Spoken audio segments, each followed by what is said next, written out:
And okay, good. I made it. I was taking I don't know if you got my message. I was taking a pretty brutal dump right before this.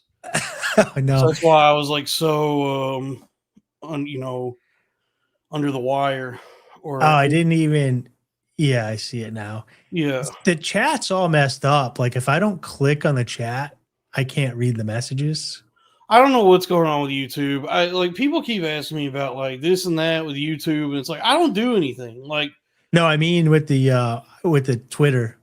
The Twitter oh, DMs and chat. The Twitter chat is completely broken. Yeah, that's Elon broke that. But then everything is like, look, I didn't ask to be in a world of computer. I was born into the computer, and I have to like navigate the world as it is. But I have nothing to do with computer. So like whatever's working or not working, it doesn't. I mean, none of it has to do with anything I'm doing. You know, it's like Yeah. I'll like adapt to technology, but it's like I don't want any of the responsibility of it of like whatever. You know, it's just like I'm just like make it work, and then the things I want to do, I'll do. You know, It's overwhelming. I'm finally at the point where things have passed me by. I can't keep up anymore. I tried to keep up with AI and it just moves so quickly. And it's like I was born before well, not before the internet, but before Google, before eh, consumer internet. I had one of the first personal PCs because my father worked for a software company. So I had an IBM that I played King's Quest video games on. I just got a job at the Soft Penis Company. I was at the Dick Sucking Dude, you're Quarry. gonna go right to the top, dude. Yeah, I was at the Dick Sucking Quarry for a while there, and I said I've been here too long. I need to make some kind of move, you know. And Yeah, then I saw an opening at the Soft Penis Company, yeah. um, which yeah, it's a little bit of a better position. It's, it's I thought the asshole company was the one with the openings. Yeah, well, ironically that is a highly competitive. They very have tight, close tight there at the just Asshole Company. to start the show off hot uh, in penis openings. Have you ever heard of sounding? Yeah, of course. I guess, yeah, folks, this is the Billionaire Podcast Network.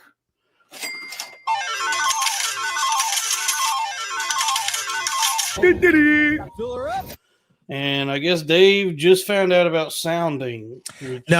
I knew about it for a while. I heard Zach Amico talking about it years ago, but it's not a topic that has come up in my life since.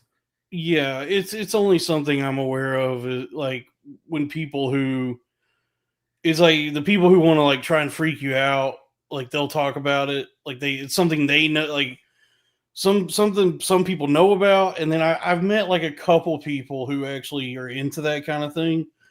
They scare me.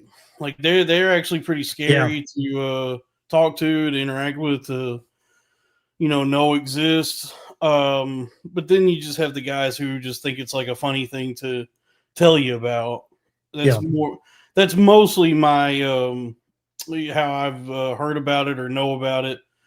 It Was gives just me the chills just even thinking about the process. yeah. I mean, it's basically. I mean, it's the same as like the way they would administer like a VD exam or a catheter, but it's sexual. So it's like Ugh. and it's like I've stumbled upon it just looking for porn clips.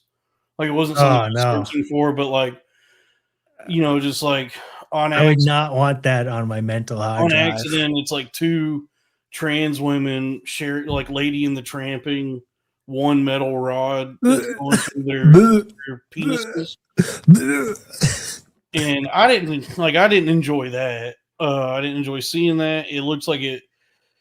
Uh, Nothing about it looks enjoyable to me. that's give. Remember when Melrose was on, and he says the sounds like give him physical pain. Yeah. That story is creating that type of sensation right now, like nails on a chalkboard for me. like two trans women with a metal rod that they're sharing between their pee holes. Yeah, that's like That's like it's one. hitting that part of my brain that It's says hitting part alert. of their penis is Yeah. the inside.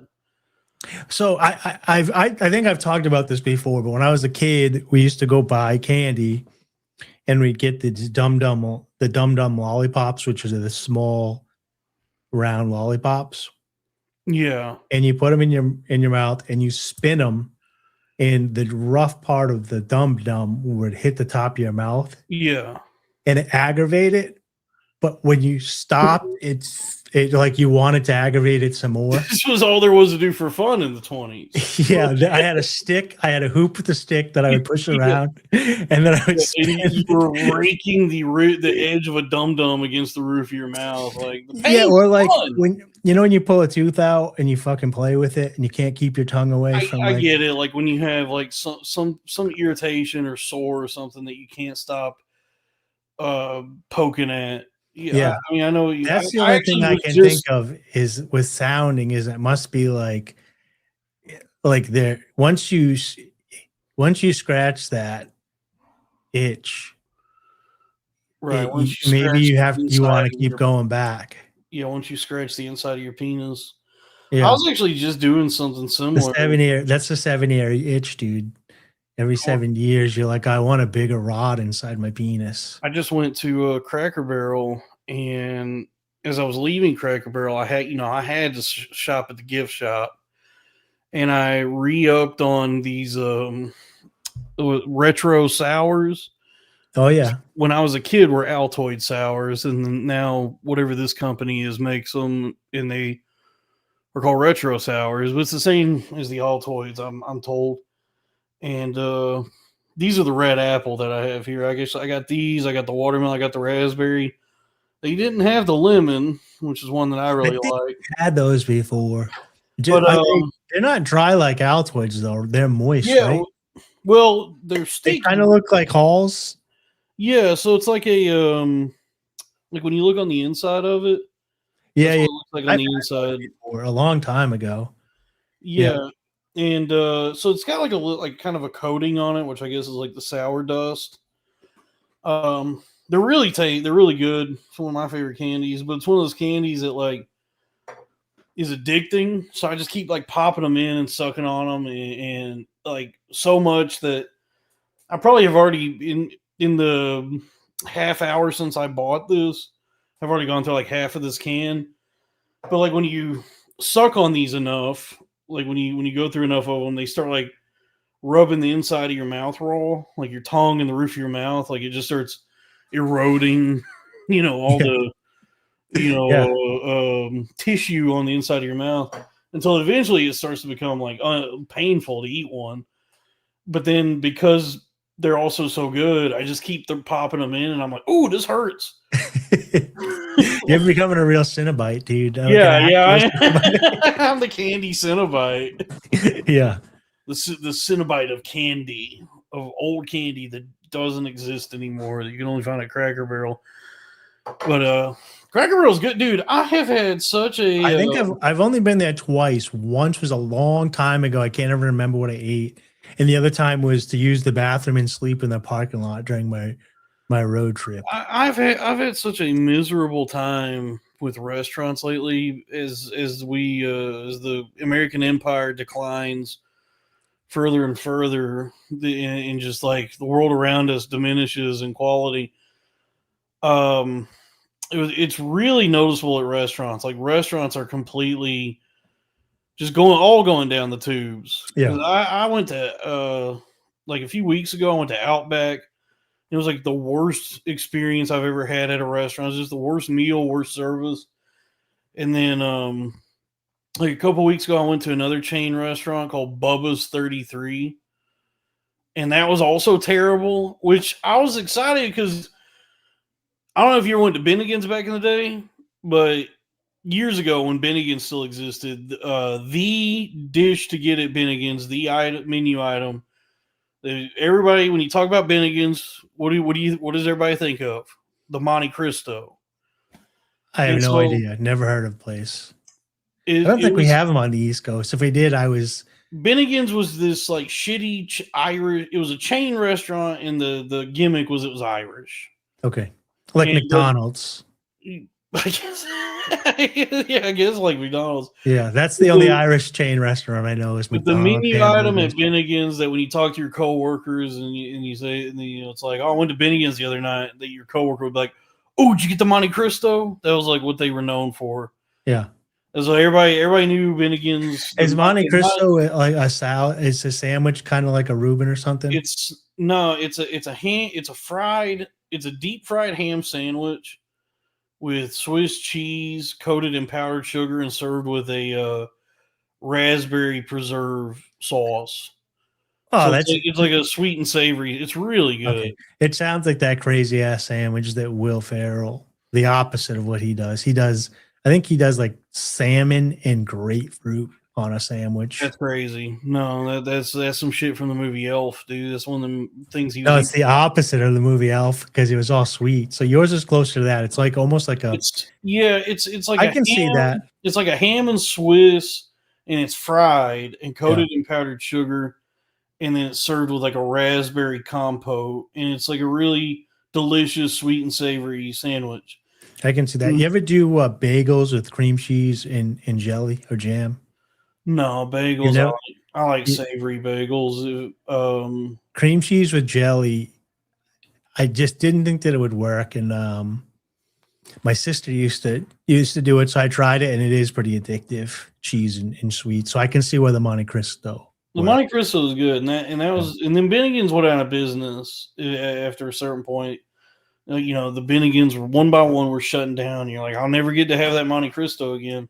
I found this, and again, and I'll never get to Bennigan, and again, and again. But then I found this restaurant.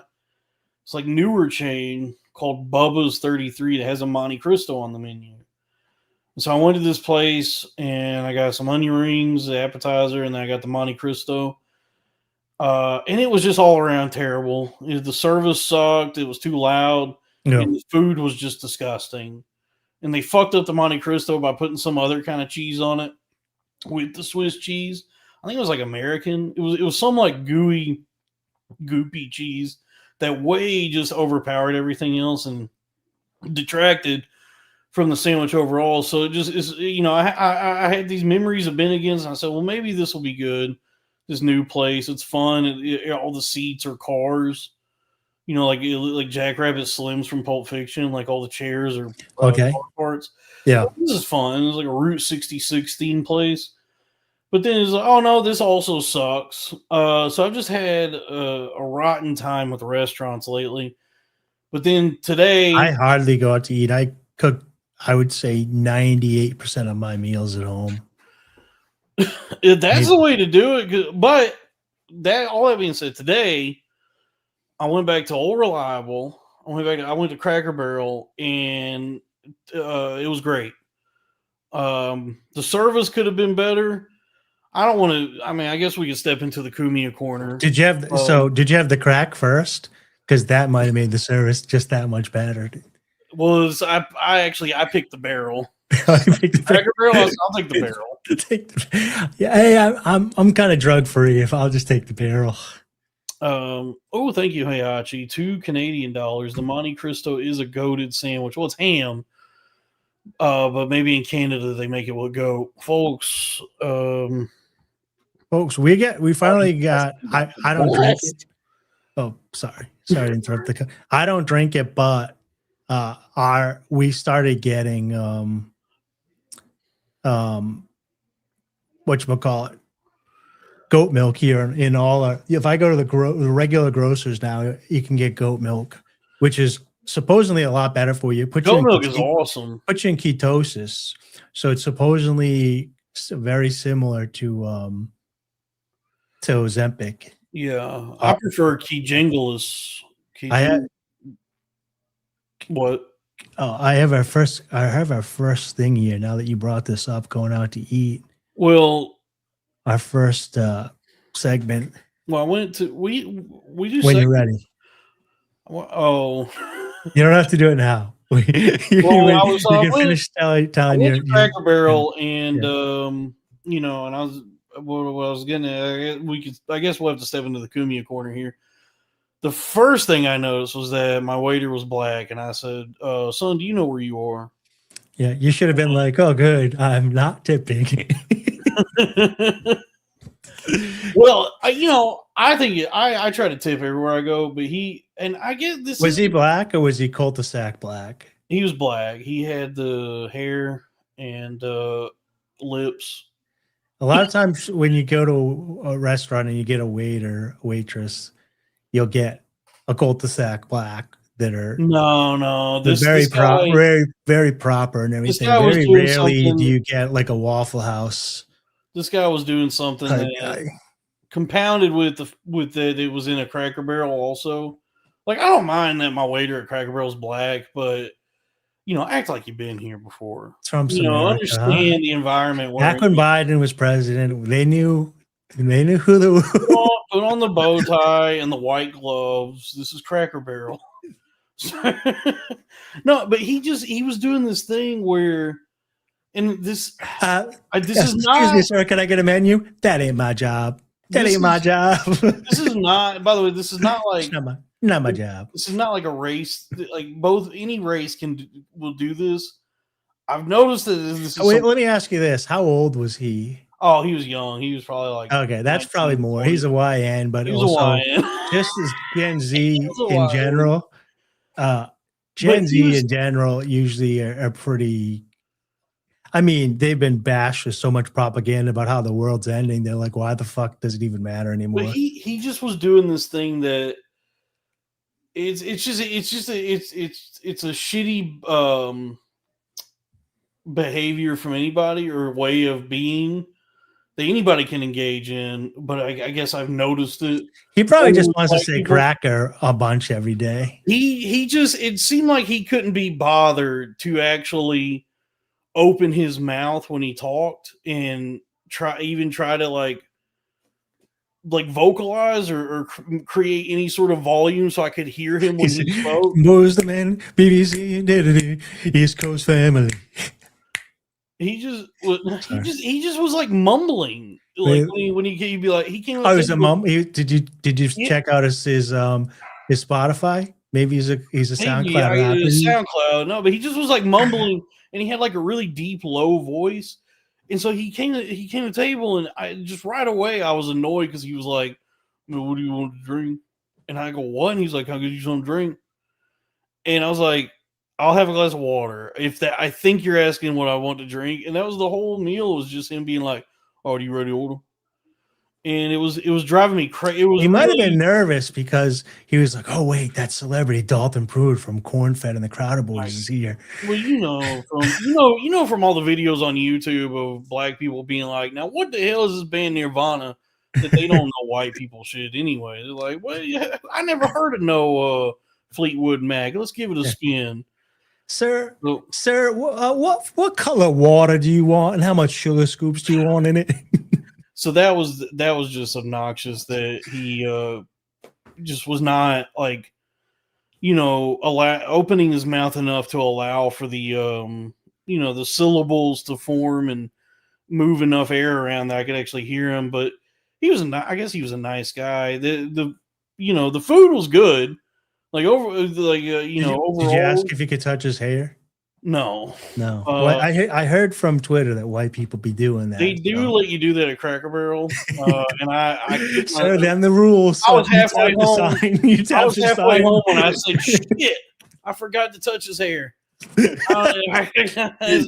back in your car, dude. You're like, "Fuck, did I touch his hair? Yeah, can't remember." God damn it, I forgot to touch his hair. I was a pretty big tip too. Excuse me, sir. Hi, my name's Dalton. I was just in there about an hour ago. I tried to get a Monte Cristo. Yeah. Do you remember whatever it is? I was wondering, is Jerome still there? Because if he's still there, I just need to run in and touch his hair real quick and see, we could see how that would happen. I've never, what's funny? When I was in Vegas 2022, walking up Fremont Street, I had a black guy come out and ask to touch my beard. I let him touch it. He was a waiter at a They're store. allowed to. I mean, they're not going to And get they said, "Hey, can you do me a favor?" He's like, "Come in here. My buddy wants to touch it too."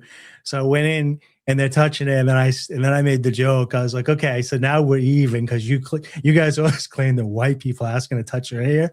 Well, And I took a big chance, and I got a big laugh out of them, and they were like that. They thought it was hilarious. I think that evens things out. Like that's because they're never going to get reparations, and so in lieu of that, it's like, all right, well, you could touch white people's hair.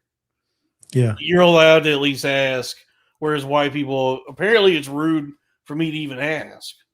It's not like I just did it without I did it without getting permission. I'm the bad guy for even asking.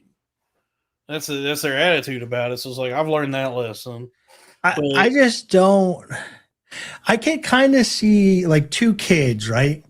So like if two kids are in the playground, a white kid and a black kid, or even an Asian kid, and they're all there and they want to touch each other here, that would make sense to me because they're like touching different things. They've never experienced that before.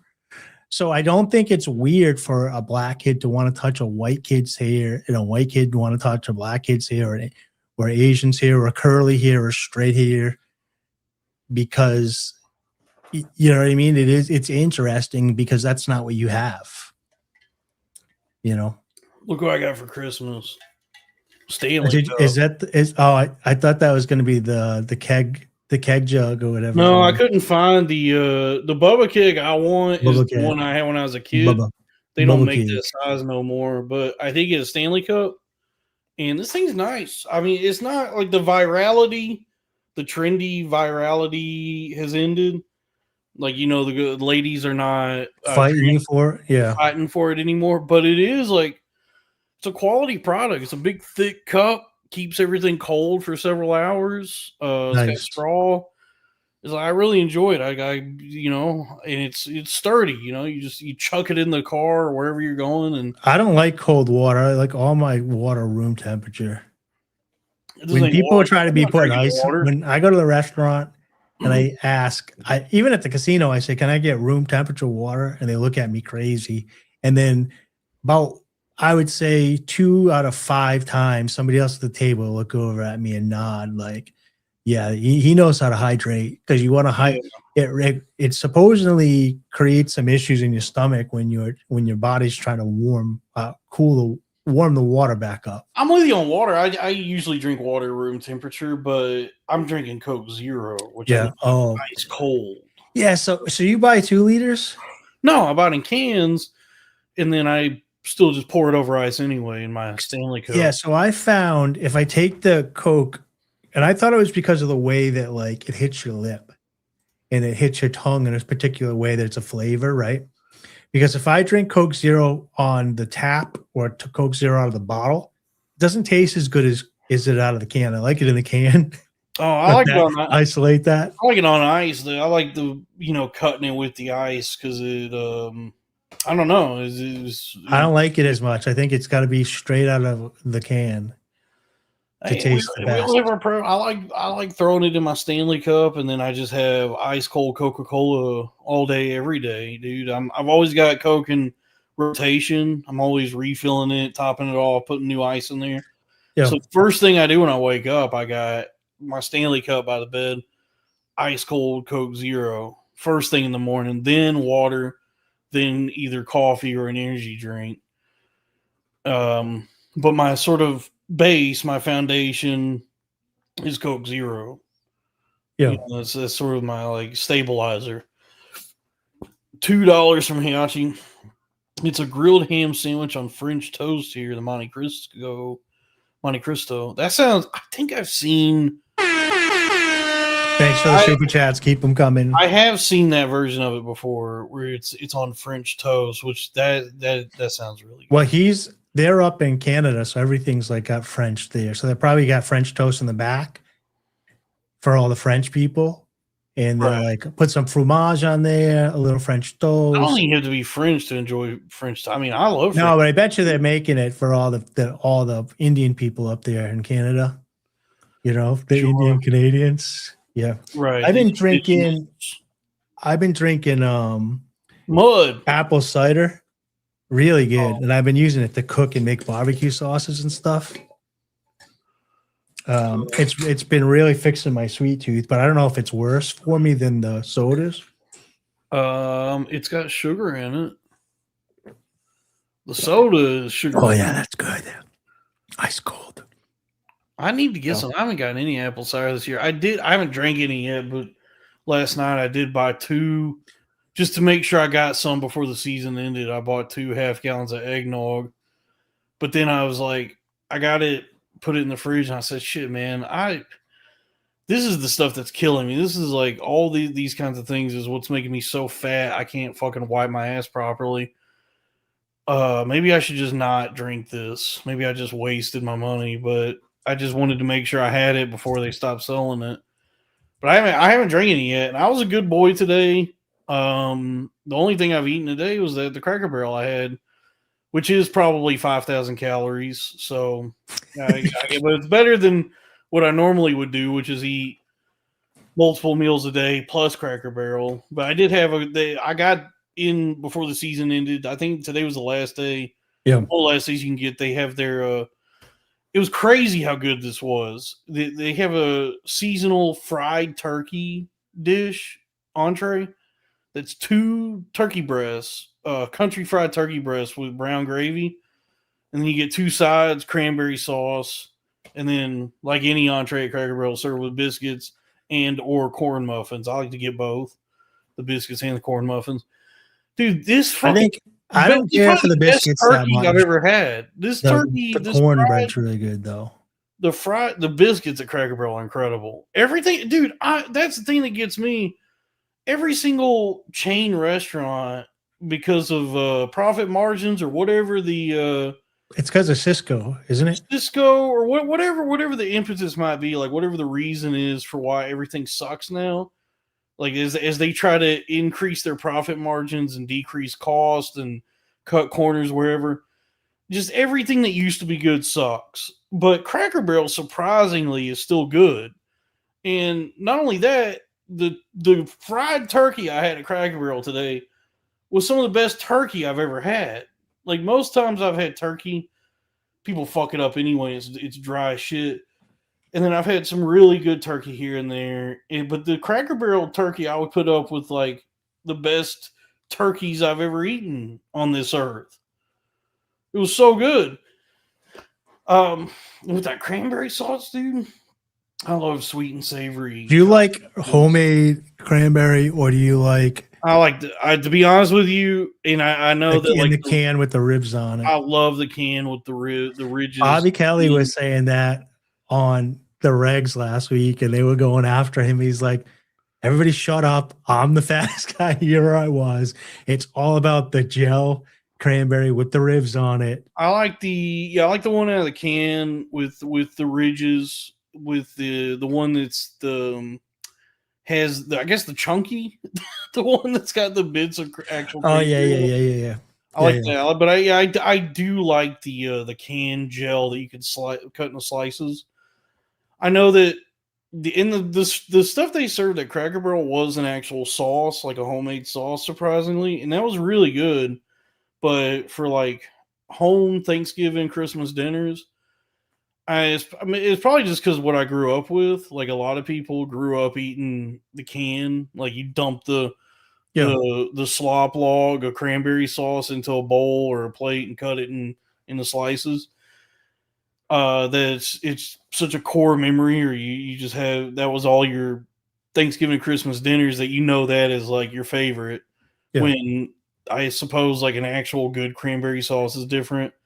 I think what the issue is, because I prefer homemade cranberry sauce, but the main problem that I've seen when I've gone to people's houses is they try to make it either the night before or the day of when they're making everything else. And you have to make it like 3 or 4 days ahead of time and really get it into like a jelly paste. You have to get the cranberry super soft and all the flavors to get in there so it turns into like a jam. Yeah. You try to make it the same day, it just doesn't. It just tastes like cranberries and sugar. It hasn't had time to like. Yeah, I definitely have solidify affection for the Yeah, just the log of cranberry goop at the can that's got has taken the shape of the can with the ridges. And I discovered something on accident this year, actually, a new innovation in canned cranberry sauce because I like it. I like it chilled. I like it cold.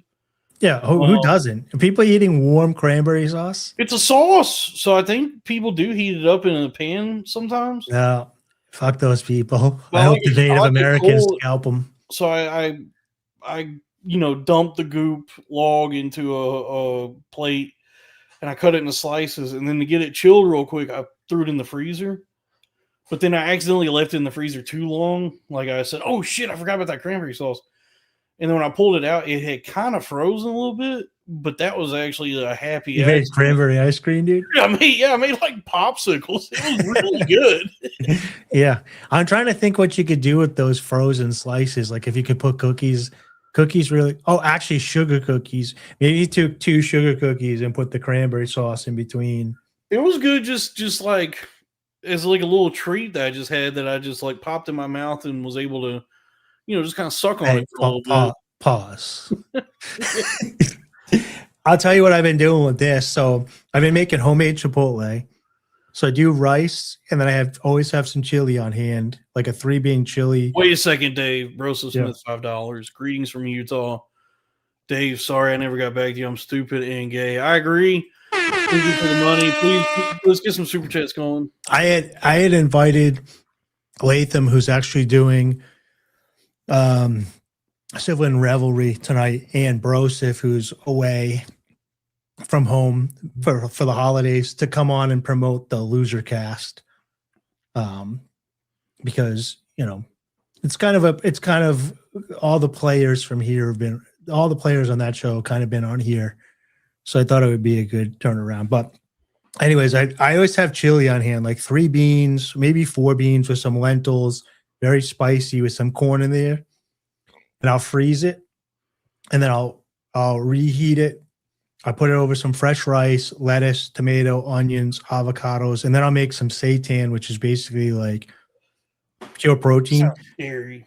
But it's just like homemade Chipotle. But I've been making a barbecue sauce by putting ketchup and tomatoes, mustard, some vinegar, paprika, salt, all your usual spices. And then instead of broth, I use this apple cider vinegar.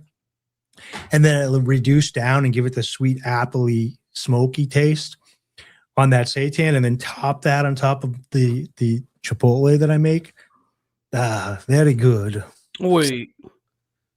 It does sound good. It's super cheap too. The beans are like less than $1. The rice is like 25 cents. The produce is the produce is probably the most expensive because as soon as I buy it, I have to eat it every day or it goes bad. Yeah. Hold on. I just remembered something. Put a pin in the thoughts we're having right now. I forgot to introduce the show, folks. It's Corn Fed Saturday, and it's me. I'm the Golden Chocobo.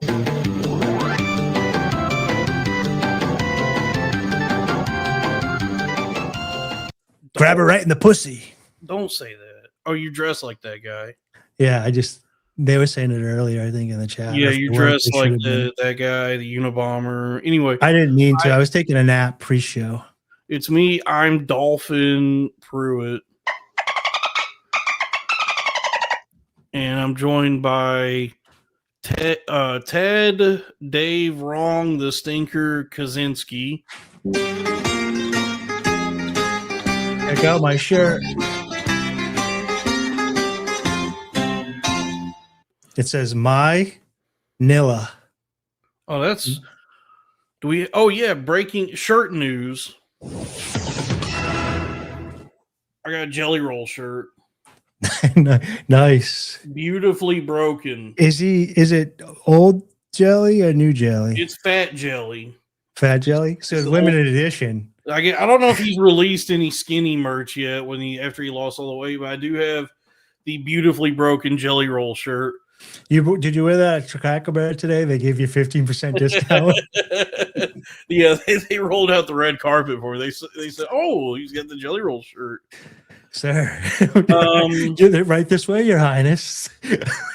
and I do have so yeah, we're gonna. I'm working with Lily on this. We're gonna figure out corn-fed shirts. We do have some new. Why is it doing that? Okay. Yeah, I think people like the logo that's on the YouTube channel. Michael Hall took it upon himself to even create a couple of those shirts as himself. Yeah. So I think we will do some shirts of that logo with that. I'm gonna see about making doing that color for the shirt, that blue color. I spoke to Lily about it. What was holding her back was that she wasn't sure if the artwork was there or there's an actual one where you have your foot in the front, or if the artist had decided not to put the foot and it was. I'll find. I got to find the file. But then we do have we got some things coming down the pike of the drawing that Chris did for me. Lily been looking good lately too. But we do big. This is big shirt news. If you go to the store for the Billionaire Podcast Network, bpnmart.com. Put this up on the screen for a sec. We got a this is Lily. Lily be up in my DM. She be looking good. Yeah, so this is I have learned more about Lily recently, and it's pretty cool what she's up to with this the transformation from cartoon to reality. Yeah, it's actually like what she was telling me. It all sounds it's creepy, but it's fascinating. Cool. It's really cool. It's also terrifying. Yeah. But it is like, especially because I'm such a it's also for like I'm such a layman, like I'm so ignorant of all of this that to me it's all mystical. What? Yeah, or what was Mystical's thing? Shake your ass. Watch yourself. Working with. Show me what you're working with. Shake that ass. That's that was the Andy Richter dropped the N-word at the beginning. Remember Scary Movie 2 when they sing that at the piano? No. Andy Richter just drops the N-word. No, I don't like scary movies. Oh, I don't like them either. The only scene I enjoyed out of any of those movies was the first 15 minutes of Scary Movie 2 when they. I get why people like it, because when Naked Gun Originals came out, me and my boys in high school were like, "This is the best." We used to love Airplane. We grew up on Naked Gun, but we went back and watched the Airplane stuff. The problem with Scary, look, I've explained this before, that the problem with Scary Movie, the first one, but it sets the stage for all of them, and then the issue, continues there on, is that Scream already did it. So it's like the movie Scream is already not necessarily a parody, but a satire. It's a tongue-in-cheek skewering of horror movies and their tropes. So Scream is already doing the thing that Scary Movie's trying to do. And doing it much better. And so, Scary Movie is what they say in the business is a hat on a hat. It's Scary Movie, though, to me, I didn't ever shame people that liked it, but it's kind of similar to Marvel movies where black people have been through enough. It's just the least common denominator type movie where they're trying to please so many people that they end up pleasing nobody, in my opinion. Well, it's just not my thing. But like I said, I've tried to show people the Naked Gun movies, which I find very funny. And when I go back and watch Airplane, I recognize why it was funny at the time, but it doesn't really make me laugh that much. My point is. So, anyways, your point. Drew Huntley, $2. Michael Hall shirt is top tier. I'm wearing it now. So yeah, we got to make that blue. Thanks, Drew. But my point is just that what did I say? Oh yeah, technology is mystical, shake ass. Andy Richter, Scary Movie 2. The first 15 minutes the first 15 minutes of Scary Movie 2 when they parody The Exorcist, and it's Andy Richter, James Woods, Natasha Lyonne. That's very funny. but then there's nothing else that happens in any of those movies I really enjoy. But so anyway, folks, we have a sale happening. I gotta see when it ends, but it's going on right now. It's our Boxing Day I got promotion the site up. Where's this? over. If you go over to bpnmart.com, this is the site. We got everything site wide is 15% off. You won't see that reflected on the price there. The promo is applied when you add an item to your cart. Okay, so we got a small. So like, yeah, Actually, let's do a 4XL. let's say no, You go wanna- small. Let's say you're Tony Hinchcliffe and you need a shirt, and You you're need to I buy can use a 10 of them for nightgown, you and all so your I'll get twink small. boyfriends. So you Yeah, put 10 of them in the cart, and it's add to cart. you add it to the cart, and then you look at the cart, and it should apply. Yeah, see, so the Whoa. Boxing Day promotions applied.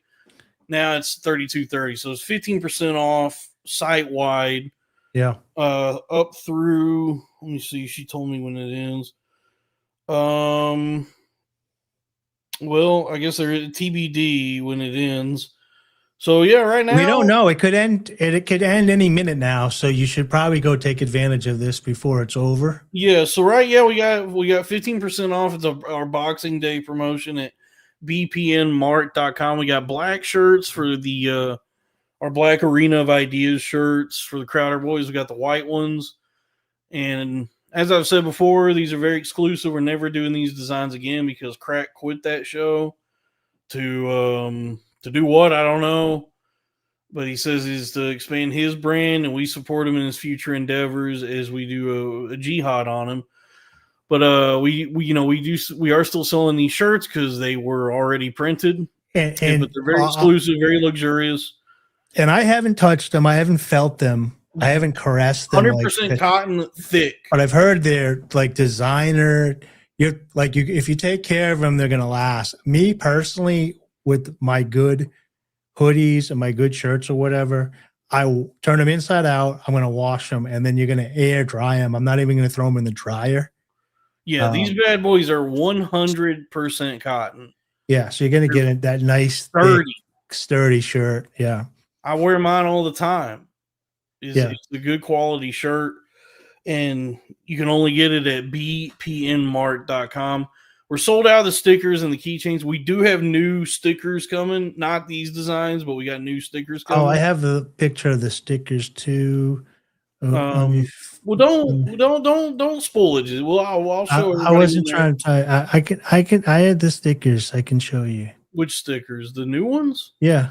No, I don't. We'll wait till. You don't want to spoil it? Okay. Yeah. We can do the old ones too. Just letting everybody know we got new designs coming. Yeah. How about these? Did you show them these? What is this? I don't even know what this is.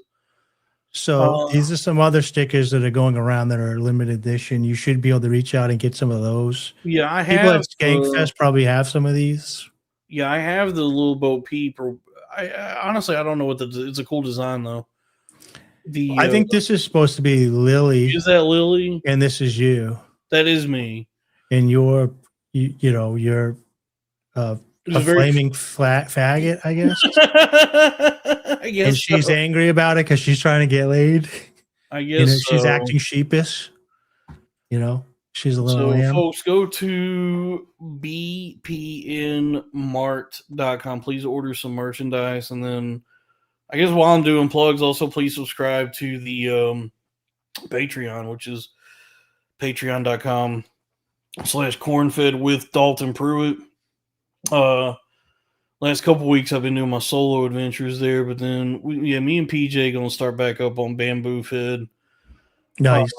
And everybody on Saturdays prior to Cornfed, you can catch Pandatron live streaming.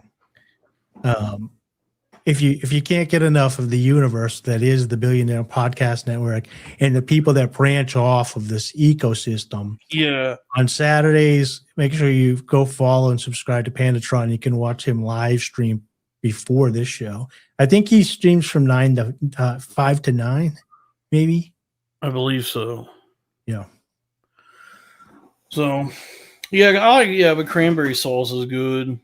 And the other one, the can, I like that one. And I had it. What was I saying? Well, and then what were we talking about? I did go. You said Chipotle. I did go to Chipotle yesterday, and surprisingly, Chipotle is still good. I mean, it's not cheap, but Yeah. you get a lot of food. The goy slop zog bowl they give you is bountiful. It's a robust bowl. I get the bowl because the contents I want are too Yeah. much for a burrito. If I do go, I typically get the bowl. But what's a nice mixer? Get the bowl wrap on the side. Tortillas on the side, so you can make. And then you kind of like pull it out of the bowl, put them in there at your leisure, That ain't bad. I've done and you that. can eat that up. I Yeah. pretend like it's a thin piece of pita, and I'm like eating my food Mediterranean And, style. I mean, it's just a tortilla. You just accept it. I pretend like whenever I go to New York City, the lovely Arab hub in America, under the rule of Well, they got Donnie, I get a tortilla on the side, and then I eat my food, my rice and my beans with my hands, just like a true New Yorker. They actually have they have them all over New York, and I'm sure they got them in other states, but it's not as there's not as many of them as Chipotle, but they do have a Greek slop bowl restaurant called Kava. I've actually had that in Utah. Yeah, Mediterranean slop bowls. Yeah, which is really Kava's really good too. Yeah, I mean, honestly, I know that we I think I got banana soda there. Does that sound right? I don't know. Fizzy Bublik? Fizzy Bublik? Fizzy Bublik? No, yeah. I mean, I know that, often it's the sentiment now is to sort of cast aspersions at the slop bowl or to condemn or critique the bowl of slop that people like to get, where you say it's like it's bad or it's normie for normie goy cattle. I didn't know that they were saying that. I've always made bowls. I've seen it online that there's this sort of attitude about the slop bowl that it's like I don't know, man. Everybody just throws around the word zog. I get it. So it's like a mini trough that they're giving you that you eat out of. Yeah, everybody just throws around these terms like goy cattle and zog and goy, and they apply them to everything. I will tell you. It's fun to say. I mean, granted, calling something a goy slop zog bowl is very fun. Yeah. But it's actually like the utility of the bowl as a dish is like way to prepare the food. I do enjoy it. It's because like the shit that I want, like the actual contents of it, is too much for a burrito. It's probably too much for a plate. You need some edges on that plate to hold it from falling off. Yeah, you need a bowl for the amount of stuff that I want. Because like if I go to Chipotle and I'm like, yeah, let me get the burrito, and then I order everything I normally would get, they're not gonna be able to wrap that. Their burrito is gonna be bursting at the seams. Yeah.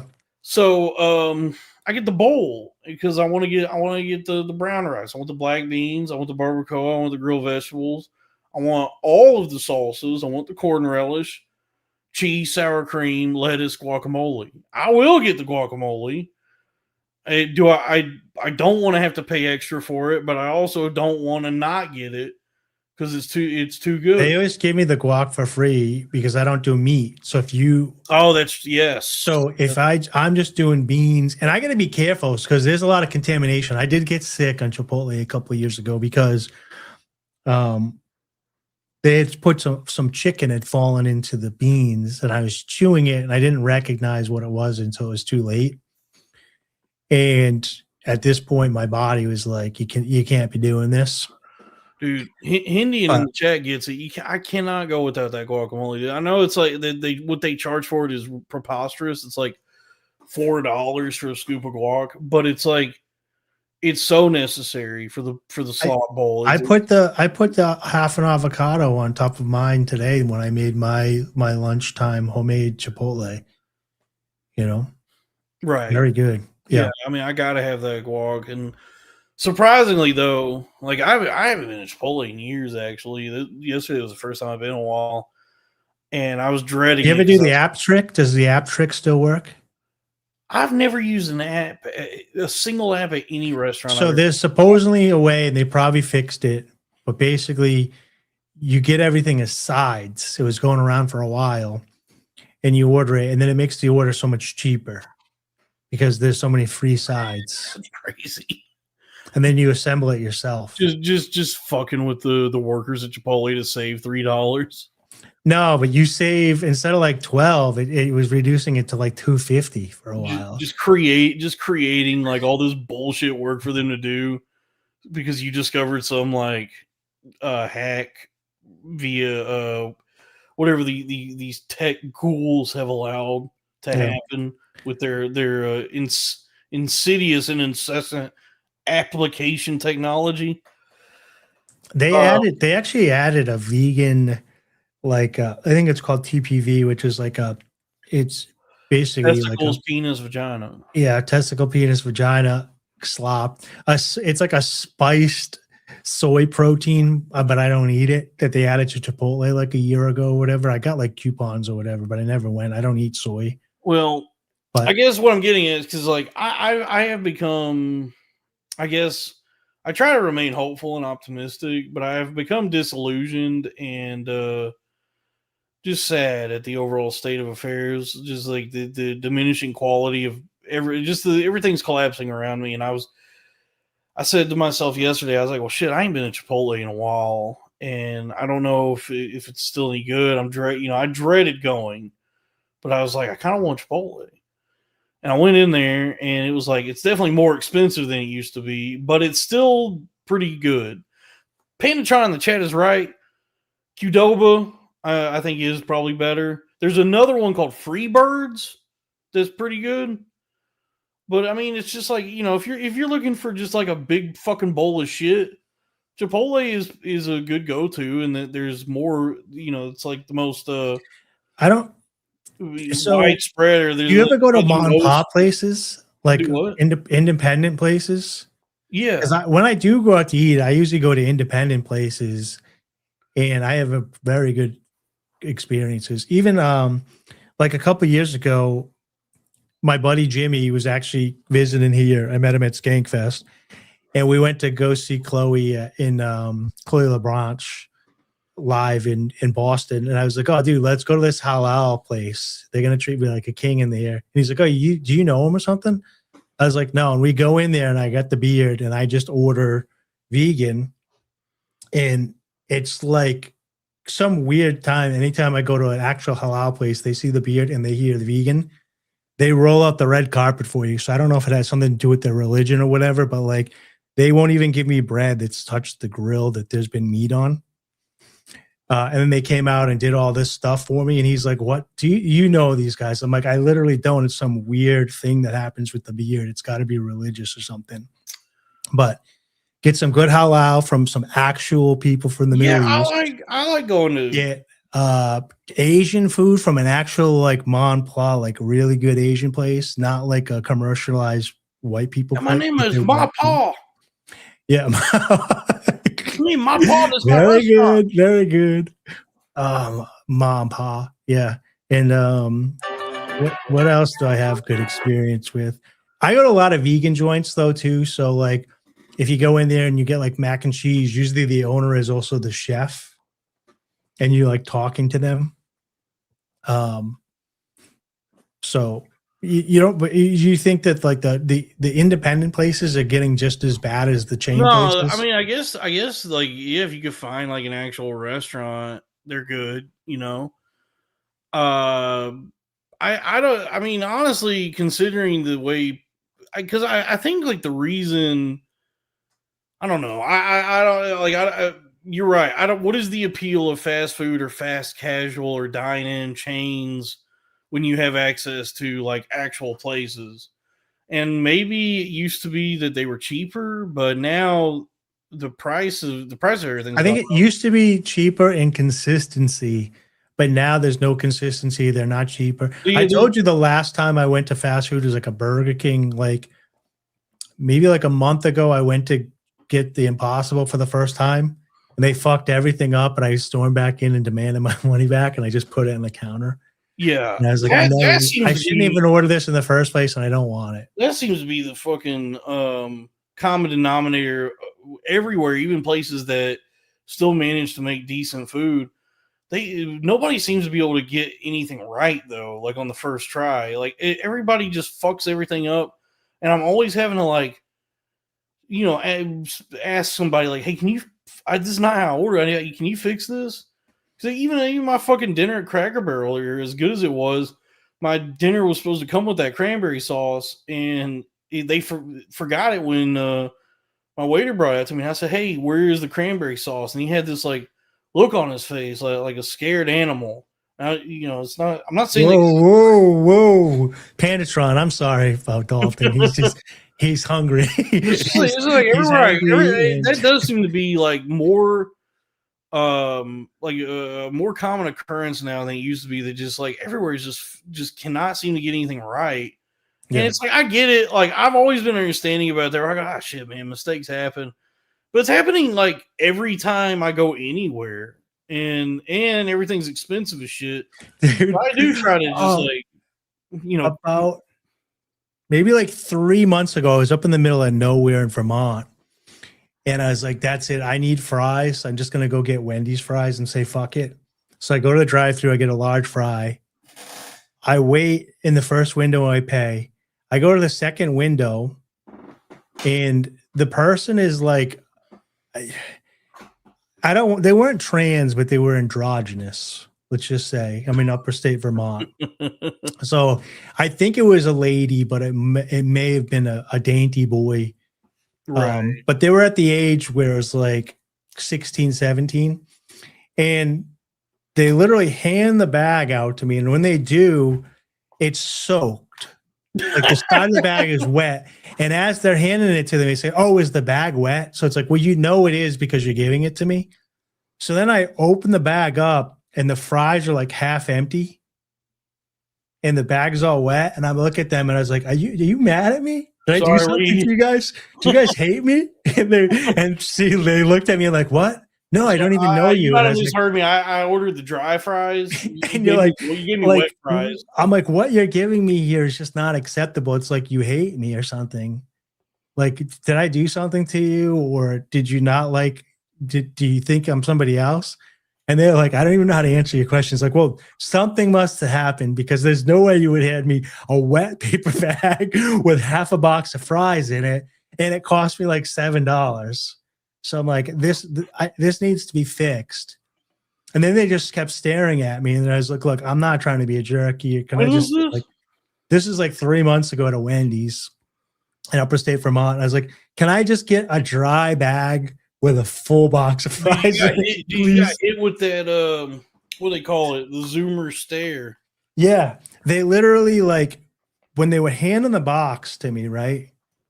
When they were handing the bag to me, the side of it was all soaked, and they knew it was because before they even like handed it off to me, they said, "Oh, is it wet?" Like they were fucking with me.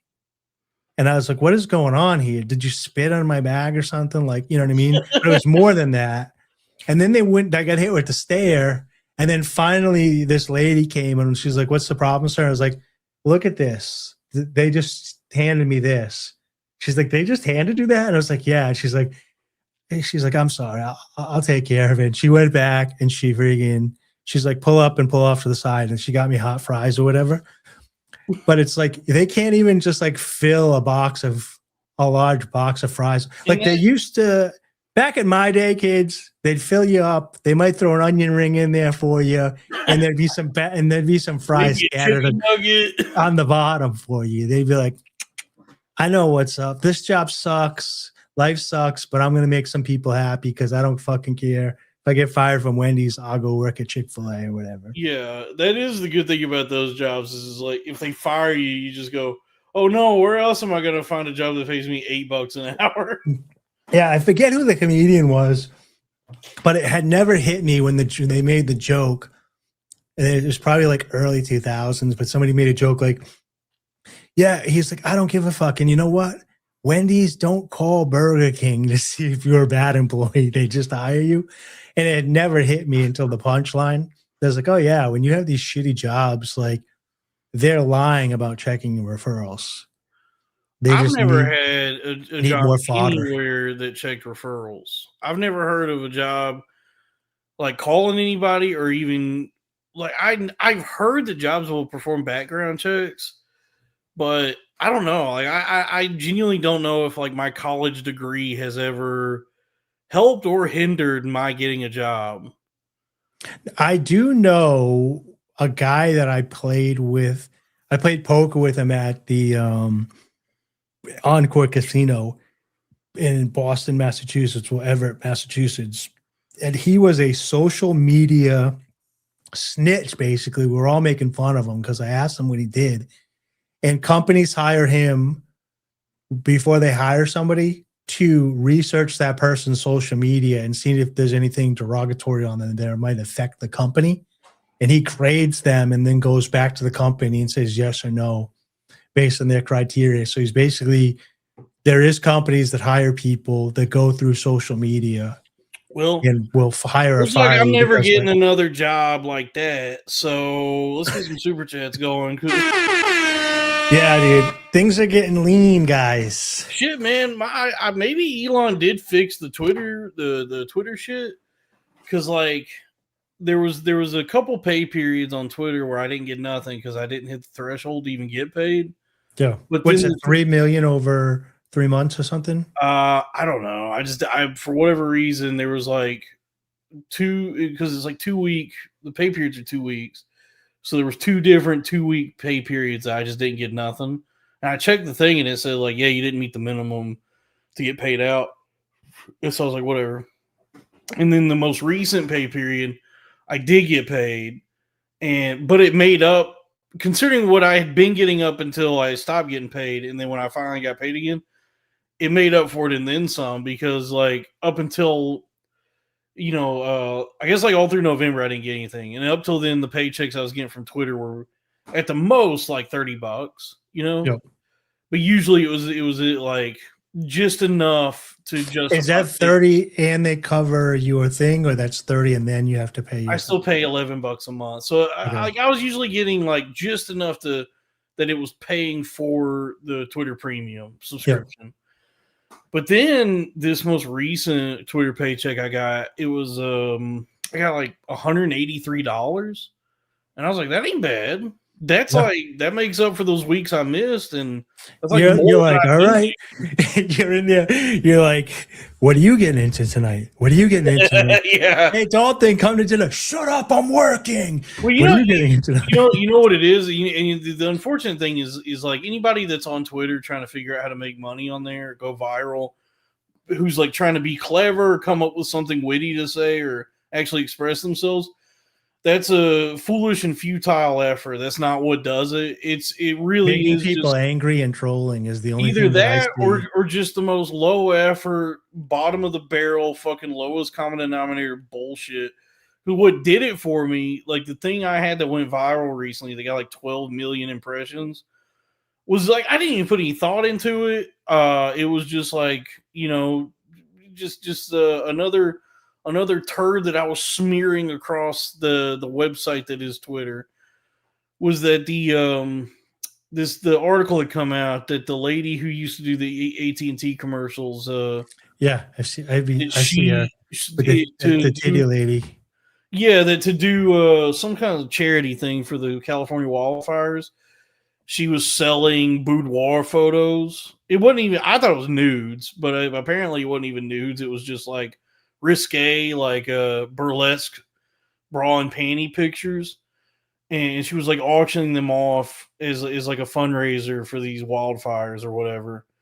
And so I just quote tweeted that and said, "Where are the leaks?" And I got fucking 12 million impressions. And then you get all the people commenting. And apparently, like the number of blue checks that comment is how you make your money. I don't know. Here it is. I got the post here pulled up. But then and then my next paycheck found it. Look how good. I'm basically Jamie, dude. Yeah. Yeah, this was it. This is fucking 12 million view. What was it? 11.7 million views. I don't know how Absolutely. Shannon and those guys at Gas Digital suck. You see how quick I found that and had it up? Zero Boom. effort, no thought I put into this. This wasn't me being creative at all, and this is what got a ton of views. So I mean, really, I've never. Who is this? She's cute. she's a hottie. She was the lady. She did the AT&T commercials for a while, and it was always it was like a meme online that they had her in this like smock where it was everything. It was like dressing everything down, like really downplaying how big her titties are. And so on Yeah. the internet for a long time, it was like, show us how big your titties are, AT&T lady. We know you got some fucking bazongas under the AT&T There she spot. goes. Yeah. Yeah. So that was that's how I made $183 on Twitter.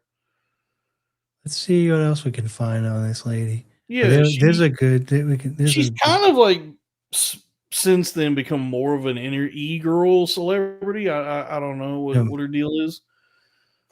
But She's yeah, got that buckle apparently fat. what The people buckle. keep mentioning to me, at some point she dated Mark Normand, I guess. Big titties. Yeah, titties. God. Titties. Yeah, there are a couple of fun bags. Comedy. Great impression, dude. Yeah. I guess she does stand up. Anyway, that's how I made money on Twitter. I actually find it so much funnier when somebody's doing it bad. The trick is you gotta humiliate yourself publicly. Somewhere. No, I like the cheeks, Chris. I think I like that she kept it and she's not removing it like the idiots, like on the.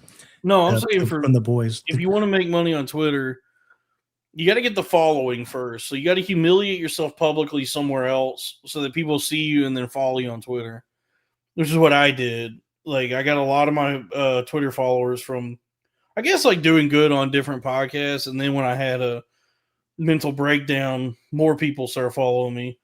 And then once you have like a decent base, that'll allow for you then to achieve virality through low effort. I guess like horny posting is kind of what I'm doing, what I did there. Yeah, horny posting is hilarious.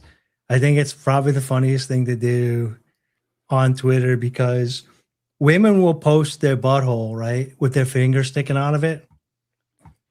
And then it's like a woman will post her bare asshole on Twitter, right, with her thumb like rubbing the rim. And then you're like, what are you getting into tonight? And they're like, creep. Why are you being such a creep? And it's like, you're your asshole out. Honestly, none of the women who know what's up, like the women who are like advertising OnlyFans or who are like more explicit like that, have ever had that attitude toward me because they're in that business. But it's the more like mousy sort of modest, like the girls who are just a little more prim and proper, but still want the attention. Yeah, that they get, where they'll get kind of like upset about it, horny posting. Yeah, I think it's hilarious. I don't do it. Here's why I think it's hilarious, because there is people that are actually doing it for real. And so I think it's hilarious to be over the top with it. And then I think it's hilarious when you're over the top, obviously not being serious, and somebody thinks you're being serious and they get mad at you. Yeah, I mean, I try to avoid saying anything that's like overtly creepy or you like to be covertly creepy, covertly. No, I just mean like I don't mind being like just saying something like what you getting into tonight, or like under Brittany Vente's photo today, she said, "Oh, I'm a white girl now," and I said, "Oh, I can help you if you want a little bit more white inside you. Do you want some more white in you?" I try to avoid. See, that's no. What? That's vulgar. She said, "I'm more white now," and I said, I can help you if you want some more." What's vulgar with that? That's vulgar. If you think that it is, but that's your dirty, perverse mind. Vulgar and perverse. No, it's not. It's a dirty double entendre. It's a triple entendre I don't go for none of because that. I was talking about my penis, not the ejaculate. Right. Yeah. Hear that? My whole house right now. Can you hear that beep on Mike? Yeah. I made wheat bread. It just finished, so my whole house smells like toasted, fresh wheat bread in my bread maker. Smells really good. Yeah. That's cool. Maybe I should go get it and get the cutting board. We'll cut some up live on camera. Yeah. I wish I could give you a piece. Everybody just saw me take kratom, which I guess I need to like save that for when I go to Betty Bye if I'm going to take it at all, because it definitely makes me not as I'm not as sharp as I would be otherwise. So I do need to. I don't know. What do you take the kratom for? To escape reality? No, it doesn't do that. It just kind of like it gives you a nice little warm feeling. Like it's sort of like the way it feels to me is similar to like when you have like one glass of wine and you get that first like toasty kind of reverberation throughout your body.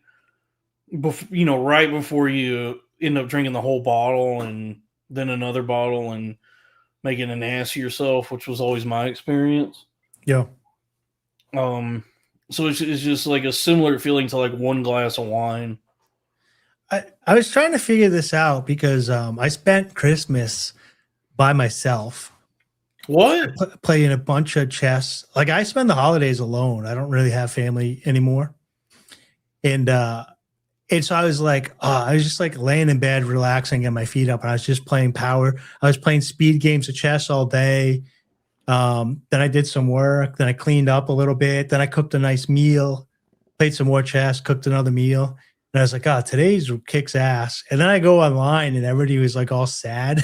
I was like, why is everybody so sad? So the holidays I'm surprised that you handle it so well because the holidays are sad for everybody. Like, but that's what I was trying to figure out, why I am so numb to it and how I could bottle that. And you're dead on the inside. It's just you got all the years you've gotten kicked in the teeth, both literally and figuratively. But I wasn't like, I'm not like numb. I'm like legitimately. You know what I think it is? Maybe you transcended.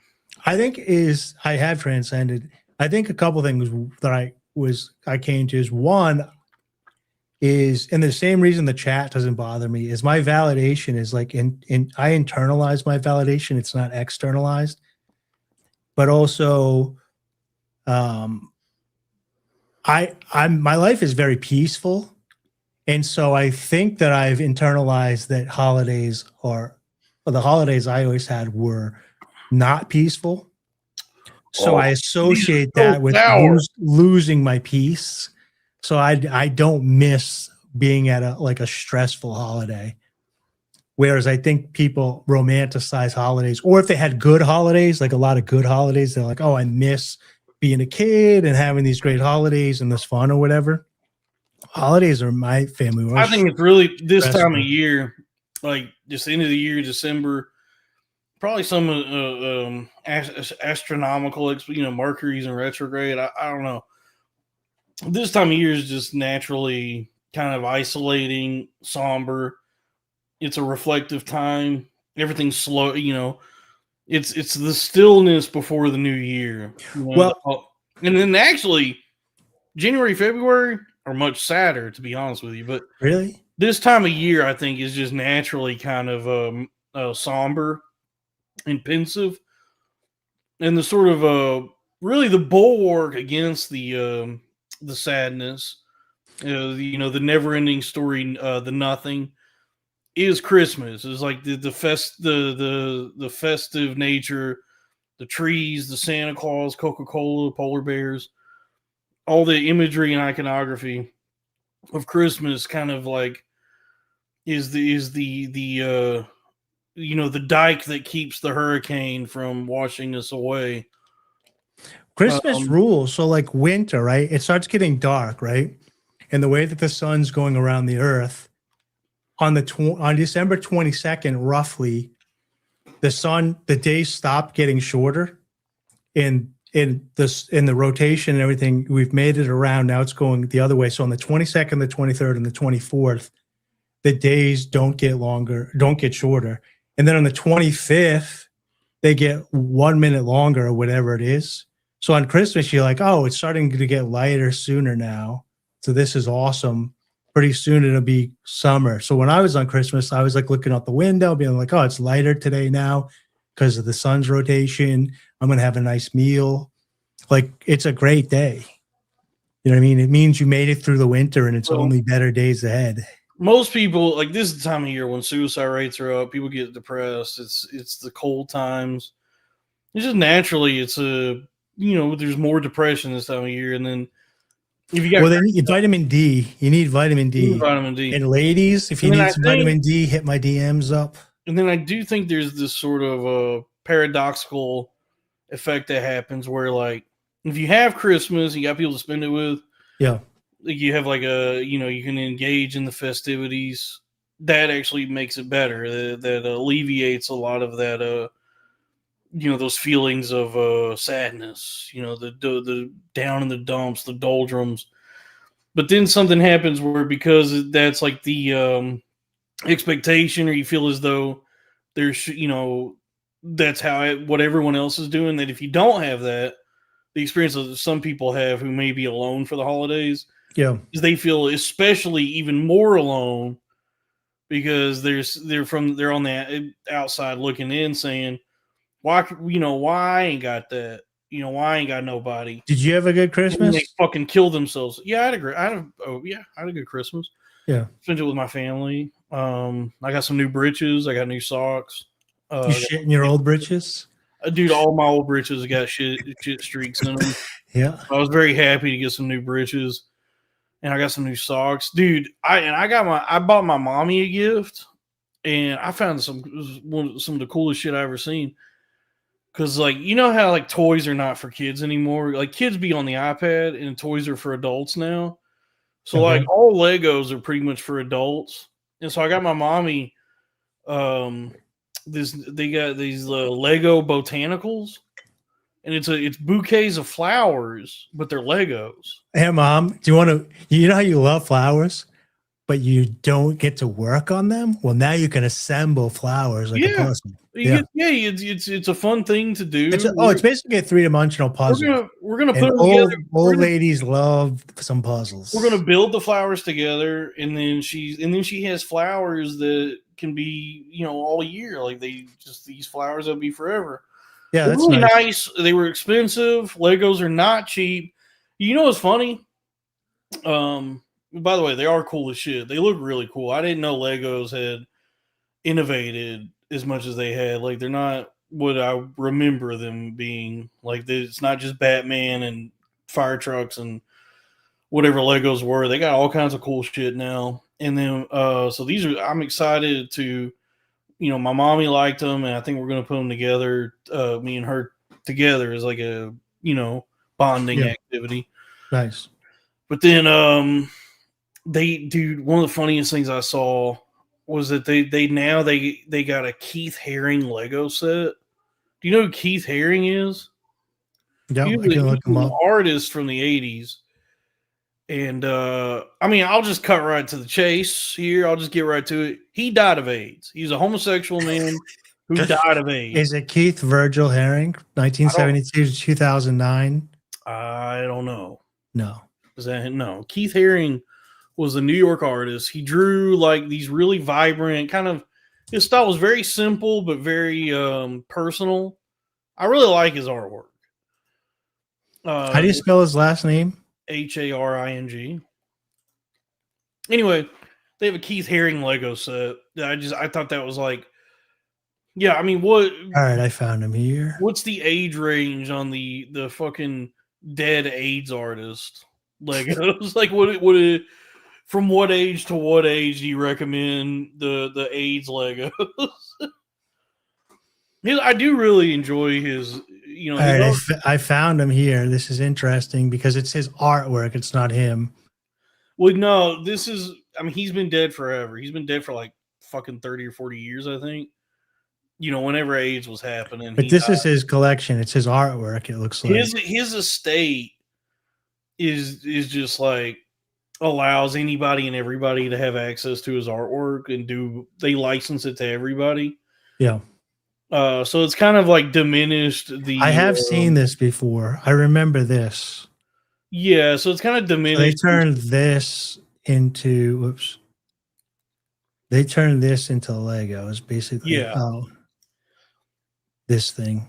Yeah, so it's kind of like his estate is kind of devalued, I guess, like a lot of his messaging with his artwork that he was going for. That it's like now sold as Legos, but it's like, well, shit, man, they still got to make money. Yeah, I can't fault the. It's like, come on, man, you're the one that got it. You're the one that had. Oh, these are pretty cool though. Sex. So why should you, like, the rest of your family have to stay poor because you couldn't stop butt fucking and getting butt fucked without a condom? This is kind of off topic, but this was freaking me out last week. Puffy had Biggie killed. Then he looked right in his mother's eye, bought that song, and made millions of dollars about saying about the guy that he killed like he was his best friend. I don't know black people music. I don't know what you're talking about. So they did the documentary on P. Diddy, and it came out that P. Diddy called for the hits of Tupac and Biggie. And everybody suspected that. Eminem's rapped about it. 50's rapped about it. A ton of rappers have mentioned it. Suge Knight said that it was a thing, and people kind of all ignored it. Well, now, like, kind of the evidence is coming out or whatever. And one of the things that came out is that Biggie, Puffy put a hit on Biggie and he died. But then he had that song that he with Mary J. Blige about, they took the Sting song. They took Every Step You Take, and he pays Sting like $2,000 a day because he didn't get permission for that song. Anyways, long story longer. But imagine calling for a hit on somebody, lying about it, writing a "We Miss You" song about it, and bringing his mother into the whole situation the whole time. And she's actually like, he's making money off her dead son and giving her a small cut of it. And she doesn't realize that it's actually her son's murderer that did it. Right. So you're like on the same wavelength as Kurt Metzger. No, I was gonna say Dave Chappelle, because like the entire like last 30 minutes of his new special is the drunken conspiratorial ramblings of a paranoid unk. Like this was all well known back in the day, but it's come out now because 50 Cent did a documentary, I guess, on the Netflix. Oh yeah. Well, Chappelle seemed to take a pro P. Diddy stance. I really couldn't even. I take a anti P. Diddy stance. I couldn't really understand what Chappelle was actually saying. He was like, I said this on Crowder Boys earlier this week, that like it seemed like he's in psychosis. Like he was bouncing. He was like weaving in and out of all these different dots he was connecting and yarns he was spinning about some vast conspiracy at the center of which I guess is P. Diddy. And it just sounded like kind of incoherent, like he's obviously drunk, but then also maybe having a man. And he recorded this for Netflix? This is new special, yeah. Like the first half hour is just like jokes. And I don't have Netflix, so what's the word? Apologia for the Saudi Arabian dictatorship. What was the name of that special, Dalton? Unstoppable. Unstoppable what? It's the Unstoppable N-word act. The Unstoppable. Yeah.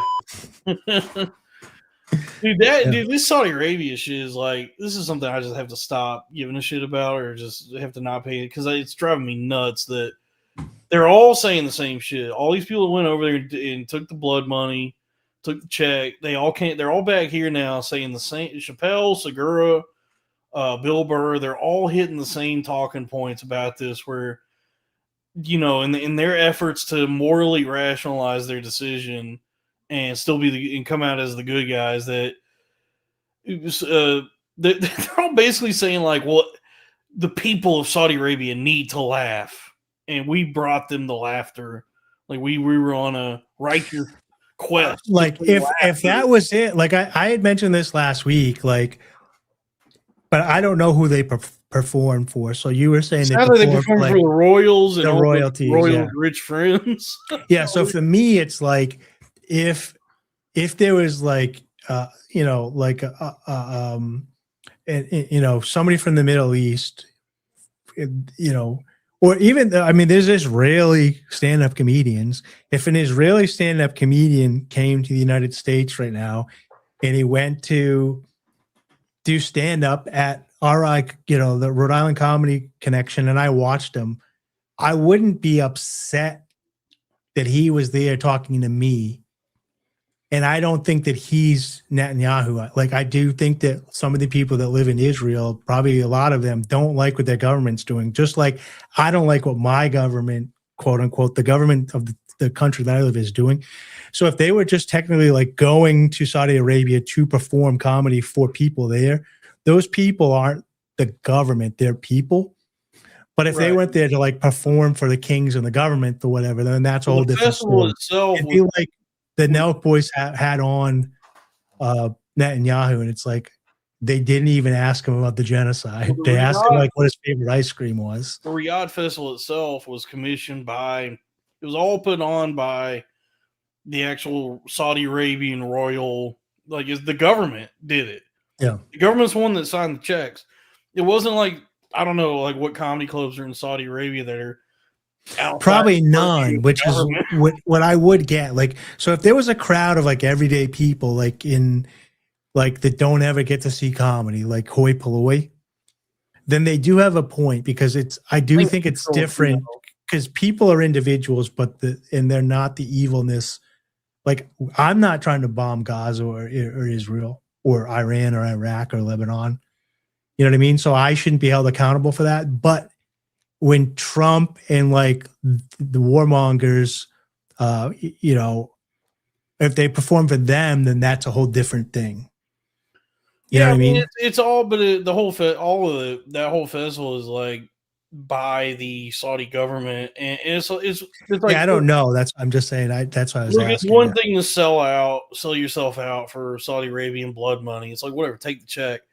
But don't fucking blow hot air up my ass. Don't 9/11 my ass with this disingenuous or like these. Wait, hold on a second. So is their argument they're gonna like calm the savage beast with some comedy? Well, it's that they're serving as like the bridge now, but that connects Saudi Arabia to the rest of the world through the leadership.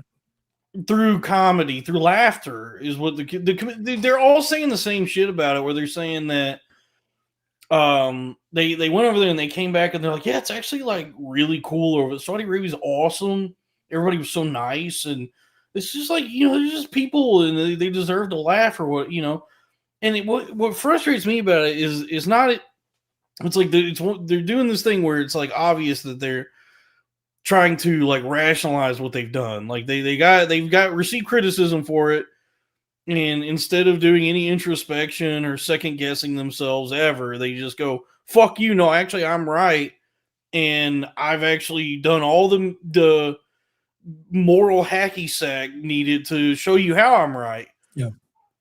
Whereas, so that's already I do think there's something about becoming that famous that requires you to have a certain amount of delusion. But here's the other thing about that's like especially concerning, that's driving me crazy, is it's like Chappelle, Bill Burr, Segura, all these guys, all these big names. You were not paid to go do stand up in Saudi Arabia. You were paid to do what you're doing now, which is serve as a propagandist for the Saudi Arabian, for the country of Saudi Arabia and the government. You are now like operating as a launderer of the global image of Saudi Arabia. You now are like they're paying you to do what you to disseminate propaganda for them to come over back to America and go on the Joe Rogan podcast and say like, yeah, Saudi Arabia is awesome, and anyone who thinks it's bad is stupid, and they're just mad because they don't have as much money as me. That's just so frustrating. It's like you know, it's all these fucking guys who claim to be like, I don't know, truth tellers or modern day philosophers or whatever they say they are just the biggest bunch of fucking dimwits who don't even understand. You can go check out my website, DaveWrightTheThinker.com, they can't for all my social media and videos. They act like they're so above everything, or that they have some special insight that no one else has. Like they, you know, and that's how they're able to do what they do or whatever. And it's like, well, so you can't even fucking see how you're being manipulated by this, you know, dictatorship, by this fucking government. Well, that's what I was saying. There's something about, so when people are like, you think all the presidents and all the congressmen are corrupt? And I said, yeah, I do. I say yes, like, because they wouldn't be able to get to that level unless they, you know, if they weren't. And there is something about being globally famous that requires some sort of delusion. And I don't think you can separate that delusion of that world from the individual at that level. Like, you know, it's built, it's kind of like built into us. It's like power corrupts and absolute power corrupts absolutely. Who this guy, some other guy in the chat that's trying to get my goat. Hey, if you want to go to Saudi Arabia, they got plenty of goats. That's a bad joke. So I don't. By the way, I don't know if you understand. I don't think you got what I'm saying. I do understand. So the money of the like they get $1 million, but the $1 million was not to perform comedy. It's like the Prestige, where the magic trick starts before the show and goes on after the show. So they've performed. They're still performing now for the money they received. Yeah, the performance didn't end when they went on the stage and left the stage. They're getting. I just wonder, like, if at any point between, like, they see Mark Maron condemning them doing this, so any point between that and then bitching about him on some other podcast, like, where they talk about how cool Saudi Arabia actually is there any point where they heard what was said, any of these criticisms, and thought, maybe that he had a point? Some people did. Jessica Kirsten did. Obviously, Tim Dillon backed out. They had some disagreements because he wouldn't do some of the stuff that they wanted him to do. So some people kind of like thought it through. I don't know the full story. What's crazy to me is you would think, right, that you go. Here's my smoking gun, or the smoke is, you would think you go across the country to do this very controversial show. Gun. There's two of them, and it's the Tower 1 and Tower 2. Yes, North Tower and the South Building Tower. 7. Yeah, buildings. I do think that those guys were just celebrating Hanukkah in the White House the other day, so that's a whole different story too. But here's my thing: you go over there. You say it's just like performing thing, but it's obviously this huge thing and people have lots of questions, right? You would think when you got back that that's all you would want to talk about. You would want to have podcasts and explain it and talk about the people and this, and they kind of brush over that. And every time it comes out, they're just like, oh, it was great. It was fun. So it kind of feels like, they've done, all I've heard from is they've come over here and just done nothing but ball wash the. But yeah, but I'm saying, like, you would think that they would want to like kind of sit down and discuss it more. And the fact that they don't want to, even since it was so controversial, tells you everything you need to know. Yeah, I mean, you know what I mean? It kind of like solidified for me. They had to sign NDAs to get really. You should just never have anybody that you look up to or respect. That you should just kind of. Well, you should never look up to or respect a comedian. Sure. Oh, that's for damn sure. And then Hollywood's the same thing. I got in an argument with somebody like a year ago because they were telling me like that the Rock and Kevin Hart are like so successful, and I said, I mean, I guess, but how do you define success? Like, I don't. guy. I don't find them successful. To me, Well, that's crazy, dude. well, I was just like, well, I don't. Massively successful. Yeah, but I don't think it's success that they're beholden to this money and beholden to their advertisers, and so it's like if that's not success to me. Success to me would be like peace, freedom.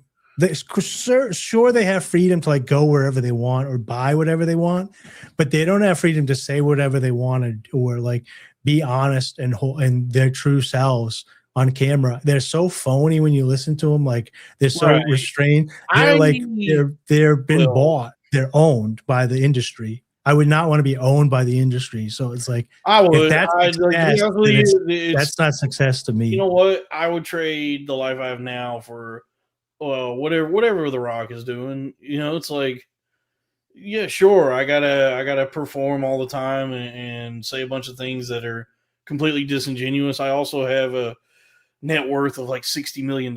So it's like, whatever. Yeah, but from what though? Like, I mean, I do see that he brings a lot of joy to people.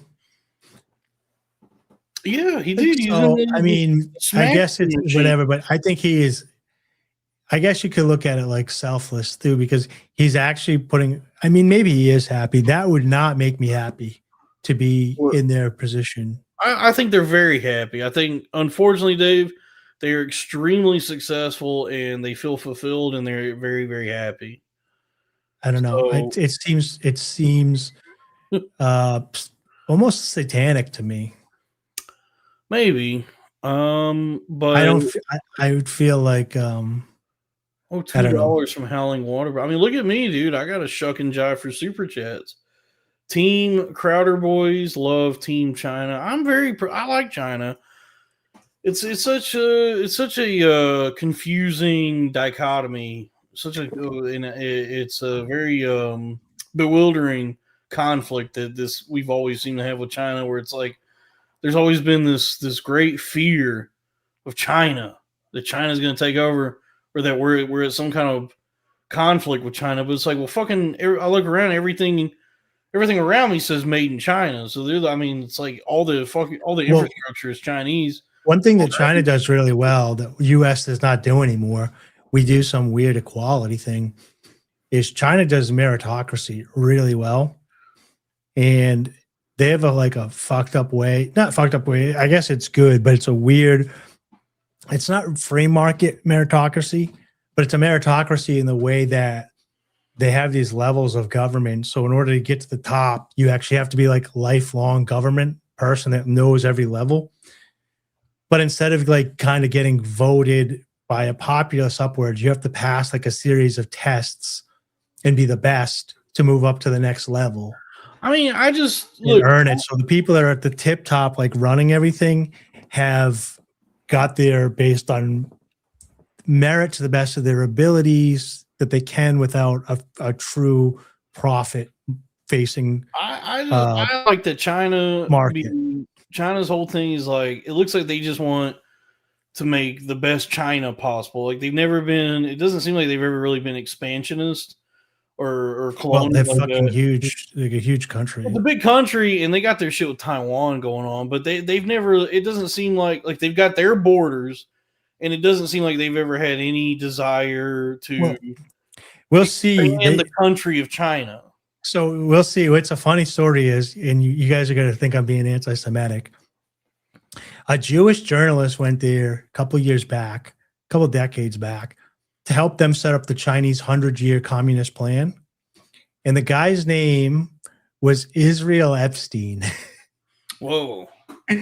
Yeah, but basically he was a journalist / economist or whatever. He worked with some other people from his community and helped trying to put together a 100-year plan. That reminds me of a guy I know who his name was Jew Pedophile. Hey, so we'll see if things start going awry for them. And there's a lot of talk about if the U.S. collapse, that Israel's already talking about, fuck the U.S. If they turn their back on us, we'll just go to China. I mean, I've said it before. I said, yeah, let's just do Firefly, dude. We'll do like the future and their spaceships, and everybody speaks Heck yeah. Chinese and English. We'll just do Firefly. Yep. That All right, who would be all right? We're on the Firefly ship. We need to fill the cast. Let's pull the cast up and see which people in the Billionaire Podcast Network would fill each role on the ship here. Let's do cast of Firefly. I'm the boy whose dad had to buy him some pussy. Well, the ship has a prostitute. Nathan Fillion never uses her, but there's a Morena Baccarin. And then the other dude's in an interracial marriage, so he never goes. I think the hot young chick, the mechanic, I think she actually does go to the prostitute in one episode. What's her name? Jewel Sati. Yeah, I have it pulled up here. I'm trying to find him. So we got the main character, Nathan Fillion, Captain Malcolm, Gina Torres, super cute. Miranda, this is Morena Baccarin. She was the prostitute. She was also in Homeland and Deadpool. Really cute. Yeah, she's hot, dude. Yeah, I like this. My favorite one was the mechanic chick, though. Where's she? Jewel Statey. Is this her? Yeah. She doesn't quite look like that. No, that's what she looks like. That's her. Let me pull her up from the show. I mean, she's older now. She's probably like 20 years older.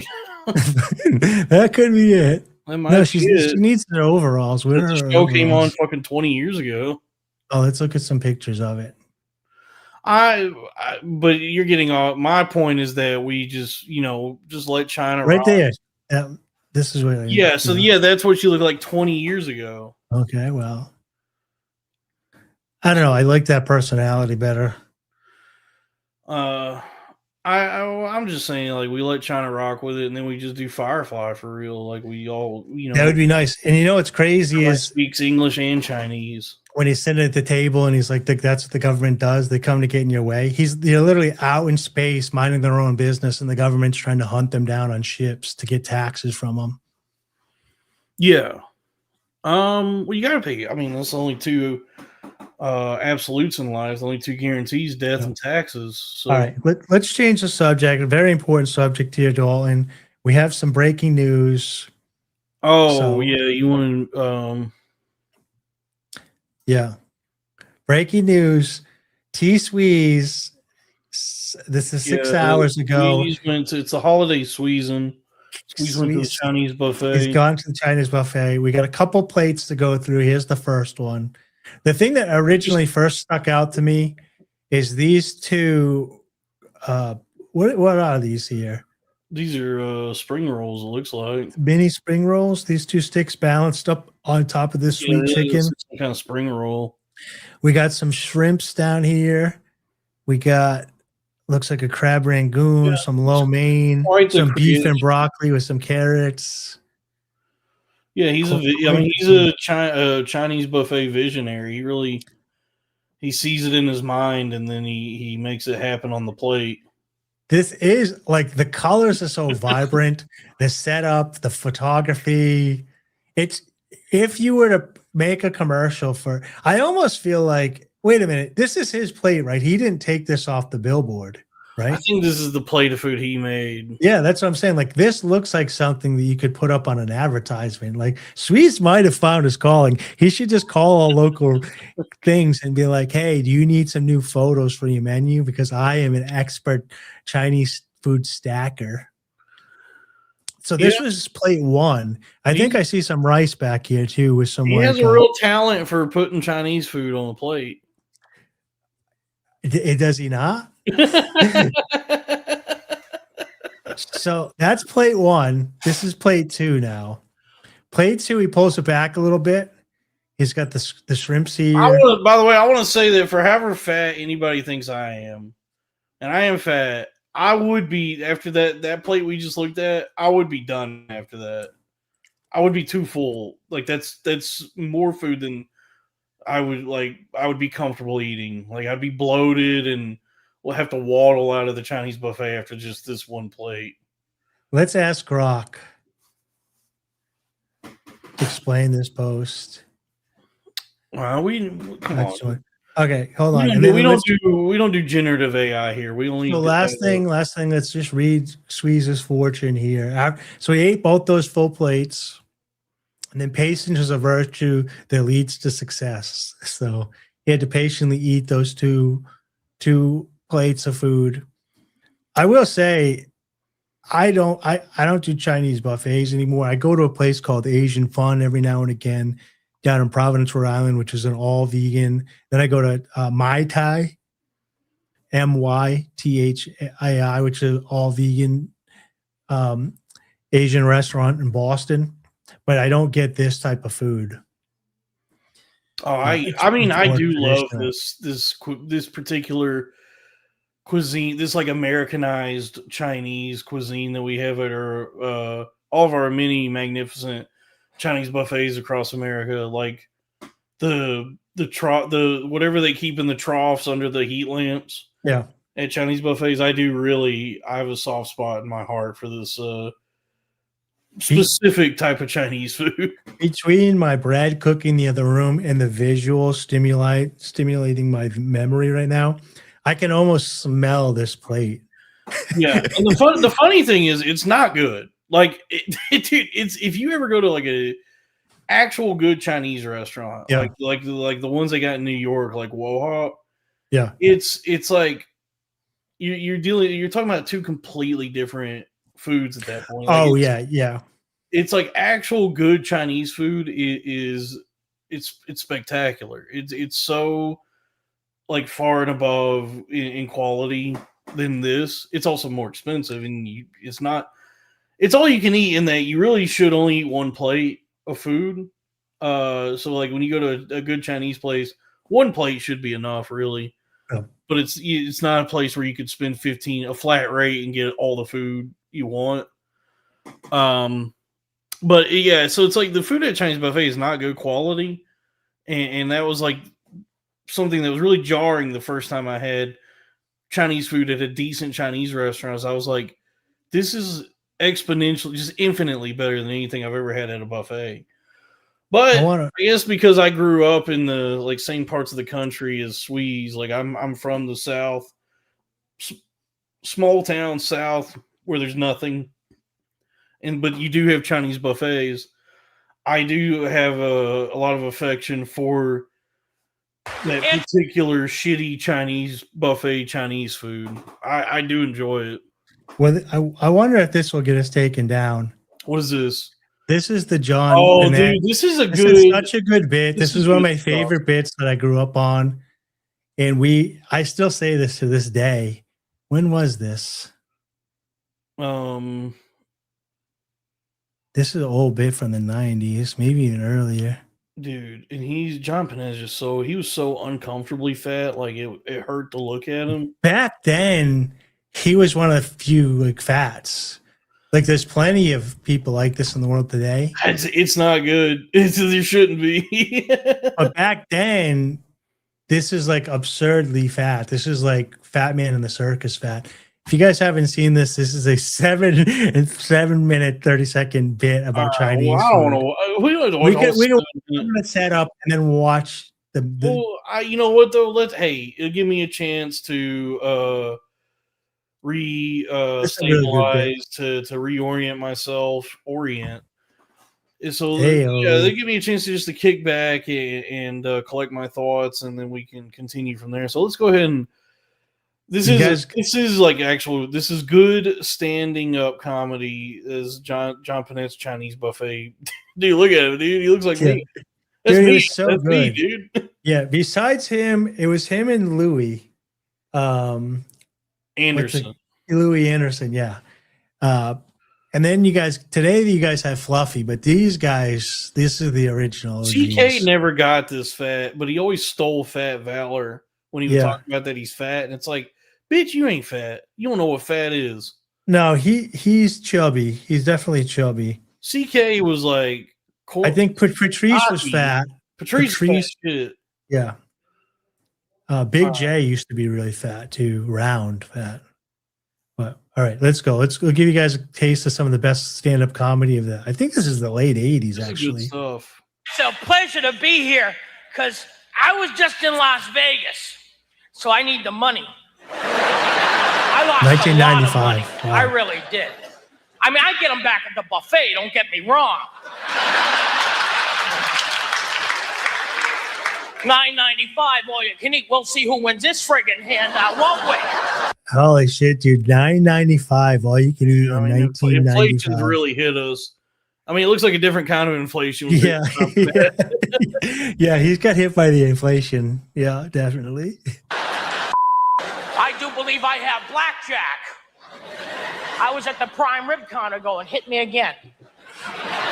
He's right at the brink of turning Asian fat, where the eyes get squinty. Yeah, and the cheeks go up. I'm kind of Chinese fat right now. Like, smooshing up all my facial features. Yeah, so it's all coming together between Sweeze's thing, this bit, and the way his eyes look. Yeah. The buffet manager was horrified. You should have seen him. He looked like a deer caught in the headlights. This was so good when I was growing up watching this on VH1. Get the prime rib back in the kitchen. Finally, they just gave me my money back. Here's your $1,000. Get out. Actually, they have a buffet in Las Vegas. It's called the Oz Buffet. It's the Wizard of Oz theme, and it's a buffet. You walk up, and it's the Emerald City, and it's an all-you-can-eat buffet. I ran to it. You're out of the wood, you're out of the dark, you're out of the night. Step into the sun, step into the light. Prime ribs and pork chops and scampi. Oh, my. You can see Good the skinny stuff. person inside of him. It's like he's almost wearing a You fat hate him. I mean, this is good. You know what though? This is like a good sort of a clinic on stand-up comedy. Also, like he's committing to the bit. He's doing his little act. He's doing the act outs. This is all very well structured. Yeah, this is good stuff. and he didn't have hours and hours and hours of online footage that he could watch. He was in the clubs grinding, watching other guys. You know what I mean? Trying to get 5 minutes on the late night with Letterman or Leno. I mean, it is, and it's also just inherently funny to look the way he does and talk this excitedly about buffets. Yeah, dude. Like I said, I used to watch this on VH1 when they did the comedy stuff, and this was gold back then. Pineapples and pork chops and scampi. Oh, my. Applause. You know, I talk about buffets, not because I'm a big guy. No, I'm actually writing a book, Around the World in 80 Buffets. And in my research, I found that there are some foods that shouldn't be all you can eat. Like Chinese food shouldn't be all you can eat because you get hungry again. I don't know what it is. They put something in it. They must. Because I order takeout, they're always real happy. Oh, he's gonna be back. Pause it real quick. I give that big boy 1 hour. This is sort of a great example of how there are no hacky premises, because this is such a well-worn joke that, like, oh, you eat Chinese food and you're hungry again 30 minutes later. I've heard like 100 different iterations of that. That kind of joke.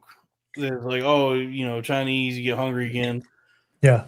So, but he's approaching it in a way that's like, from his own point of view, his own perspective, and his own like style, where it's breathing new life into this well-trod, this well-worn, trodden over. He's from the other point of view. He's taking it from the point of view as a restaurant owner, being like, "Oh, great! Like, but also most people are going to be hungry in an hour. This guy's definitely going to be hungry again in an hour, which is great for business." And the point of view of being a guy who's fat as shit. Yeah. That even the act outs of like, he's very animated. He uses the stage well. Even like looking for the watch on the sleeve or whatever. I mean, you see some skinny guys now that don't use the stage. It just stand there. Look, man, the thing about them act outs like that is you just got to be about that shit. You know, it's like if you enjoy doing them, if it's like something that's part of your performance and you're really invested in the, you can really commit to it, then it's great. But if you're trying to just like do an act out for the sake of doing one, the audience reads that. Yeah, They can tell like, you don't have to do an act out, but you should move around the stage. You should at least look and move and maybe walk back and I think forth. you can stand stock still as long as. I guess it just depends on what you're. I mean, you can play it dry that way too. How you want to perform. I think it's entertaining when people move around a little bit. Whatever your voice is, whatever your man. You don't have to hump the stool, but it is nice to take a stroll, use the full stage, and feel confident. I think. But I do, I'm just pointing out that like this is a sort of a refresher or just a. I wonder if he's the first to do this on stage. No, there's the 1 hour. The Chinese food and being hungry after you eat Chinese.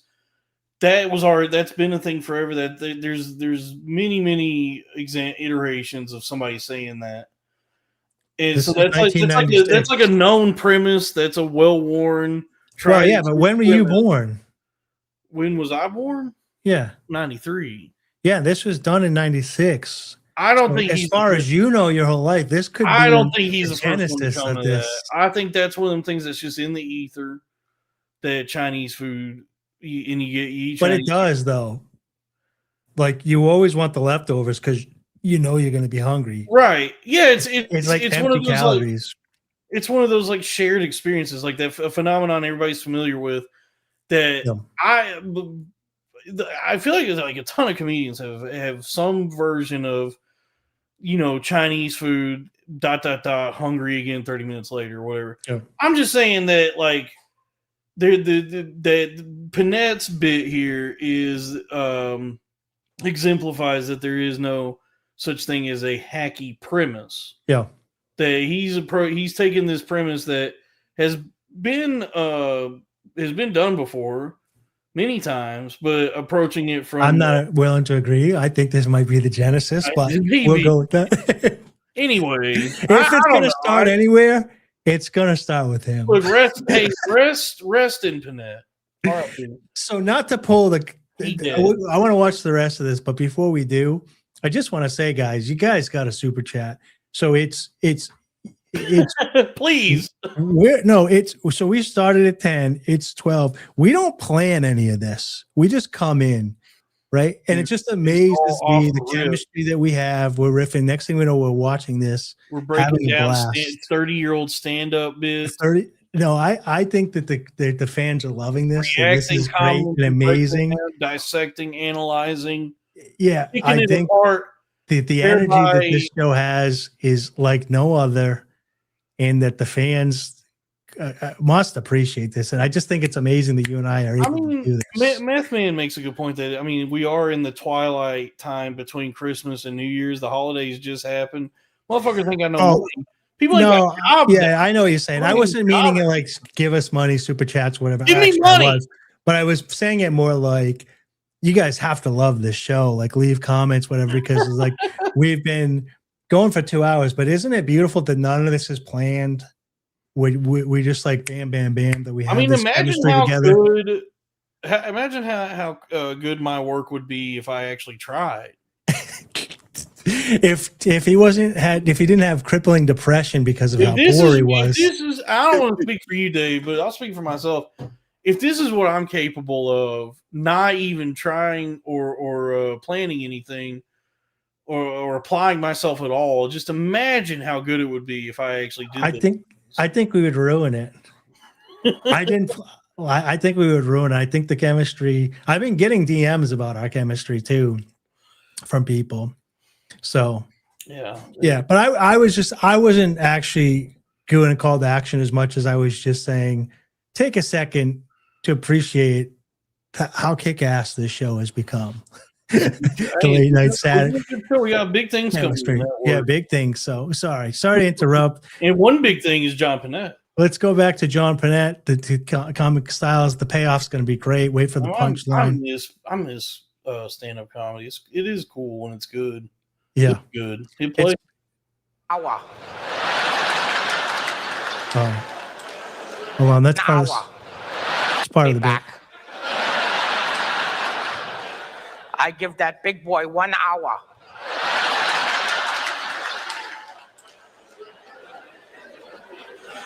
Because you do get hungry again. What is it, too? And you go from full to starving.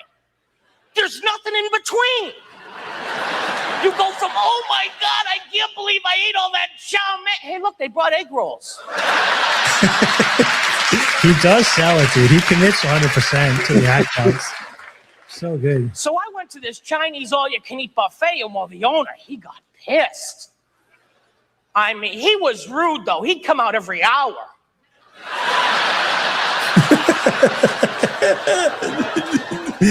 Son of a bitch, still here. The act outs are great. The fact that no one even bats an eyelash back then about the voices, and the voices are back now, but there was a couple of years in between where you couldn't. There do was the about voices. 10 years when the voices were off limits, or they had been deemed inappropriate. But I don't think the Asians care. I think because I'm black people, actual black people don't care.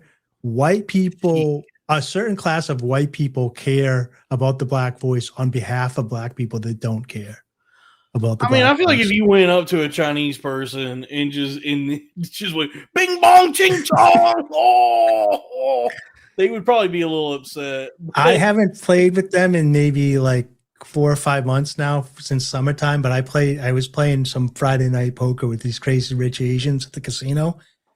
And dude, they are more like, they would love Gas Digital. They're all racist. They make fun. They do the jokes that they make fun of. They were doing this. You better to not me. been drinking a Coke near them. No, they were doing this to me.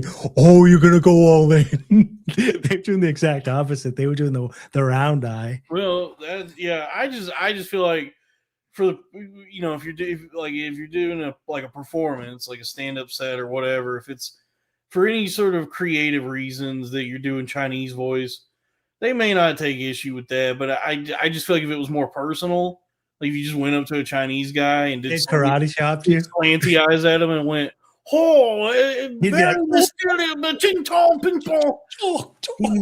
he might be a little perturbed by that." he'd kick you. He'd give you a roundhouse kick to the head. Yeah. I don't know. I've noticed that like one-on-one, most people think it's fun. Very few people. More often than not, it's a third party. We might be working with different data sets. I don't know. Yeah. The other place too is I only hang out like at Skankfest in poker rooms. So that probably is not going to work at like the office near the water cooler. Right. You know, you don't want to go up to your Asian coworker and be like, "Hey, is this funny?" Oh, I have the TPS report. Oh, yeah. Yeah, that might get you called into HR, as they call it, HL. I gotta go to the dentist today because my tooth are hurty. 230 is one of my favorite jokes of all time. It's such a funny street joke because I think everybody's heard it, no matter the generation at this point. Dude, my favorite version of it is, and it was kind of a throwaway thing, but it was David Lynch was doing some some audience thing where he was talking to the audience about his movies or whatever, and he was talking about like when he was filming Lost Highway or something, and he was like, every day we would go have lunch at Bob's Big Boy at 2:30. Not the Chinese dentist time, but yeah, it was the Chinese dentist time. Just the way he was like, it's the Chinese dentist time. It's so good, dude. So good. All right. Let's get back to Mr. Panett here. Look, he go again. He started screaming at me. You're going now. You're here 4 hours. Why you here 4 hours? You not come here anymore. Why you have spare rib? You're so big. I got to tell you what I do feel bad about this is me and my retarded friends for years, like in our 20s, we'd go get some we go get some cold tea, which was after hours Chinatown beer. You could go and ask for cold tea when they didn't serve drinks anymore in Boston, Chinatown, and they would give you like a like a ceramic pitcher that you couldn't see through with beer in it, and you could drink beer after hours. But we would go in here and just be doing the voice with the 4 hour. You'll be here for an hour, you go home now, like all shit faced. For years, everywhere we went, we were doing this. So I wonder how many poor Asian restaurants had to deal with the this happening to them because of this bit for so long. Dude, I mean the Chinese, you know, have been subjugated to the you know, the whims of the white man for many, you know, over 100 years now. Yeah, it's crazy that when you bring up trains like autism, Hitler, and I don't even think Chinese get mentioned, and they built the railroads in the U.S. or helped. Well, build the yeah, railroads. I mean, I guess like Deadwood touches on it with Mr. Wu in the Chinatown there, and then They're such a forgiving people. yeah, they seem pretty chill. They seem pretty cool about it, but they also have another one of them like China or the Chinese diaspora. They have another one of the things that's like, you know how like certain immigrants, like certain ethnicities get like these grants or whatever to come over here and open small businesses. Yeah. There is some initiative, like Chinese initiative, like Operation China, that the reason you see a Chinese buffet just everywhere, like any shithole small town in America will have a Chinese buffet, is like apparently they're funded by the Chinese government or some combination of the Chinese government and the American government. Like they get these grants to come over here and open these restaurants, and then just entire Chinese families will go live above the restaurant or nearby. Yeah. And run the restaurant together. So it's like, you know, like we did, if it wasn't like by force necessarily, is that not, you know, it's never written. Yeah. Have you ever seen them coming and going to work? And it's just like they got the black pants on, the white shirts, they're all holding like a black vest. And there's like 10 or 20 of them, like just walking down the sidewalk together. Yeah. Yeah. Open and close. A gaggle of Chinamen. Yeah. The Google, I think it's called the Google.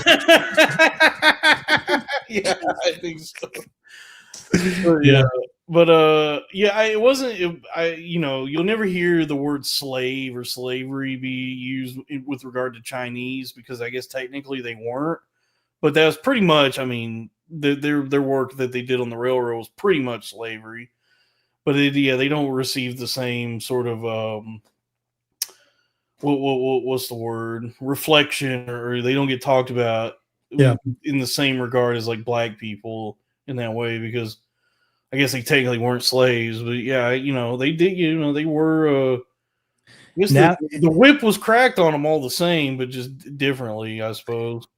And now we got the the Patels moved in to get the motels in the US, but now everywhere you go, the convenience stores too. So it's funny how these different cultures teach these niches. Well, we get the Middle Easterners do the smoke shops here. Yeah, there's all these businesses are going out of business up the street here, and all of a sudden there's just a smoke shop opens up from these Middle Easterners, and it's like all brand new, polished, great lights. You walk in, it's just like a mini warehouse with like vapes everywhere.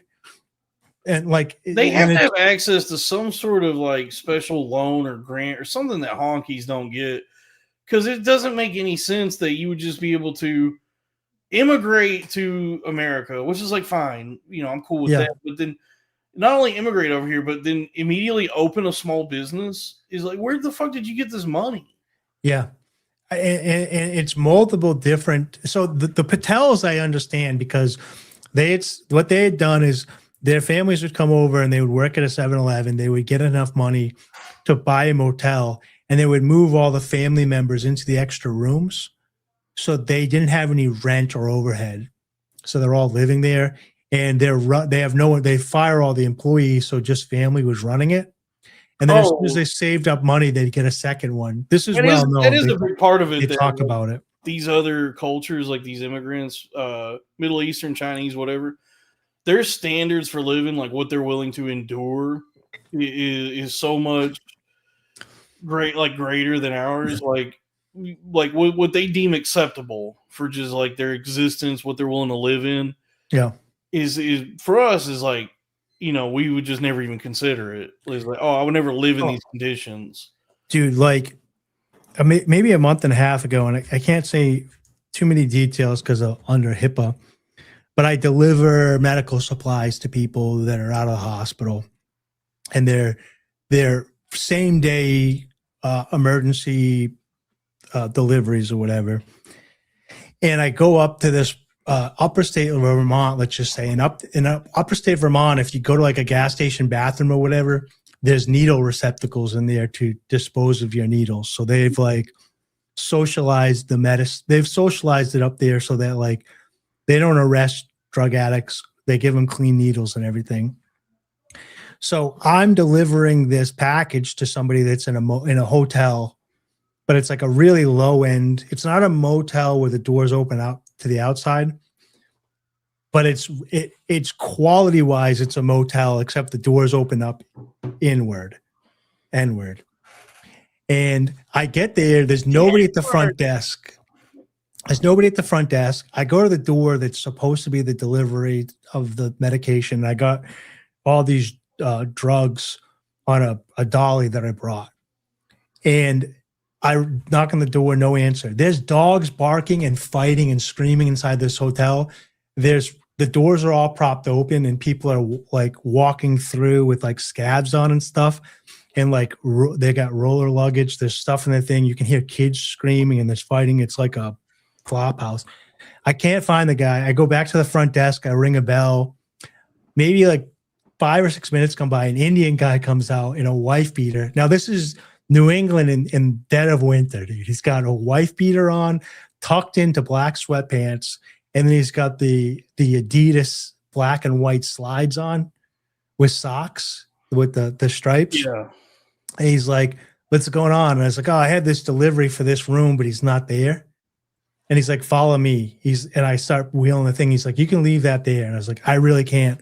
And then the hallways are chaos. It looks like a Naked Gun movie when like things are almost going to be on fire or whatever. Right. And he's just like calmly walking through, dogs barking. Everybody's smoking in the rooms. They're screaming. They're propping the doors open. He walks down to one door. Then the dog's like scratching on it. He talks to one guy. We go upstairs. The elevator doesn't work. So I have to like carry these things up the stairs. And we're just walking through like something out of a cartoon. And he's just unaffected by it. And the whole time I'm thinking, he must have just come from the biggest shithole in the world where like this is paradise to him because he's not even blinking. And I'm like, oh, I'm going to get stabbed in the neck. Probably. Yeah. So I eventually do find the guy and drop the stuff off. And, I'm walking out, but it was like a drug like flop house. And this guy's just like probably renting, like basically the room that I was supposed to go to drop it off had already changed, and he thought he was in another room, but he's already in a third room. So like these people are like, they're not even staying in the same room for multiple days. They're probably like homeless, and then when they can get enough money, they rent the cheap room for the night.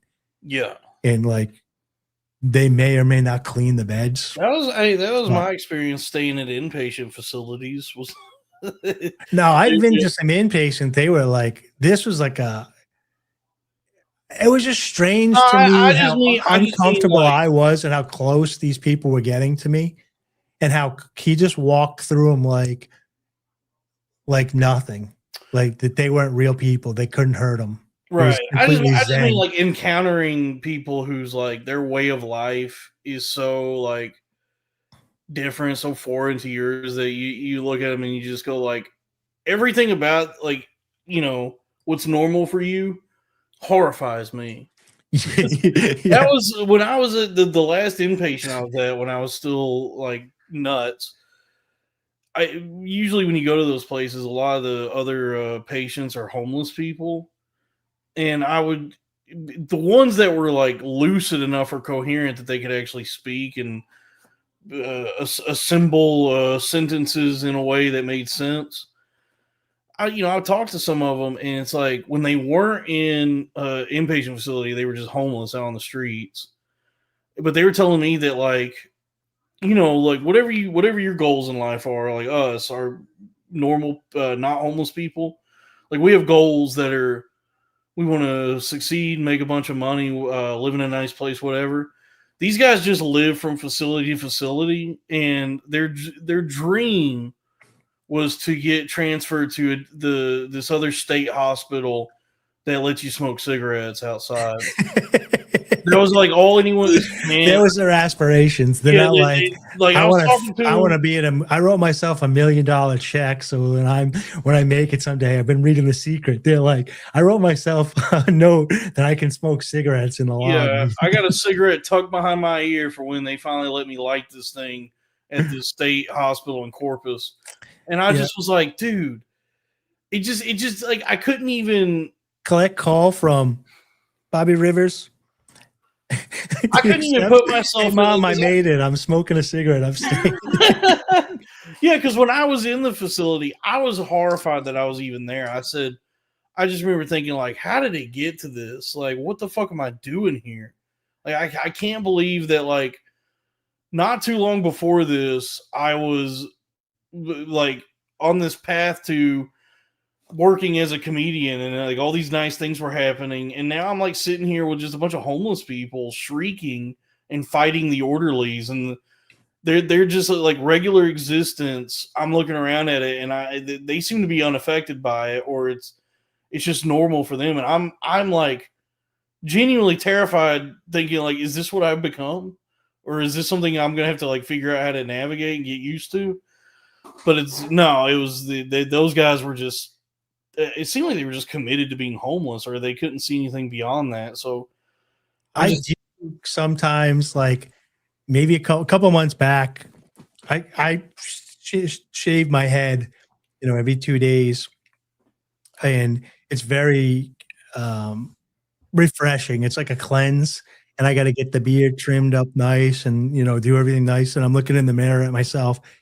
And every now and again, and I remember the last time was a couple months, but I just look at myself, and then I remember like being a boy, and then be like, I used to be young, and you're just looking at yourself, and you're like, who is this old man? Because I don't feel different on the inside, so you're just like, who is this old man staring back at me? And then I am hilarious because I got knocked out teeth from the accident. I got this big freaking beard. I'm bald now, and I had a full head of hair. Like my shoulders are all hairy. I'm starting to get circles under my eyes from my age. Yeah. And you just look back. You just look at yourself some days, and you're just like, who is this staring back at me? Yeah. I wonder if they ever have that, like that moment with themselves as they try. I had that with myself. I don't know if they ever have that, because they genuinely seemed like distant. Like they seemed like really far gone. Just in terms of like their like tethering to this earth. Like they did seem like kind of like too nuts to function in society. But weirdly enough, that like, some of them were capable of like being like they seemed lucid, and they were coherent. They could speak in actual sentences, and they said things that made sense. Others were like, there was one guy who was just always rambling about something else. Like he was never in the moment with us in the group therapy. He just was always like talking about some lady he knew from the past, and it seemed like he was like stuck in his own reality. And there was another guy who was talking about being gang stalked by the CIA. But then the guys that I would talk to that were a little more coherent, yeah, they would be like, dog, when I get out of here, the next one I'm going to is the one where I can smoke cigarettes. That's the dream.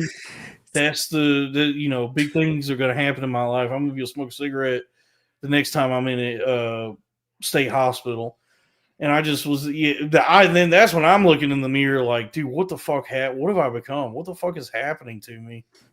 And then I got better. I'm doing better now. But to your point, it's like, yeah, it is kind of startling when you encounter somebody who like their regular existence to you is like alarming. Everything that's happening, you're just like, how is this not bothering you? And they're like, it's just Tuesday, dude. It's so much chaos that I'm on high alert. You know what it was? Here's how chaotic it was.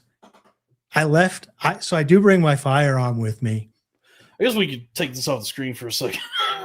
I do bring my firearm with me. Just when I'm out and about driving or whatever, whatever. I'm just used to having it like a wallet or something. I don't expect that I'm going to need it, and I hope I never do. But this place was so crazy just pulling up to it. I left my firearm in the car because I was like, because it was just like, there's too many variables in here, and I would rather just make a run for it than stand my ground because I could get overwhelmed by the vagrants and just lose my firearm, which would be guns is scary. A worst case scenario. But I worked with the homeless for a while. If you get shout out to St. Matthew Street Church in Providence, Rhode Island, we used to do vegan potlucks every Sunday with the homeless, and I'd work with the homeless there. And I was naive going in. Naive Ali? Naeem Ali. Naive Ali. You were Naive Ali. And then when I came out, I had a much better understanding of what's going on. There's a lot of homeless people that have made a calculation.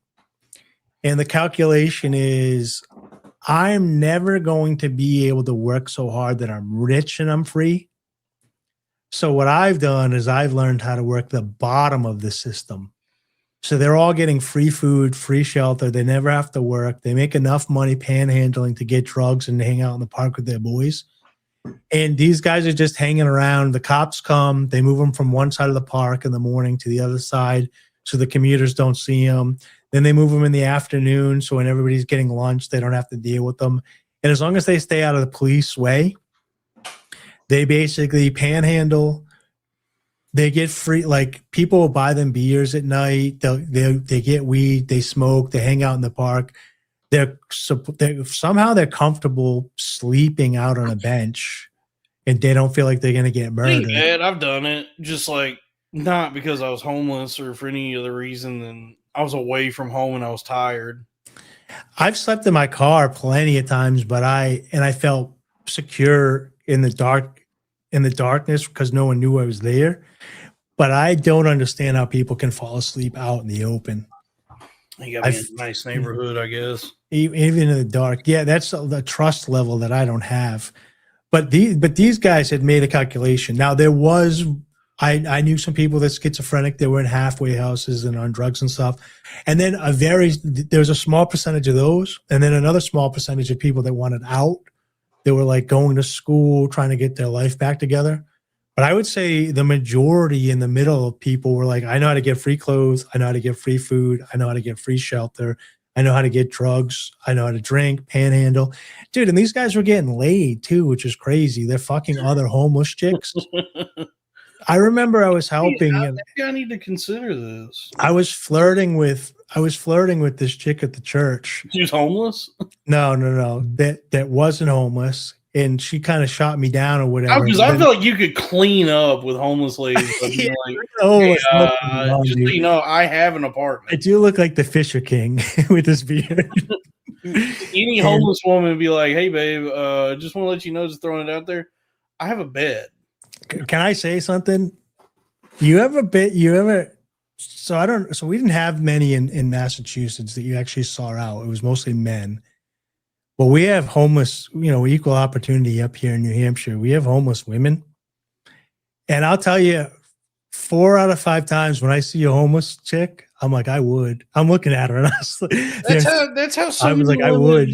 That's how so many women just evade homelessness to begin with. Like, yeah. Dude, there's so many women who, were it not for the benevolence of a man in their life, they would be fucking homeless. it is crazy how you got to be real fucked up to be a homeless chick. Dude, there should be no such thing as a homeless woman, and there isn't. If the to your point, there is no homeless woman unless she's just schizophrenic or is suffering from some sort of total mental break Yeah. that bars her from being able to find a guy to shack up with. Dude, there's like so many guys with houses who are willing to put up with quite a bit. Yeah. You have to be like especially fucking nuts to be a homeless woman. I always kind of thought about it, but I never like thought about it out loud. And I was visiting my buddy, he's like 65. And it is probably an old street joke, but we just pulled up to the whatever, and there's like a pretty hot looking homeless chick sitting on a bucket with a sign that said like anything helps. And he just looks over at me. He's like, "Do you think she knows she's sitting on a golden ticket?" It was just like, it was such a funny way to put it. So that's got to be out there for a while. But I would say the only time when I look at a homeless chick and I'm like, I probably wouldn't, because most of the time they're kind of cute, is when they got like scabs and stuff. Skin scabs scare the fuck out of me, like open sores. Mm-hmm. Yeah, but a lot of times, the other one that's crazy too That's a is really like, great observation. Most of the time, homeless women are pretty cute. wait, here's the other one too. Have you ever, you and me are both single, right? We both have our difficulties with finding relationships and love in the world. Sure. Does it ever piss you off? You ever just be out and you see like two homeless people and there's like a homeless woman following a homeless guy around? You're like, this motherfucker locked down some pussy on the streets. Like he figured out how to get a girlfriend while homeless. I've had to make my peace with so many versions of that where I've had to like, just over the years, I would get so fucking enraged at the kind of guys who seem to be able to get pussy and get girlfriends and all that kind of thing. Like, yeah. Where I would be like, wait, why is she attracted to this? Like, whatever this guy's deal is, this guy's a fucking bum. It wasn't like outright homeless, but like just so many versions of that, of just like some fucking, layabout. It's like, look at me, I gotta, I'm making money, I have a job or this and that. I'm a professional broadcaster. Yeah. Or, I just had to like reckon with it and say like, some things are just, mysterious or they're beyond me or, it's just like, who knows? The matters of the heart are, they don't abide by the same rules as everything else. Like, I don't know. It's something that used to really bother me. Yeah. And I've kind of just like come to terms with it. That's like, some dudes just be getting pussy in spite of everything. But you just have like, part of it is like you were saying on Crowded Boys the other day. Sal has, I don't know if it's a barbarian type mindset, lower standards, but it's a mindset of, like his standards is he is able to objectify women in the fact that he can ignore all their bullshit and have them around. And he's just kind of conceded that, women are a pain in the ass, but you want to have them around, you want to get some food and you want to fuck them. Whereas I think you and me and Robbie are like, well, I kind of want to find one that I can hang out with. I'm scared of girls, dude. I can have a good time with. They have a personality. We share some values together. And when you start doing that, it becomes a lot more difficult to find a man. I think that's always been my blockade is like I've always had like higher standards than higher than what they should be for who I am. If I'm not gonna make the effort to actually lose weight, yeah. Like I've always been attracted to just gorgeous, beautiful, smart, intelligent women.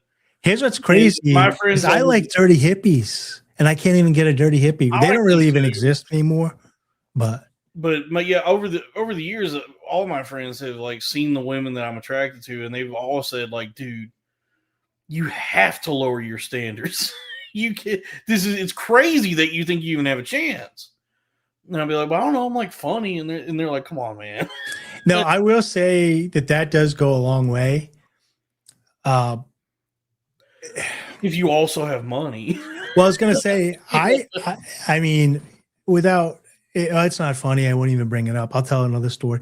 When I was like 230, but a bad 230, a loose 230 without muscle. So it was the biggest I've ever been. You had an appointment at the Chinese dentist? Yeah, like I was literally drinking beers and sitting them on my stomach, like when I was hanging out with my boys. Like and I was at the casino playing poker, and I had like a round, bloated face, but I had bald, and I hadn't quite figured out what I was doing. I just started shaving my head, and my head was like fat and like bald. And I look good bald when I'm thin, but like I just had the round, like whatever. And I'm sitting there playing poker, and I had no girlfriend. I had no opportunity to get girls or whatever. And I'm just watching this guy walk in with this woman, and and I was like, oh, this guy's taking like one of his workers from like a facility to the casino so he can play poker. Because this woman had she walked weird. One leg was shorter than the other. And she had 2 lobster claws for hands. She had the 2, like when your fingers like fuse together and they're like stubby. And her arms are like crooked. Her legs are all crooked. And they walk up together, and he puts her in this seat to come over and play poker. So I was like, oh, what a dirtbag. He's like doing his work from the home, taking the woman out. He's sitting her there while he plays poker. And then before he gets to the table, they give each other a big hug and a big kiss. And then he comes, sits down, and I was like, that chick found a boyfriend. She's trying to, like, he looked like a normal dude that you would see. People find each other, dude. He looked like a normal dude. I mean, maybe he had a micro penis or something, but like just looked like a normal dude. And she was able to land him. And I was like, I mean, maybe she got that like retard just kung fu grip down there. I mean, my experience is just literally did have kung fu grip. she had the kung fu grip on his penis. But I was looking at it. It was literally and no offense to her, I'm sure she was a sweetheart, but she was literally a physically disformed individual, and she had a regular mate. She had a normal. Yeah. She was an irregular dating a normal. Yeah, and this is before the internet, so he's not even monetizing it on Instagram or anything. He's doing this for the pure love of the game. They would be doing TikToks together if if that was around. They probably are now. Yeah, he'd be dressing her up as a lobster dude with the things on the head, under the sea. Yeah. Yeah. I mean, my experience has always just been like, that's why like people tell me I need to be like dating right now or whatever. And it's like, I got so much other shit I got to work on, because my experience always was that when I finally figured out how to come out of my shell a little bit, I found that women would be like, if not attracted to, at least charmed by my sense of humor. Like they thought it was funny. Yeah. And then like but then everything else was off-putting. Like everything else was turned. Well, you're on-putting, which is why they're like, awesome. If you could get off-putting, they might actually might actually fall for you. Yeah. I think you can. So women like money, obviously. They love status. And a lot of times, if you have money, you have status. But you can also get status through looking really good. So look, status, and money. So if your looks are way down, you got to get some money and some status. But if you're just really good looking with no money, you can get by with the status that you give her when you're out. Like if you're 6'4" and handsome and broke. When I was a broke G-gen in my 20s and I was good looking in my late 20s, I dated multiple women that would pay for everything, and they would literally hand me money before we went out. And I was such a scumbag. I was like a true wig of form, just spending their money, going out to eat, pretending like it was my money. And then I got a little bit fat, and that went right away. Yeah, I mean, I guess really the X factor is confidence. Like I've seen, that's the thing that like guys who just have like some sort of a supernatural confidence in spite of everything else about themselves, that those are the guys you see where you go, wait, huh? How did he do this? But then for usually it's like you can be hot and broke and still get a girl, or you could be there's like all these different combinations. Like if you're fat and ugly but have money, they like that. Yeah, if the money comes with status, I think a little bit of status. They don't want to just be. But They need people to kind of right see the woman, riches in some way. I'm told that the right woman will like me for me. You know, Josh Potter was doing a little bit about this, and I related to it. But he was just saying, like, he's like, so many people come to me and say, "You're so, so nice, you're so kind, just so authentic." And he was like, "Yeah, great, but it doesn't get you anywhere. It actually makes people feel uncomfortable. They want you to kind of play the game a little bit." Not you. He was saying it about himself, and I related to it. So I was like, "Yeah, when I go places, people feel a little uncomfortable because I'm not playing the game." And I've literally had people say, "Look, we're going to go to this thing. Can you just pretend? Can you make some small talk for one night?" Right. And, and I'm not cornering people like Kurt Metzger to talk about the Jews in the corner or anything, but I don't watch like. Yeah, but I mean, if baseball. it happens. If it happens, I'm not going to shut it down. And here's the thing, right? I'll go to a dinner. Somebody will say something extremely political towards me, right? And all I want to do is just answer back and rebuttal a little bit, and then I get in trouble. Oh, I didn't even see they started it. $2 from Daisuke Dave. The black community loves Chinese food. Why? Chicken lollipop. Thanks for the thing. Honestly, if I had to think, it's kind of like Dalton was talking about earlier. I think the Chinese people come over, they buy in those communities, and then they sell the sticky wings. So it's a cheap food that you can get delivered to your house. You know what I mean? So if you're in those areas, you're going to be eating Chinese food. Now, this is true. I will tell you, the cul-de-sac blacks that I hung out with did not like Chinese food. They thought I was the outcast for getting it. This is very true that I do be scaring the hose. Like that's why I don't feel too pressed to like date or get out there right now. It's like I got to just focus on bettering myself and my own station in life. You're going to do that forever. So if you defer your gratification to forever, if your happiness, like you could also find somebody that you're going to grow with. I had a couple of ladies, I'm not going to mention them in case they're in the chat or they're watching live by name, that reached out to me that wanted to meet you at Skankfest this year and said, if we're down there, can you introduce me to Dalton? Which just shows you how uninterested and not unaffected, but like unthreatening that I am. This is not true. This is something girls like to do is twist the truth, or this is disingenuous. That inside us is saying that I have yelled at ladies. I've yelled at one woman. I was 21, and that was Rosie O'Donnell, and it's because she's a piglet. She was 20, and I was upset, and I let my emotions, my temper, get the better of me in a moment, and I did yell at this lady, and she was she scared her, and she felt very threatened, but nothing happened. It didn't escalate, and I do like that. That was fucking over 10 years ago.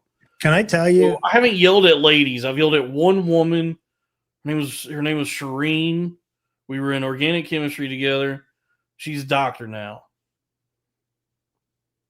I'll tell you a little story about a Jewish lady. The ladies already know this, but the young lads that don't know this will learn this. So during the pandemic, I was about to move up here, and I had a washer and dryer stackable that I needed to sell. So I sold it to this young Jewish lady in my building. And during the lockdown, everybody was feeling like the need to have some physical connection. So she grabbed my number to buy the laundry thing, and then she invited me over for dinner as a date. And I said, well, I'm moving in 15 days, so it would have to be extremely casual. And she's like, yes, a pandemic. I just need something casual. So I go over and watch a movie. She has a glass of wine. And then she finishes the wine, and it's like 10:30, and she starts getting angry and screaming at me and taking her finger and like poking it at my chest.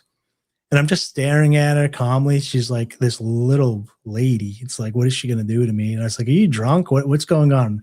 I was like, you need to relax. And she keeps yelling and yelling. Girls love it when you say that. And I said, you know what? I'm just gonna leave. You're obviously upset or whatever.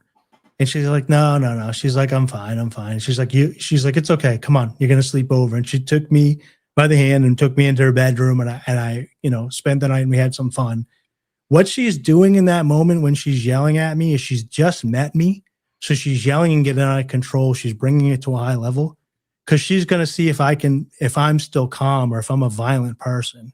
When she recognized that I am calm and stay in the pocket and that she's not going to affect me, she knows that I'm not a danger to her. So it's a quick way for her to vet me and feel safe. So when women are trying to like get you all riled up, it's just a shit test to see if they can control your emotions. Right. Like that one online with the dude with the glasses that's like putting his head and the lady's talking about how like skin color isn't determined by genetics. It's just like random. She's fucking with him. He should just not get upset. He just stay in the pocket and laugh at her. Well, the lady I screamed at, she was not testing me or that was a different circumstance, and I shouldn't have screamed at her, but I live and learn, from that experience. But I guess I'm not trying to always defer what I want in this life, but I am at where my life is right now. I just need to improve it a little bit. I got to get to like somewhere better, just a little bit. Yeah. Before I like start thinking about bringing in other people, girls. You seem like you've been doing better lately. You've been chipper. You've been more responsive. We've been working on the show more. Yeah. I'm doing better. And it's winter time, so in the summer you're going to be cruising by summer. Like honestly, a lot of it is like financial. But there's like other things that are going on that's just like there's just things I need to focus on right now, and then I'll know when I'm ready to go out there and try and be with ladies. I get that. A couple weeks ago, I downloaded the apps just to like look, and I was just like, "What am I doing?" I looked at a couple people on there, and I was like, "This just makes me want to kill myself." So I just deleted everything. We got a 99-cent super sticker from Howling Waterburger. We did. Thank you, Howling Waterburger. Did you I guess let's watch another 30 seconds of this. Eat vegetable. Eat broccoli. You'll scare my wife.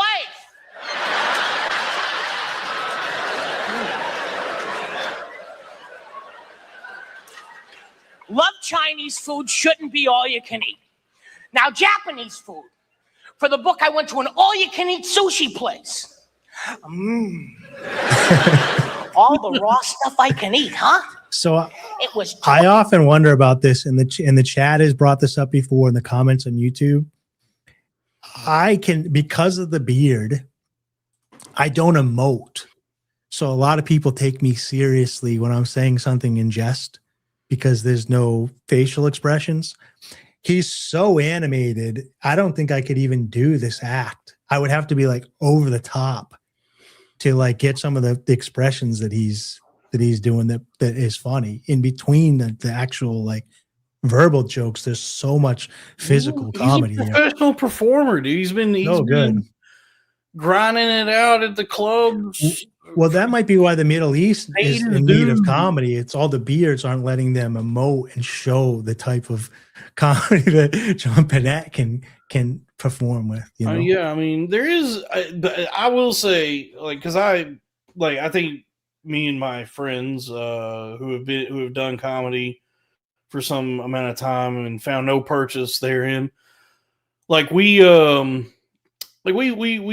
like criticized or talked shit about comedy a lot, and maybe a lot of that is projection from us because we never succeeded.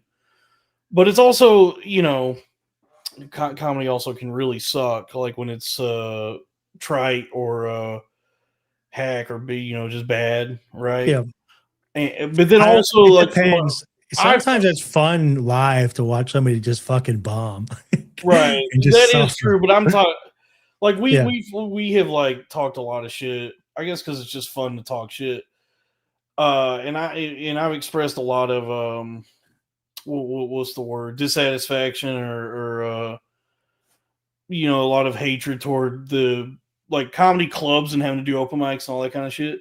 But I mean, there is something about like when you go out, like put yourself in it and go do all the open mics and really grind away at it. Like playing Final Fantasy or World of Warcraft or whatever, where it's like you start at this bottom level where you're just trying to vanquish little critters and goblins, and then 300 hours later you're killing a veritable god, gods and demons and big dragons, and it's that is kind of the thing that happens like when you grind it out through and this is any craft really, or just Yeah, it was the same.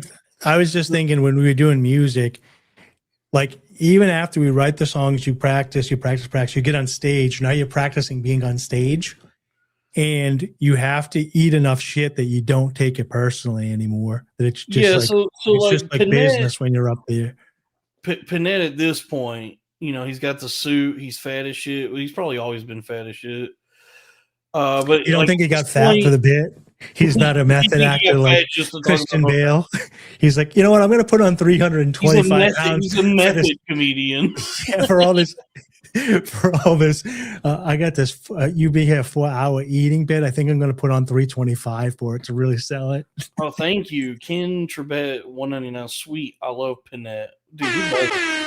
Yeah. Rest in Panette. He's dead. But I'm just saying, like at this point, I didn't even know he was sick. At this point, what did he die of? What's a good stabbing? Skydiving. Yeah. He fell off the sofa. But I mean, I'm just saying, like at this point, like Panette has been, he's been performing for a while. He's made it to the Just for Laughs festival, which used to be an accomplishment. And so like at this point, he has like developed his like performance. He's found his voice somewhat. They say you never truly find it, but you do start to figure out how to sound more like yourself. So it's like now he's confident in his ability. He has the skill set. He's done the clubs. He's bombed. He's ate shit. It sounds like he's also eating a lot of Chinese food. And so, he's just like, he's approaching this almost like, from a place of like, he's done like, he's done it so much. He's practiced this so much that now when it comes time to actually perform, his mind is clear. He's able to enter the flow state or something. So, something like that, like one of these fucking kung fu movies where it's like he did so well when he's doing the tippy toe dance in the beginning, like when he doesn't even have to think about it when he's going over to the buffet and he's singing the song. Yeah, so good. It's like it's like in Dragon Ball Super when Goku develops the Ultra Instinct. Yeah. Then Goku, his like body is operating separate from his mind. Like he doesn't have to think or no, I get it. He exists in this like transcendent state of being where he's faster and more capable than he's ever been because everything is operating through instinct. That's kind of what happens also when you do a bunch of open mics. Well, I was going to say what sucks is when you practice the music and you're having a good set and you're like doing songs and you almost like black out when you're singing and appealing to the crowd. because you're in that flow state when you're having a great night. But if you ever have a bad night, and I do this sometimes with podcasting when I'm not like a fully in it, you're performing, but you're like right here watching yourself. You're trying to like bring the two, but you're kind of like just outside yourself, watching yourself perform, and then your performance suffers because of it. Yeah, and so then and then it's like what's happening now. He's at the Just for Laughs. I mean, that's a big deal. 30 years ago. Yeah. It's now it's this like naturalistic state of being for John Pinette that he's just in it. He's in the moment, and like this is all he's been sharpening his sword and sparring and practicing all for. So now he embodies the performance. And that's a big body. But like all of his act outs, his little voices he's doing, the setups, the punchlines, all of it.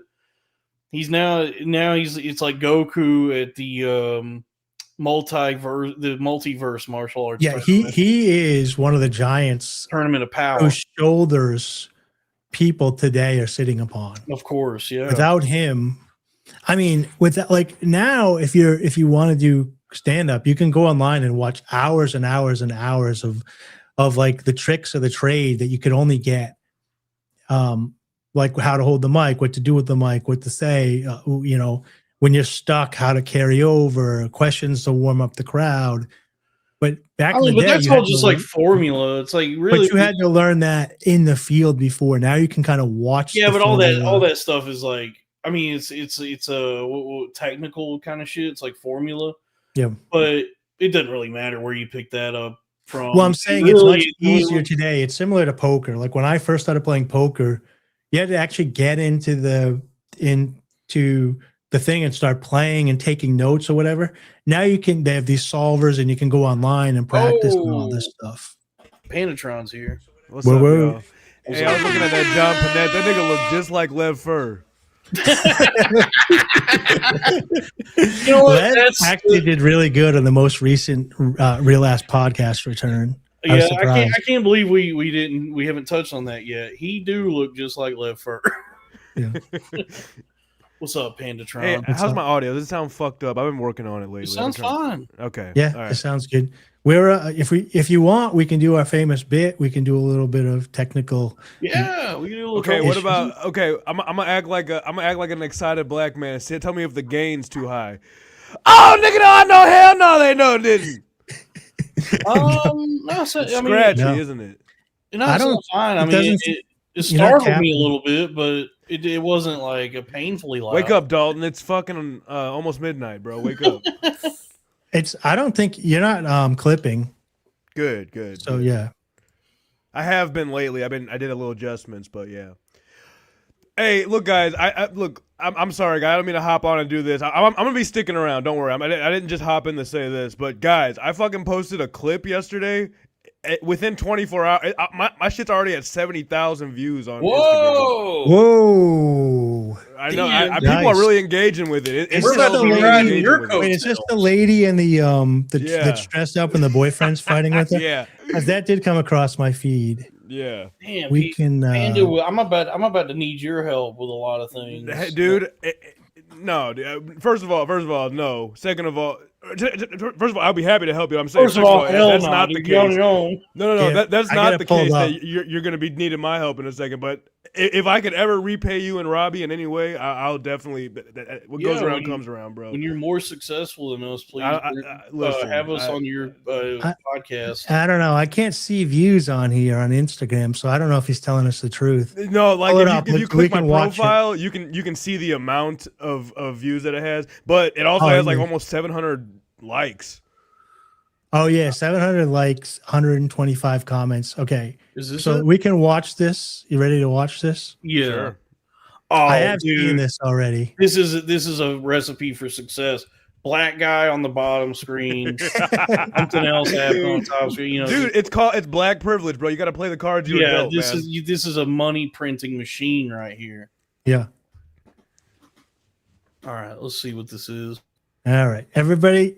Before what time do you go on every Saturday? Well, okay, live so stream? since it's been the holiday season and things have been a little bit in flux, Holiday season. within exactly within the Crowderverse, you know what I mean. The scheduling been a little bit in flux lately. So lately, I've been doing like Wednesdays and Saturday and Sundays, but I do plan at the beginning of the year to get back to doing the pre-show with you guys. A lot of people say they like the pre-show. Yeah. So I've Okay. been a little. Where can they find you? What, right now, Wednesday and you- Sundays, or what time? you know, it's a little I try to give Okay. myself a little bit of flexibility, All but right, so just you're right. follow- It's about just follow 5 to 9 p.m. Over on YouTube and hit the Yeah. notification button so you know when he goes live. I definitely go live every weekend and at least once during the week. So there's some right. consistency. I mean, I think you're allowed a little Live. relaxation for the holiday times, even if it's. I mean, I haven't really taken time. Wait, are you off. calling Panatron lazy? Because that's a stereotype. No, I just mean like the comment. holiday season. Like I've been a little more. I guess I have felt more off. Like it's just that time of year where it's like a time of introspection, reflection, hibernation, yeah. and then you're born anew come New Year's, or at least by Chinese New Year's, you should have your shit back together.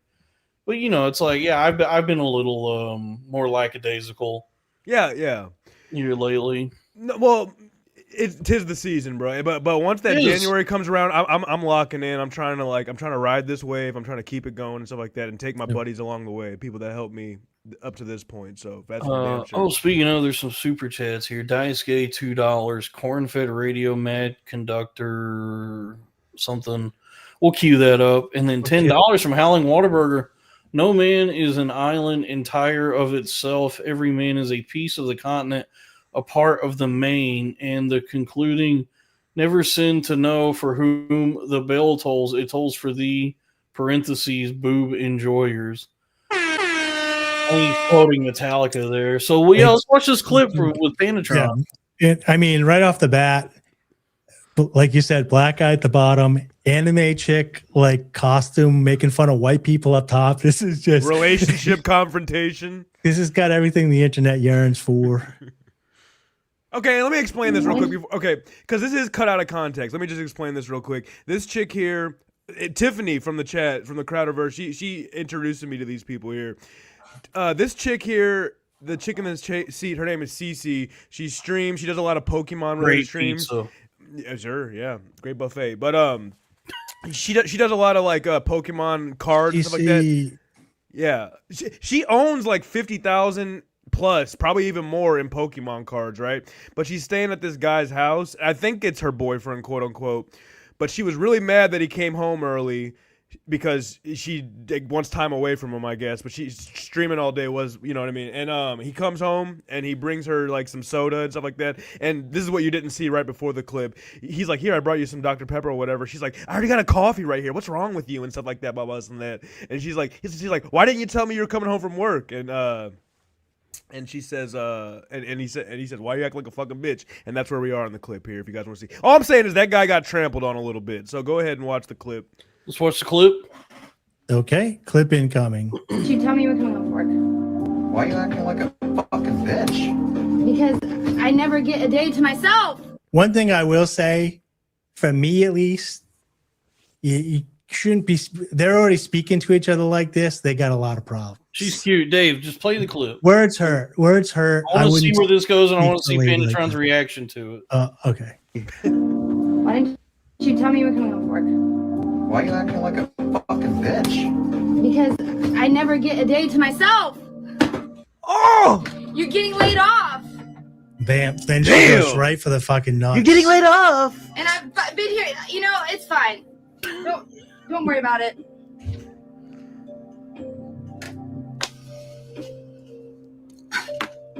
Is her nose bleeding? I want to What's see how going this on? plays out. I'm not even saying nothing. It's dude, you have been studying the algorithm. Yeah. 2 hours? Like, you leave work early 2 hours. Keep Just a full playing. day.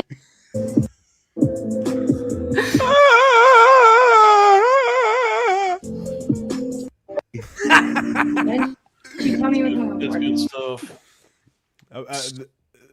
Instagram agrees. Shit, I was just throwing a shot in the dark there, but yeah. What is this lady's name? How do I spell it again? It's you. I think you did spell it right. CECE. That is, yeah. dude. That's so funny because like that's so much of like what I see on the internet. Like it's so seldom to actually ever see the original thing. It's always the whatever the thing is, the main clip or something from something else on the top of this. It's a split screen. Top screen is like whatever the thing is. Bottom screen's a black guy reacting to it. Yeah. And sometimes not even doing as much as you did. That's what I'm saying. That's what I hate when I watch those clips. Whenever I see the guy just like has the video playing up top and he's looking up the thing like, dude, yeah. There's so many of them where it's just I hate that. It's just a black guy staring kind of slack jawed at the screen. Where I'm like, is he even watching the clip, or did he just insert like he has like a stock video of himself staring at a computer screen that he just uploads alongside other things? Because I mean, like you at least those are fun though. I know what you're talking about. Yeah, no, you and I want to go ahead. It's usually on TikTok. It's the Stitch where he's just got his head floating around the bottom, and he's just He's like, there's the doesn't guy have anything to say about it. Just like, hey guys, watch 1.2 this. million views. I am watching it. You don't have to point. I'm watching it right now. But Yeah. then there's the others like Panatron did, where it's the bottom screen. The guy's got the headset on. He's looking at his computer, but he's like so vacant. He's not saying anything. He's not reacting to anything. But then there's something playing on the top where I go, I don't even know if he's actually reacting to any of this. Right. It could be a completely different video. Or if this is just a guy who adds this, 1 minute whip of himself staring at a computer to clips of other things to game the algorithm. Yeah.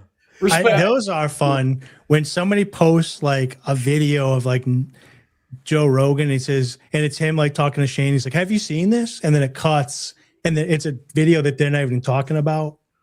They're like trying to, or they'll put like Candace Owens just trying to not paint the saying narrative. anything. Yeah. Like she's just like nodding, like watching a video, but it's not really what she's nodding to something is completely. But the video we just different. watched with Panatron, where you stop and you go, "I want to see how this plays out," and you're actually commenting on it. And I'm like, dude, seriously, because I've seen so many versions of that where it's just a guy doing nothing. My first thought was, all right, Panatron's putting in the work.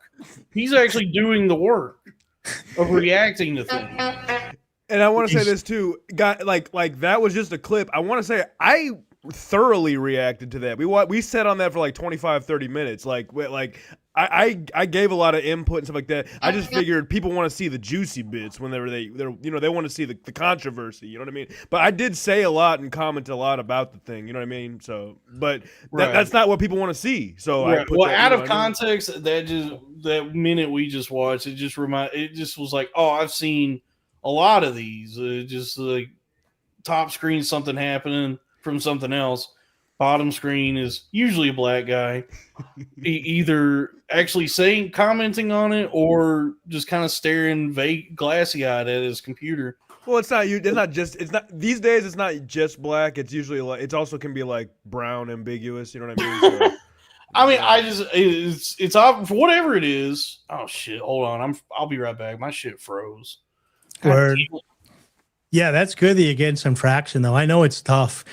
I had done some shorts on YouTube that got like 1,000 and 1.8, and then the next one has five views. So as soon as you think you have it figured out, you're like, oh, this is easy. I'll be at this in no time. The next one flops. YouTube Shorts is fickle and mysterious. Yeah, and I have no expectations of the next one being just as, you know what I mean? But here's the thing. Oh, I wasn't trying to shoot it down like that. No, I I know just you weren't. saying, I know like, you weren't, dude. I'm happy that you're getting some traction, because it's like every time I think something's working, then you're like, oh, back to the drawing board.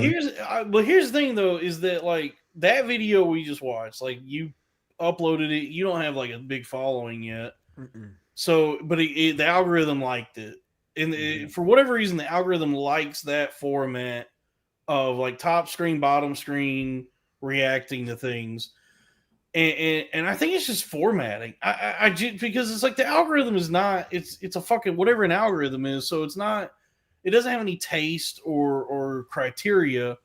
It's just some fucking equation that picks up on like patterns. and Definitely. that's why you're able to like. I think that because I want to say I obviously that is like all cut up and weird. Like that was like I used Dave put me onto this was the Opus clip or whatever. Right. That's what I used to make that, and I think it literally optimized what the algorithm wants to see because that's what I was gonna say is because Dave made a couple corn-fed clips with Opus that were like a minute 20 seconds of like out of context, just like middle of conversation fluff, like nothing. And I was like, I'll upload them, and they did better than anything I've ever actually tried to make myself. Well, the other thing too is it's the Elvis theory. Is I will release a short and then I'll get like 2 more, 3 more followers after they get the views, because if they see it and you give them the whole story, they go to the next. But if you leave them wanting more, then they're like, "What the fuck was he talking about?" Bro, I just got like 25 more. more. I just got like 25 more of just a bunch of just incel angry men that are like, "Yeah, I want to see more content that makes me mad about women." Yeah, so I'll take it. I'll take it. Whatever is people. So like when people are scrolling and they stop, the thing that stinks for me is I'm trying to put like some thoughtful stuff out there, and all my comments are like epic beard, love the beard, or kill yourself, shave the beard. You know what I mean? No one's I'll actually take whatever they're talking about. I'll take it. Yeah. I got a lot of the incel guys commenting right now, and then I got a lot of like single mothers defending her behavior. So it's like, and I'm dropping little breadcrumbs. I'm like, hey, maybe you wouldn't think that if you knew them in person. You know, I'm trying to keep the engagement going and shit like that. I've had a lot of I've had a lot of people, a lot of kill yourselves come my way. Yeah, oh yeah. Especially when I was having my mental break, when I was going through that very like public psychotic episode. In the thick of it, there were a lot of people telling me I should just go ahead and kill myself. And that was like a lot of my family's first introduction to the internet.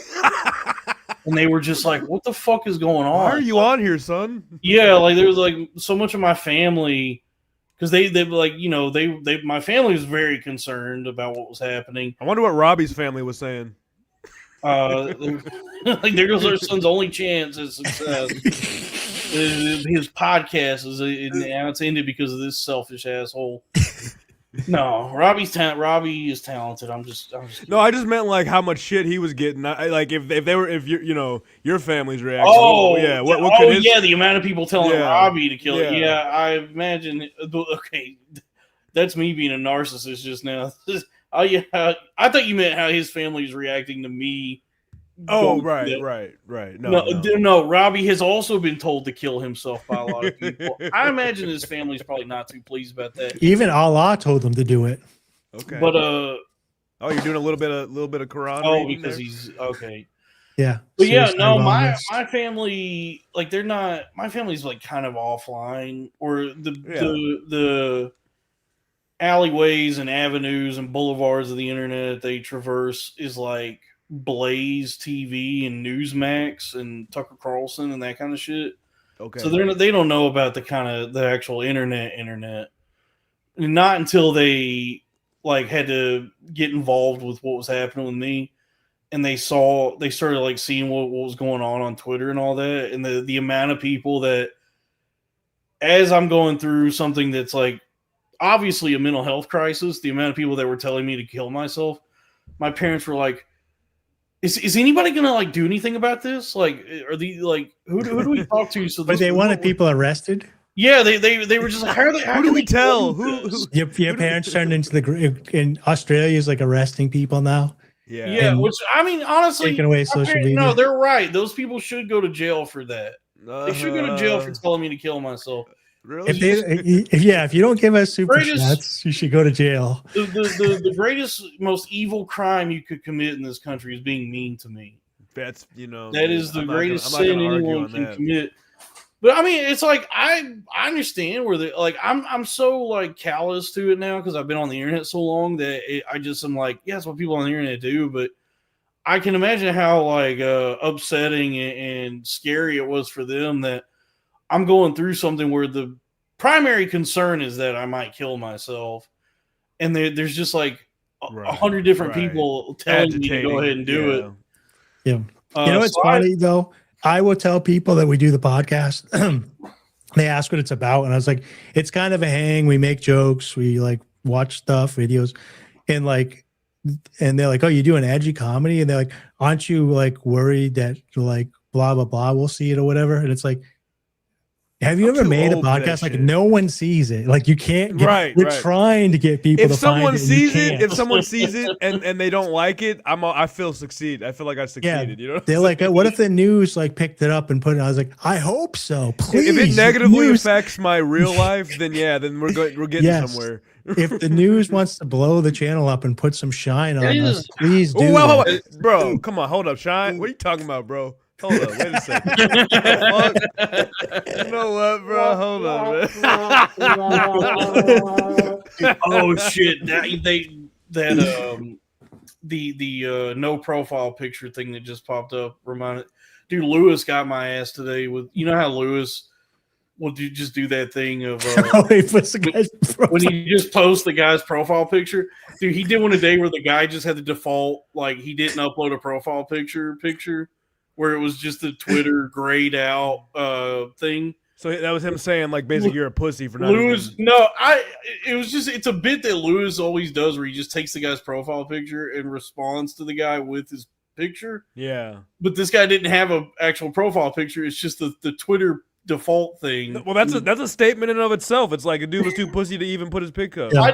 That made me laugh so much that he did that it was just like the Twitter grayed out default picture.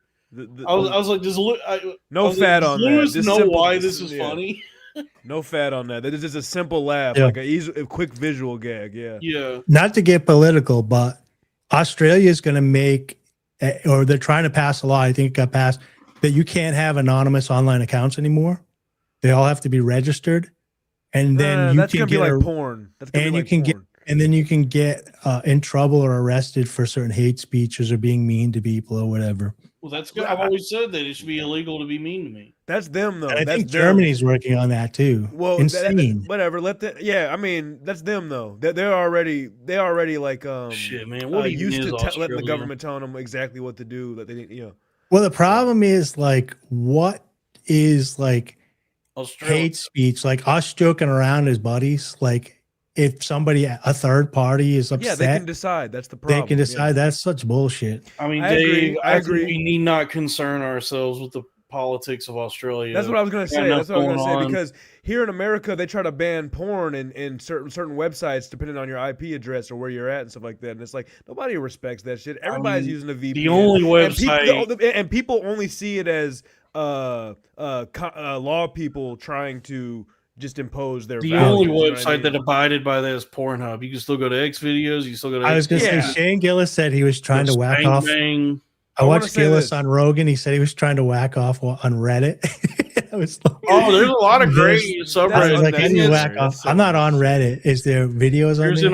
it's all caps. NSFW _ GIF is a that's a- good one. Nah. R/squirting. I thought it was like Patreon or like Subscribe Star where you would put a link to Pornhub in I there. feel like jerking off on Reddit is like combing through the sand or like using a metal detector at the beach, just trying to. he find said it some was shit. very difficult, but he was thrill of able the to hunt. finally accomplish it at the end. I didn't know it's a great like. Is it like Tumblr? It's like an appetizer sampler. It's I think I could. Oh, so whack- then you move on to an actual tube site after that. well, You it's move- you move on. maybe, but also I'm not, I don't sometimes care. Yeah, as a man, I really don't care You what can eat you're. an appetizer for your meal. Yeah. It's just. But you're like, right though. Not most tube sites do not check for it, even if you're in a state that's. No, fucked up, they you and know what I then mean? some. I will say that either they just completely ignore it, like they're not even attempting to abide by that, or there's some that will do like KYC where they'll like which I guess is the law, or because I don't think porn is banned, but I think they want like to ensure that you're over the age of 18. Yeah. They have you send in like either a picture of your license or they want you to take a selfie. I got a question though. So if it's just Pornhub and it's not across the board, like why are they going after Pornhub directly? Pornhub is just the one website that Pornhub and all of the other websites that are also basically Pornhub that Pornhub owns. That's the one that's like following these new policies, these new laws in these different states. So like if you go to Pornhub now, it's just some fucking lady in a dress and then like a message that's like, no beating off. Well, But which way is it going though? Like, is Pornhub doing it to get favors from the community? Meaning like no, they're they're doing to it look to like good, show that they're or that they're is somebody abiding by trying the to law. punish Pornhub? I think it's Because they're being isolated, and I'm just trying to figure out if they're doing it as I mean, publicity honestly, or if they're like, doing it because somebody's going after them. tube sites have always been technically illegal because like, usually if you go to a tube site that has just a bunch of free porn on it, was the way most people watch porn. Well, A lot of copyrighted content. yeah, they just stole that and they put. I it also on their heard that they website. have There's illegal. a lot of content. amateur stuff though. As I heard there's time illegal went stuff on there that they can't get down quick enough too. Right. So, but I think Pornhub is like one of the more legitimate tube sites that, like, you know, they sell merchandise. Like, porn stars will wear their Pornhub shirts, and it's one of the more like above board websites for watching free online pornography. And so I think because of that, they have more to do with actual legal goings on, they have to. They just made the decision. They made the executive decision that we will follow the letter of the law on this one. But then, like, if you go to one of the more outlaw rootin' tootin' porn sites like X videos or Spank Bang, they don't ask you nothing. They just are like, hey, you trying to jack off? Well, here's some pornography. I heard this a couple months back. I think I brought it up on the show, but I don't know if this is true. So are these tube sites like YouTube now where they have shorts and people doom scroll porn? Shit, man, that's just Twitter. It's actually just Twitter now. I have seen that feature implemented on some tube sites. Like I remember this was probably like 2 years ago. I went to Shoosh Time and they had a TikTok type feature where you could just like scroll endlessly short form porn like that. But dude, the fucking Twitter now, and people put it on me. Like they tell me it's my fault that the Twitter I algorithm don't get shows any me. porn. Even So- Ellie doesn't come up. But- in Yeah, my no, I feed. don't Here's the either. thing. I really don't. I get zero porn because I It only should- Unless use. you know it should blackface not be porn. on me. Hold on. It should not be my responsibility to like manipulate the Twitter algorithm so that it doesn't show me porn. It shouldn't be that I look at some butt cheeks and titties. I know why you're getting Twitter it. is It's like, because Oh, you're you must like titties and butt cheeks. Here's a woman putting a fucking shovel handle. Who up does? her I mean, ass. but who doesn't? That's the word. That's what I'm saying. Well, but it's- wars were waged on titties. I And butt think what's cheeks. happening is you're commenting as a joke, what are you getting in tonight on a porn thing? And then they're like, oh, he likes porn. It doesn't know that it's a joke. But It doesn't know the should- differences. I So you shouldn't get have that to stuff. be so mindful or have to like curate my activity on But- Twitter so that it doesn't show me porn. It should be that But Dalton, those are separate things on Twitter. What do you mean by curate your activity? Because people tell me, are you like, liking when I talk titties and about- ass? I mean, like, so they're gonna show you titties and ass. When I talk about like the Twitter algorithm, like it's I know what he's talking. I all do this think that would be a pornography, good people go, feature. That's your fault. It's on you because you've engaged with this, and this. It's like that. It is not my fucking responsibility to. You shouldn't be inundated with train ass. this Like fucking there should be a marker on content that I was has gonna- ass and titties on it. Real quick, there should be a marker internally that have that on ass or pornography in general, or dick or whatever, or balls or whatever people want to look at or whatever. There should be a marker on that to where it'd be like, just because someone likes and looks at this shit, it doesn't mean that they want to be inundated Yeah, with it it. should- it But shouldn't that's be how that they make it's their real- money. An on and off switch. So for all the porns, so when you log in, you know, you follow you, you could have like a plus 18 or Yeah. or family friendly. I don't see it. And I'm even following Ellie Stockholm now from Skankfest or whatever, and she never even comes up in my feed. Now I do have, when the blackface thing was coming on a couple weeks ago, I don't know what you're talking about. I don't know what you're yeah, talking that's what about. I'm saying. Like Yeah. I logged on one day and like my whole feed was blackface, Right, maybe right. like a month ago, and I hadn't been on for like a week. And I was Was like, it "Is your hot? whole Was there feed some hot blackface?" pics?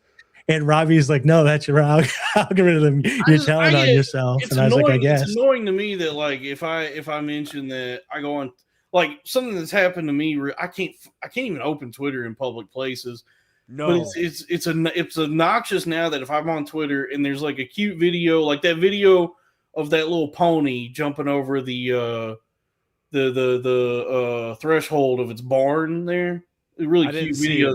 It's so adorable. I'm sure. It's jumping over this little. I love a baby pony. Who doesn't love a baby pony? It's Who doesn't smile when they see a baby? It's gearing up. It's scared. It's psyching itself up, and then it jumps over the ledge. You know, a little like curved 1 inch threshold to get outside. Ooh, don't you love a midget pony? Is this the Ben Shapiro? Anyway, thing? Okay, go ahead. My point is that this video is going around, right? And so it's like if I open that video and watch it, and then Twitter has that function where it's like when the video ends, it auto goes to the next one. Immediately, it's a woman fisting her own ass, and I'm like, I wanted to see more ponies. And that's a deep no pun intended. That's a deep rabbit hole to go, like, to be just flashed onto your home screen like that. You you should be have to search for some shit like that. And but I want to say this real quick, that, Dalton. You say you don't want to be beholden to having to like alter your behavior and stuff like that to do stuff like that. I want to say just I want for clarity. I want to say what I did. Like, I started a Twitter. I followed people that I knew, and then I only look at the following page. I don't ever look at the For You page. So that's probably another part of my experience where I don't get inundated with porn or anything like that. So. I guess it's also because I do follow a lot of porn. It's but that's funny. by If choice. you go to, my buddy was showing me his Instagram one day, and it was just he's just scrolling through, and it's all chicks' butts that he doesn't follow. So it's just all fat asses and twerking and like whatever. And I was like, pretty cool. I was like, oh, I love it. This. And I went on mine, and I scroll through. Mine's literally all ads. If you go through my Instagram, it's like, do you want to make $10,000 in the next 30 days? Here's how. Do you want to make 30,000? Mine's all business things that are curated. So mine's completely like, not that I don't like it, but when I go on Instagram, all I get is ads. So like that's all I kind of look at. No, and I watch those things, so it's my own fault. I see basically the majority of what I see is the racist bullshit that you and Brosa Smith be posting. You know what I mean? But it's entertaining. We post anti-Semitic stuff. We just post information. Well, go ahead, looking at. We're just asking questions. We're just asking questions. Jacking off, yeah. JAQ, jacking off. Just asking questions. No, it's entertaining. I like getting in the mind of others. People are catching up now that there's all the bombs going on in the Middle East. Okay, I hear you. I definitely hear that. Look at him.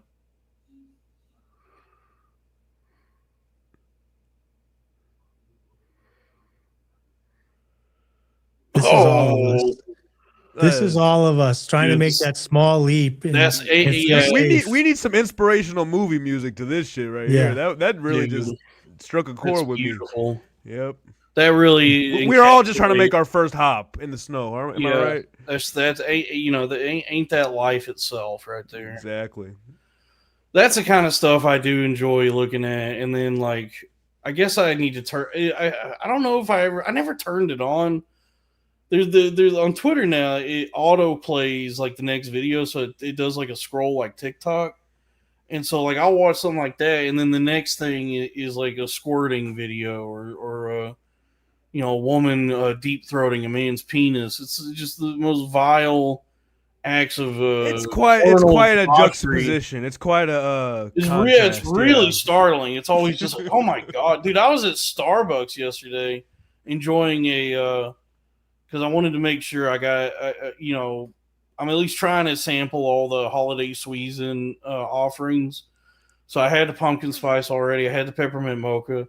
I was at Starbucks yesterday. I got a venti caramel brulee latte. It's crazy that you're a socialist and I'm a capitalist, and you go eat all the goy slop, and I none of that stuff works on me. I love Starbucks, but I was enjoying the venti caramel brulee latte. I got an extra shot of espresso because I do need the pick me up.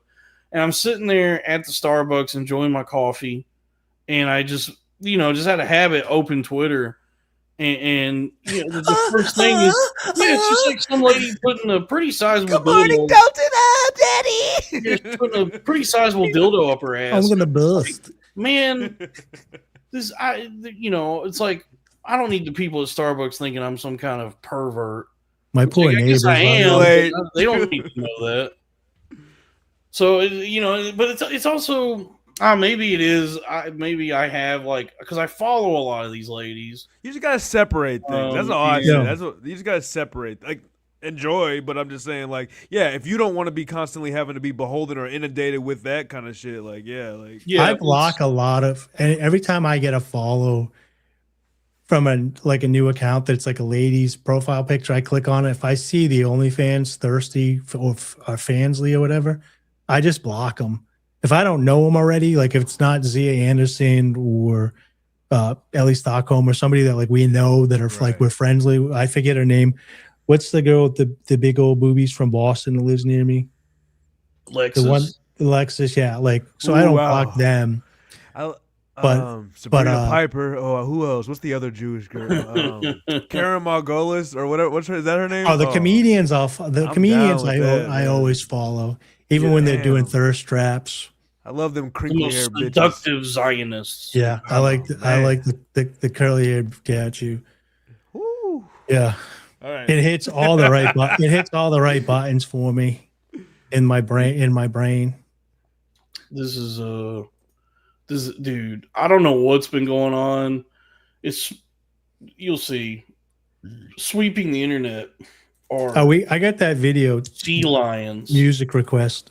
I want to say this too, real quick. While we're in the midnight hour of this fucking let's look at these sea lions. Okay, sorry.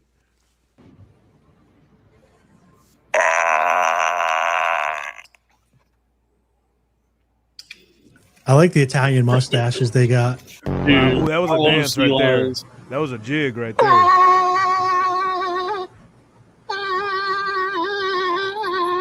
They definitely look like they should own a pizza restaurant. Look at them go. Little white hat on them. You could fix your algorithm with this.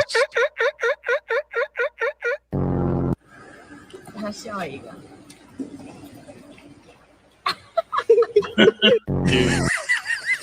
Damn, this dude. This Yeah, one's look at this. We athletic. got some momentum right there.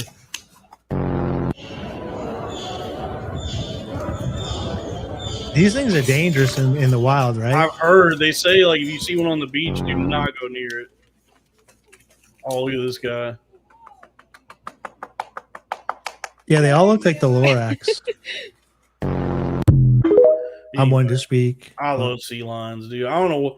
For some reason, that's been all over the internet lately. That's like the new viral thing is sea lions. I'm loving every second of it, dude. They're so funny. They're so cute. Anyway, what were you saying, Penetron? I was just gonna say, hey, if there's anybody in the chat, come on, now. This is a great. We're having a great Saturday night here. I wanted to say, if you've ever felt like, oh, I want to donate to Pandatron, I can't wait till his channel gets monetized.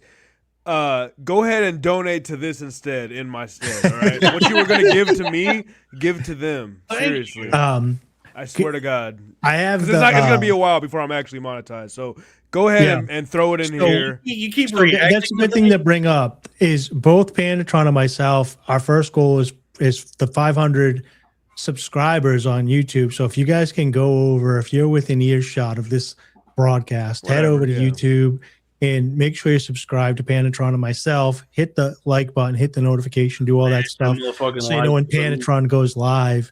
But once we get to 500 and things are rolling, if you can just unfollow us. We need that 500 so we can go to the next level, and that will give us the momentum to bring others into the channel. Because folks, at the end of the day, this train's gonna keep on rolling. So if you come and go, look, there's more on the way. We're not worried about you, okay? You know what I mean? But I appreciate you while you're. If you're sticking on the ride, it behooves you to stick on the ride because we got a lot of great entertainment moments happening. You know what I mean? Where else are you gonna get it? You're in the trenches right now. You're underground. This is what the underground people are doing. We're making content that tickles the fancy, right? If you guys are like me, I don't have a television set anymore. All my content is on YouTube, videocast, podcast. I'm driving around, I'm listening, to private creators that aren't in the industry, you know.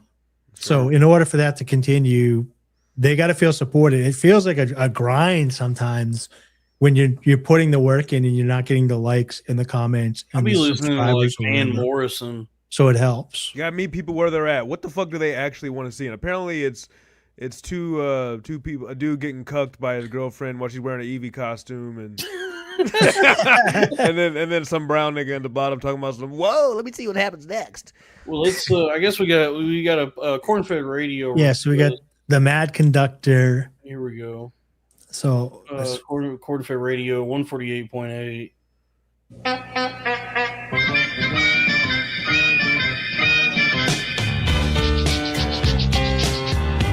how's the volume on that? It's good.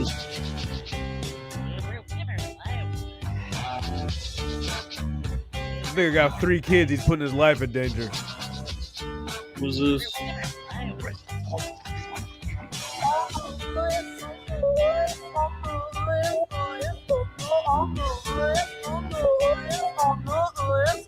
What is it? Get back, I'm waiting on my stem cells. And I'm way too fat for the biblical, but I got blood in my pieces. Thought I found Jesus, turned out to be a fetus. Wait, where is the album cover? I wanna see it go to waste, cause it was all smothered in butter and I wanted a taste. With my those eggs, I like to make an embryonic omelet with extra What is cheese. I think I'm gonna vomit, got my baseline. Oh, so he was giving us a little music video.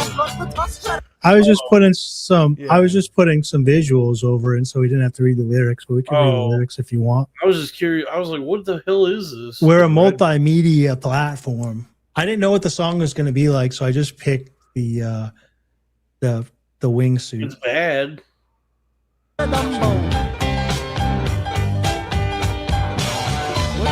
song is this? You just roll and Devon.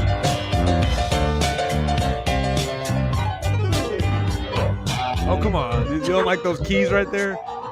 It's a sample, though, right?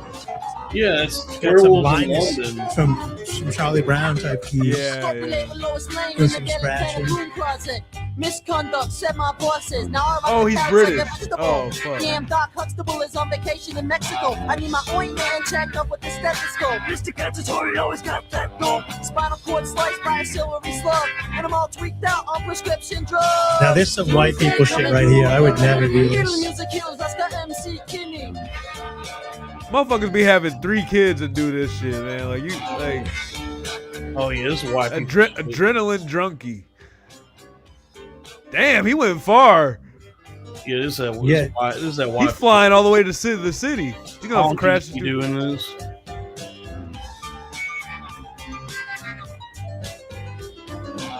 I mean, it would be a lot of fun, but also, why risk it?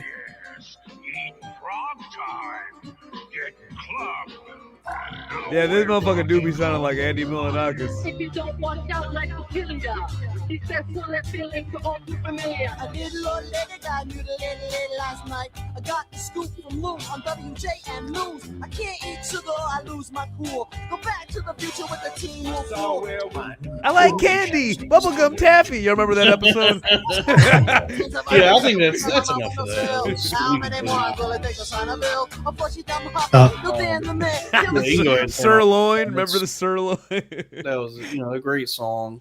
I really enjoyed that. That was CP Mad fans. Conductor. If anybody who's interested. I gotta before I don't know how much longer we're gonna go, but we should probably. I mean, whatever. Oh, you want to make the announcement?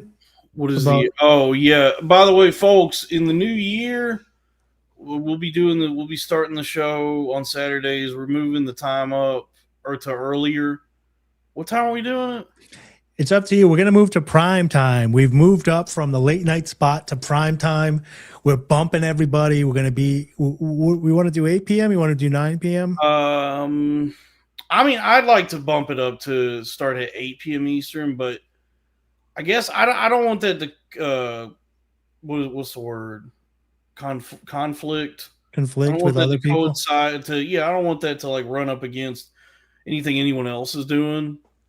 So I guess really the announcement is we talked about moving the time to earlier in the evening, so that way the show doesn't Dude. go until like 4 in. Oh yeah. I was thinking 8 p.m. would be good because then we'd run 8 to midnight, and then our Sundays aren't.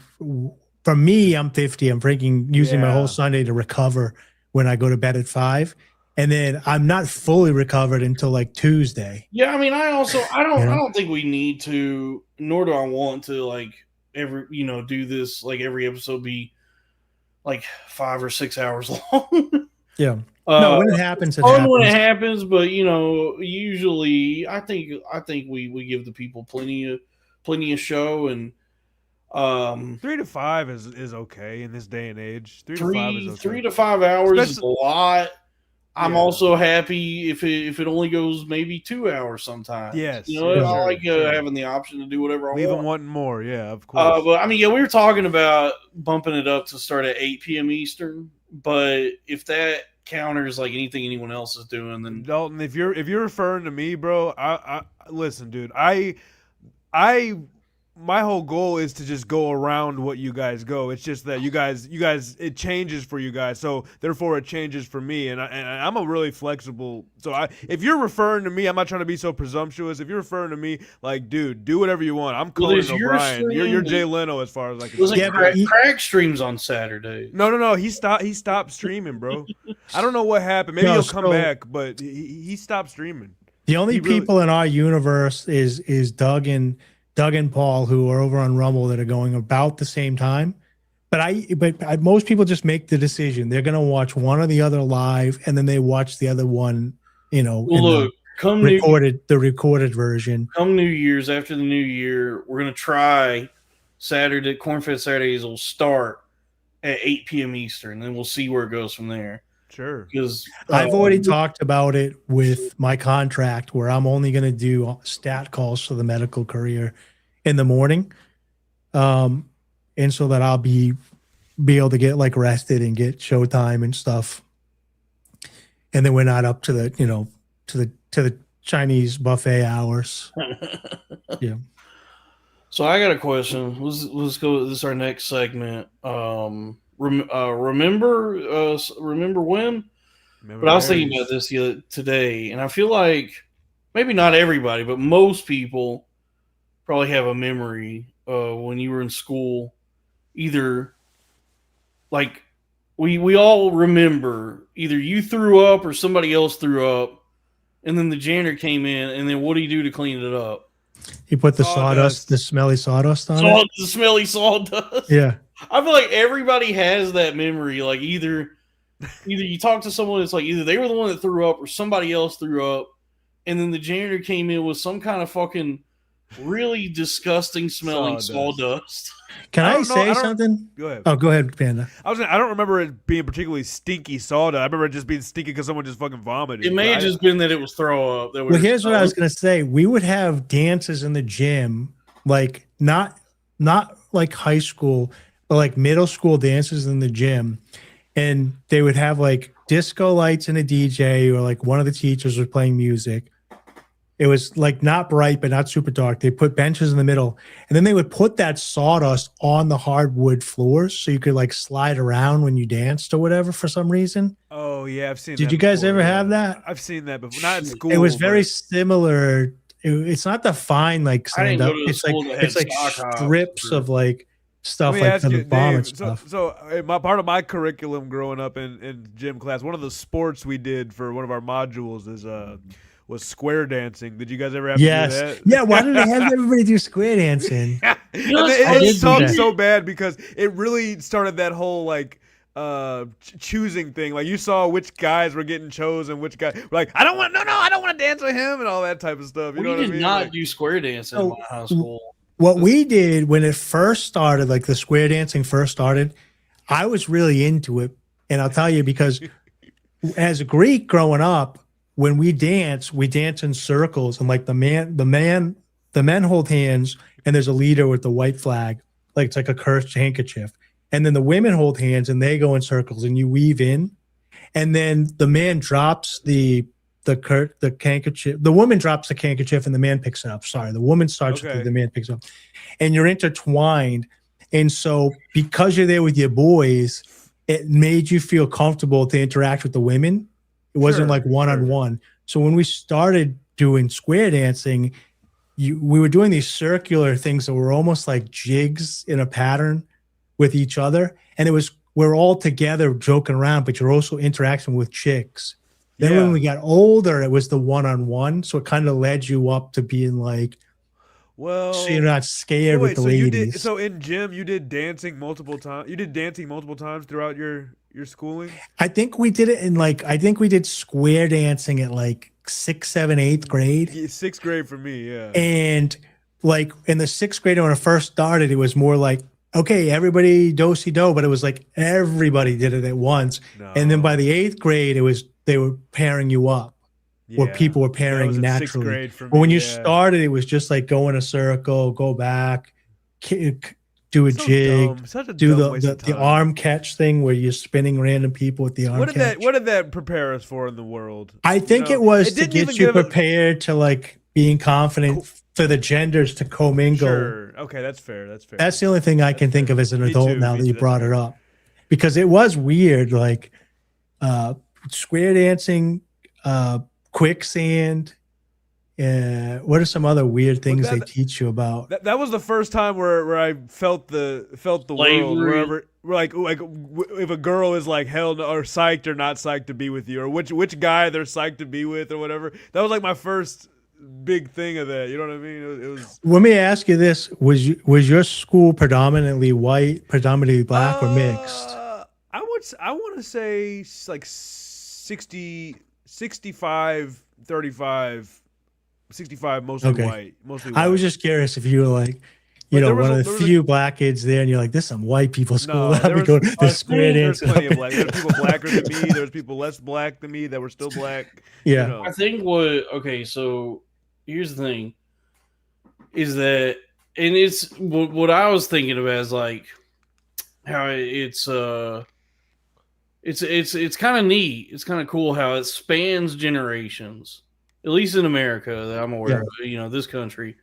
It spans generations that anybody in America who went to public school, at least, we all have a very distinct memory of somebody throwing up, and then the janitor comes in and hits it with something that resembles sawdust. Like we all think like everybody will tell you like, oh yeah, they threw the sawdust. It's some sort of absorbent dust, like sawdust. Yeah.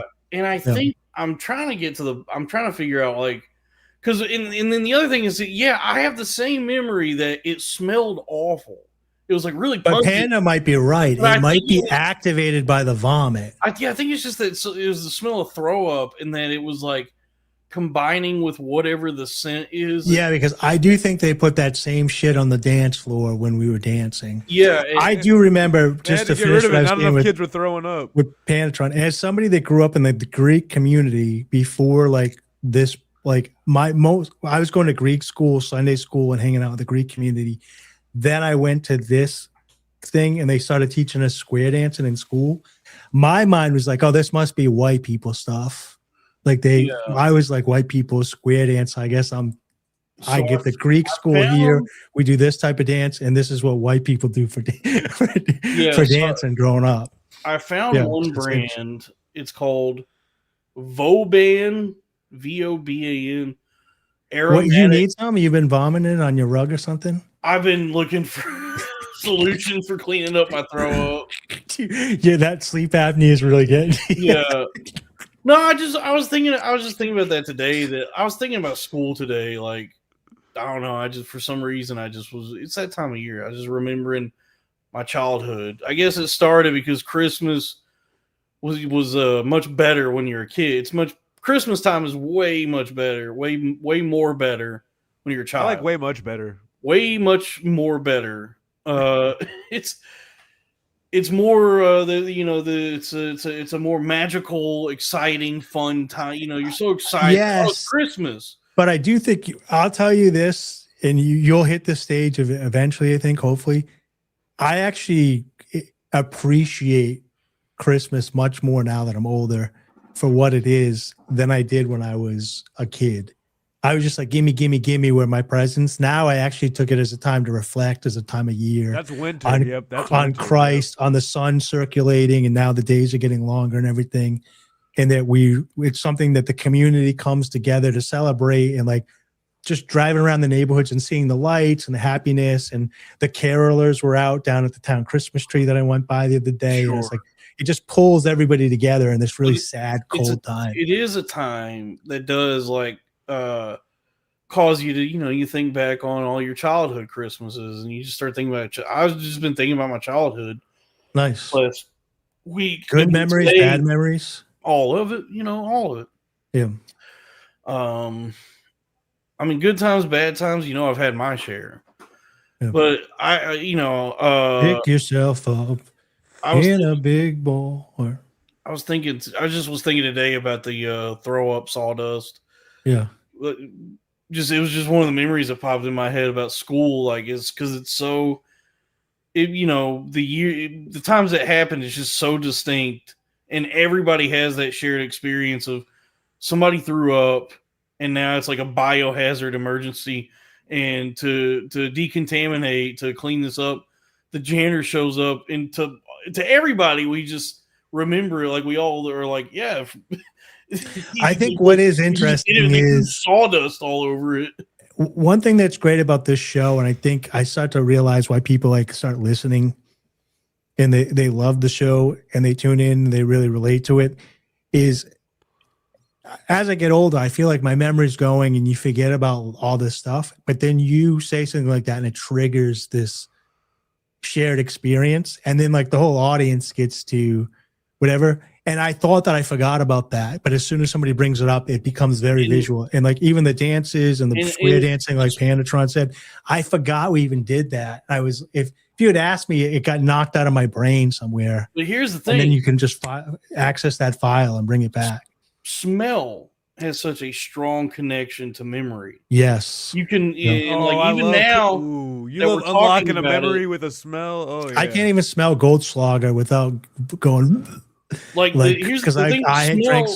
Goldschlager was the one that I like almost killed myself on, because the smell is connected to, I think it's what do they call it, the limbic system, or something in your mind. That smell is like very much correlated to memory, and it's like it happens one way where you could like smell sometimes certain kinds of cooking or some kind of oh my god, gasoline, fresh cut grass, whatever, and it'll just like take you through all these memories you have. There's a perfume that this chick I dated wore, and if I smell it to this day, I will get a boner no matter where I am. I was about to say that, bro. Like, there's this Walgreens. It's like it must have had some rain damage or something like that, because it must be a little musky. Every time I walk in there for years, it smells like my first girlfriend's pussy, and it really brings back a lot of. I can't explain it outside. This girl had this like strawberry, like it was like a spritzer or whatever. It's very like cheap 99-cent thing. And every now and again, I'll be like in Target or whatever, and I'll just get a hit of it. And I flash back to like 20 years ago. Dude, I know. Yeah. Dalton. But here's here's what's fascinating. Get this, is the smell memory thing also kind of happens in the inverse, where I was thinking about that today. I'm talking to you guys about it now, and it's like, I don't know when's the last. It's probably been over a decade, like over 15 years, since the last time I smelled the throw up sawdust combination. But now that I'm like thinking about it, I can smell it right now. Like, just thinking about it in my mind, I'm brought back to that place in time. Somebody just threw up. The janitor shows up, hits it with the sawdust, and I can like.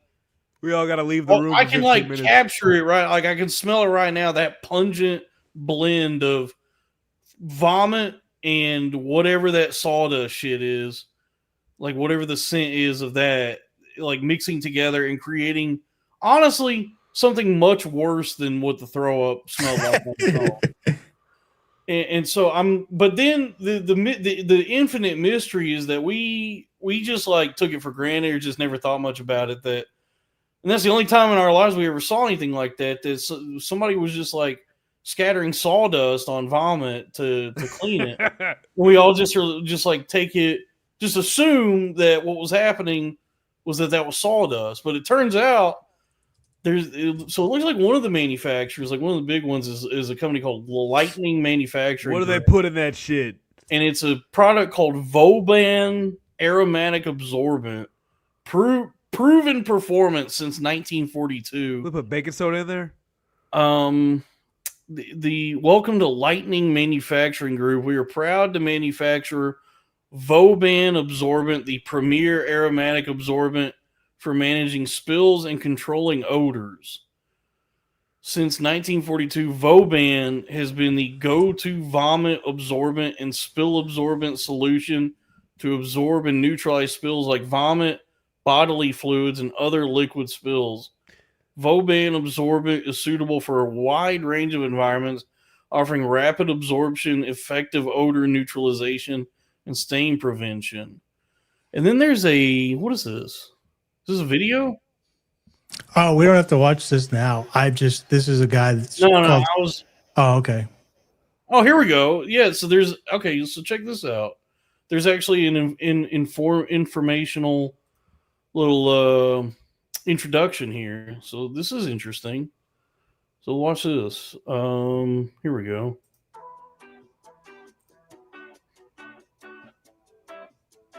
Sprinkle Voban over the spill. There it is. That's the sawdust. Everybody called it sawdust. It wasn't. Yeah, we just remember it as sawdust. I mean, what else as a child would that look like? I guess it's kind of like a carpet cleaner / kitty like litter. The janitor called it Then sawdust sweep too. for easy cleanup. Oh, and this is the magic of it. That's it bullshit. absorbs What it just and you happened can there? scoop it up. That's movie magic. Rewind that. Oh, Yeah, that's okay. That's how, it no, works. that's, That's how it would no, work. that's okay. That's tile. That's sorry. I thought that was carpet. That's tile. Then No. sweep for easy That's how it would cleanup. work when we were kids, though. It's like they would just leave it there. Tile for a now, few but I minutes. thought it was on carpet. I was like, Well, that's- my question now is, why don't people use this at home more? Why don't you see this at more home uses? How It often are you probably throwing causes up all over the cancer. floor? No, but It's- yeah, true. But like other spills too. I don't know. It's like people don't suggest that as a thing you use. Why is it used more so in like big places like that? I don't It know. may be that they only manufacture it for like Yeah. you have to order in bulk. Right. Let me see. What does the product page say? What does Voban quickly absorbs? So a 1 pound bag. It looks like the smallest. So it looks like the smallest option they have is they have a 1 pound bag, but you have to order it in 30-pound cases. I have a wholesaler's license. If you want to get some, Dalton, put it next to your bedside. Just for nostalgia's sake. You're not Well, even gonna use it. it looks like it looks like the Remember those reason- days? Yeah, I think the reason you don't see this for like He just busts the nut on his sheets. Powder up his cum when he's gooning. Bro, why does it smell like vomit in here? and bleach. Yeah, no, actually, Mom, no, actually, I jizzed everywhere. You just remember that you associate the smell of Voban. Can't with let it sit vomit. too long, son. What is it? So it looks like the reason you probably don't see this used in like homes is because I think you can only order it in bulk. Like they have, But that's what I'm saying. If it's so effective and a great of a utility, why is it used more in more? it's probably something that is so effective that for the average household, one bag would probably be all you ever Oh, need. you know what? Yeah. They have to. Yeah. I actually had something similar to this now that I'm thinking about it. And growing up in my garage, when we would finish oil changes, if we ever accidentally spilt oil on the concrete in the driveway, my dad had a powder like that you would put down and sit, and it would soak all the Was it oil up white? before it went down into the concrete, and then you sweep up that dust that absorbs the oil. So because that's I hyper. have seen that stuff. Yeah, and it stops the concrete from getting it. That aspect I have seen. Yeah, I wonder if that. I don't know if that's the same stuff because there's different textures. Because the one for throw up that we remember from school is sawdust, and then there's other stuff that you can get that's like pellets or some. There's like other things. It's like different textures. But I mean, here's the thing, right? When I'm bombing at home, which rarely happens, I'm like vomit free since probably 2003. If I am vomiting, I'm at the toilet, or if things get really bad, if you get like food poisoning, I'm like in the bathtub, just collecting anything that shoots out of me, right? So how much vomit's going on in your personal life? So I could see like buildings, like hospitals would probably have it, school systems, yeah, maybe even like Walmart and Target. But like for home use, what are you doing? Maybe fraternities. Like where's all these fluids? Well, coming wherever from? it can't, like you said, it can't be carpet. You know what I mean? yeah. I mean, maybe it's just something people don't think about. Like they don't consider what they might need to clean up vomit, and it would be good to have on hand. But can you order Voban? Just like Bro, Yeah, if you have a hardwood floor house and then you have a parties or something like that, and people drink and some, yeah, that'd be a great. The only utility thing to I'm have. thinking of is like I remember growing up, we had cats, indoor cats, and every now and again they would vomit up a hairball and then a bunch of Yeah. vomit. Guys, we're literally doing marketing and campaigning for a fucking how to get this into like Oh, pet dude, stores, for all the into pet sponsors, stores, into- by 2030, I think most women, 60% of women by 2030 between the ages of 26 and 45 are going to be single with cats, and we're going to sell them. Oh, you this did to get rich. the research on that? You did the I see the so meme. far the They must be closest. I saw it on Twitter. It's got to be true. Yeah, so, Got to be science. A Roman statue with red laser eyes told me, Panda. You calling him a liar? so I'm asking you what's his. So the what's closest I've found so far to like, really this still wouldn't be for home use. Like you can go to the Uline catalog, and you can order a 24 bag box, I actually have one. and Here. for $89.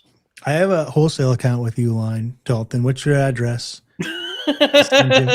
I'm planning on doing a lot more vomiting in the new year, so I'm gonna need some Voban on deck. But you know what's funny? It doesn't even say what the scent is. Movie theaters, it would be helpful, maybe too. It just says it's like an odor. Maybe having carpet though. It's an Oh, odor yeah. neutralizer. Don't they have like? Sorry, go. I'm trying to hear what Dalton has to say. Well, it says it's an aromatic absorbent, so but it doesn't say what the aroma is. So, but whatever it is, it's some kind of fucking chemical shit. I don't remember the smell, quite honestly. I just remember the. I vomit. remember it was so. I remember it too. It's got to smell like nothing else. Yeah, it's like, because I mean, throw up has a distinct smell for sure. Well, maybe hopefully Yankee Candle does a candle.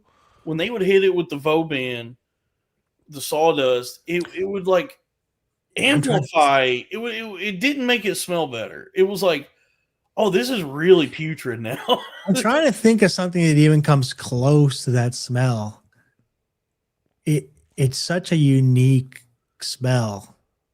But it does. Yeah, it's the smell. It's not like lemon or anything like a typical cleaner. It's the smell of chemical absorbent mixed with vomit. That's the only thing I can describe. Maybe it creates a new smell with mixing with stomach acids. Maybe it's because it's like it says it's got enzymes in it, so it's like the smell of enzymes mixed with throw up. Chemical It reaction. certainly doesn't smell. It's not like rotten eggs, but it has that sulfur. It has a little bit of sulfur kick But to it. it does look like actually there are similar products for home use. There's one called Zorbent. There's one called Super Sorb. So there are like similar things you can get for the home, but apparently the one that your school probably used is Voban, I believe. I don't know. That's the one brand I found so far when I Googled throw up sawdust. Dude, I think you found. I mean, I think you could get 15 minutes on this for stage.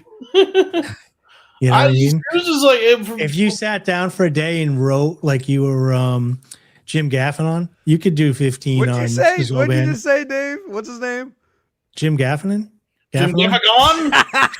Gaffigan? Jim Gaffigan? What is his Hell name? no, bro. Gaffigan? Jim Gaffigan. Gaffigan. Whatever. That was a funny. I never heard His it. name's I never heard Gaffigan. it You put get that way. old, come back.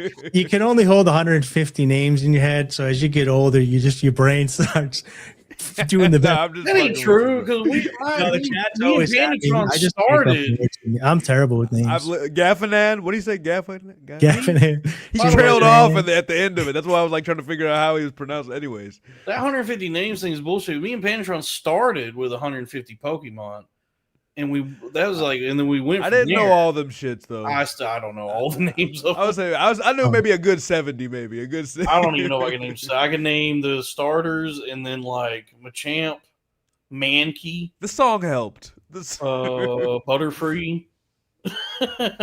Um, So I guess that maybe it is true that I can't remember a lot of names. You were talking about your algorithm with the porn and stuff. You want to see what I've been getting into, what I've been obsessed with lately? Sure. Do you know who Sean Grows is? No. SHAWNGRO Grows. Like he's a gardener, No. but he tells you the history of these fruits, Let's get some super chats going. and it's a lot. And Is this the he's popular. Yeah, Okay. he's really good. Lemaire? This is interesting. You got this. I'm going to turn you on to this.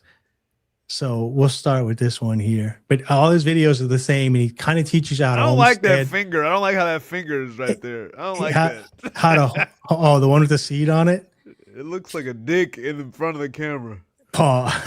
Go ahead. Anyways, So he basically he's growing and learning about these things in real time in the history, and he's got an abundance mindset, and he's trying to grow as much as he can on his land, and he just kind of tells you about this stuff and the history of it. I find it interesting. Oh, good. My crypto just went up. thank God.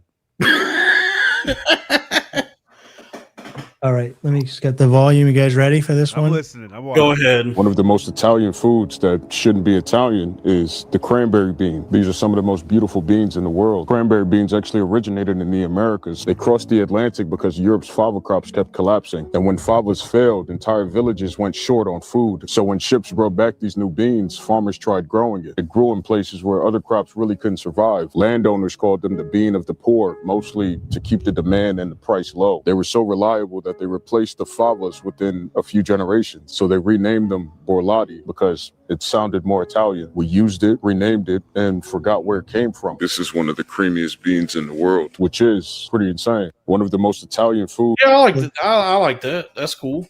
Yeah. So these are all his types. I like of how he videos. talks like a Native American. We eat all the beans. We eat all the beans. So it's Everything fun. we Another need one here. comes from the land. This one's a good one too. Let's do this one more. One of the sweetest fruits on earth can actually turn your mouth into sandpaper. Persimmons are loaded with something called tannins. It's the same compound that makes drinking tea dry out your mouth really fast. So if you bite it too early, your mouth dries up instantly. Oh my goodness. But once it ripens, it gets really soft and it tastes almost like caramelized honey. Yeah, not this one. Persimmons are actually so good that they were used to predict the weather. Farmers would slice open the seeds in autumn, and if the pattern looked like a spoon, you would start prepping for snow. If it looked like a fork, you could expect mild weather. The seeds are a bit unpleasant. That's why it makes more sense that these things evolved for creatures that no longer exist, which is pretty insane. One of the sweetest. That is a catchphrase. Yeah. So at the end of everything he says is pretty insane. But he goes through his tons of videos. I don't know if he does long format, but I mean, I'll get caught in a rabbit hole of just learning the history of these foods, and like he's trying to grow them on his house and like around his yard and stuff. This one I think talks about that. One of the most iconic fruits in America was never actually American. Key limes only made it here because sailors needed vitamin C. That's why the Spanish planted them anywhere where their ships touch land. And so they spread through the Caribbean and into the Florida Keys, where the trees took over without much help. Settlers tried building a life out there, but the islands had a simple problem. You couldn't really keep cattle, and fresh milk spoiled within hours in the heat. So people only relied on the things that stayed good on the shelf. Condensed milk, ship biscuits, He do and these talk little like limes AI. growing wild in nearly every front yard. That would Yeah. eventually lead to the Cadence is creation AI. of what's now known as key lime pie, which is pretty insane. Yeah, like you nailed it with like the. I guess he's got like a deep voice, so he's got that cadence. It does I've heard- sound kind of like Native American. Yeah, Chief runs out on Bill. I don't know. Yeah, but that's Sean Groves, and if you go to his website, he has a book that he has that goes through all this stuff too, talks about it, and if you're interested, and then all his social media. He runs from police. There you go. There you go. But I've been watching those fruit videos that he makes like nonstop. They show up in my algo. You guys want to see these the Vietnamese pimple popping videos I've been getting into? No, Thank you, Dave. I'm glad you feel the same. I cannot because do those. They I make me can't stomach sick. it, but I would stomach it for content. It but I disgusts- can't. it's I can't. weird I how You it- can watch it. It's just going to be me cringing. I don't like. No, because we did that on the Patreon for Crowder Boys recently, and it pissed off everybody. It was like they were like, "Please turn this off."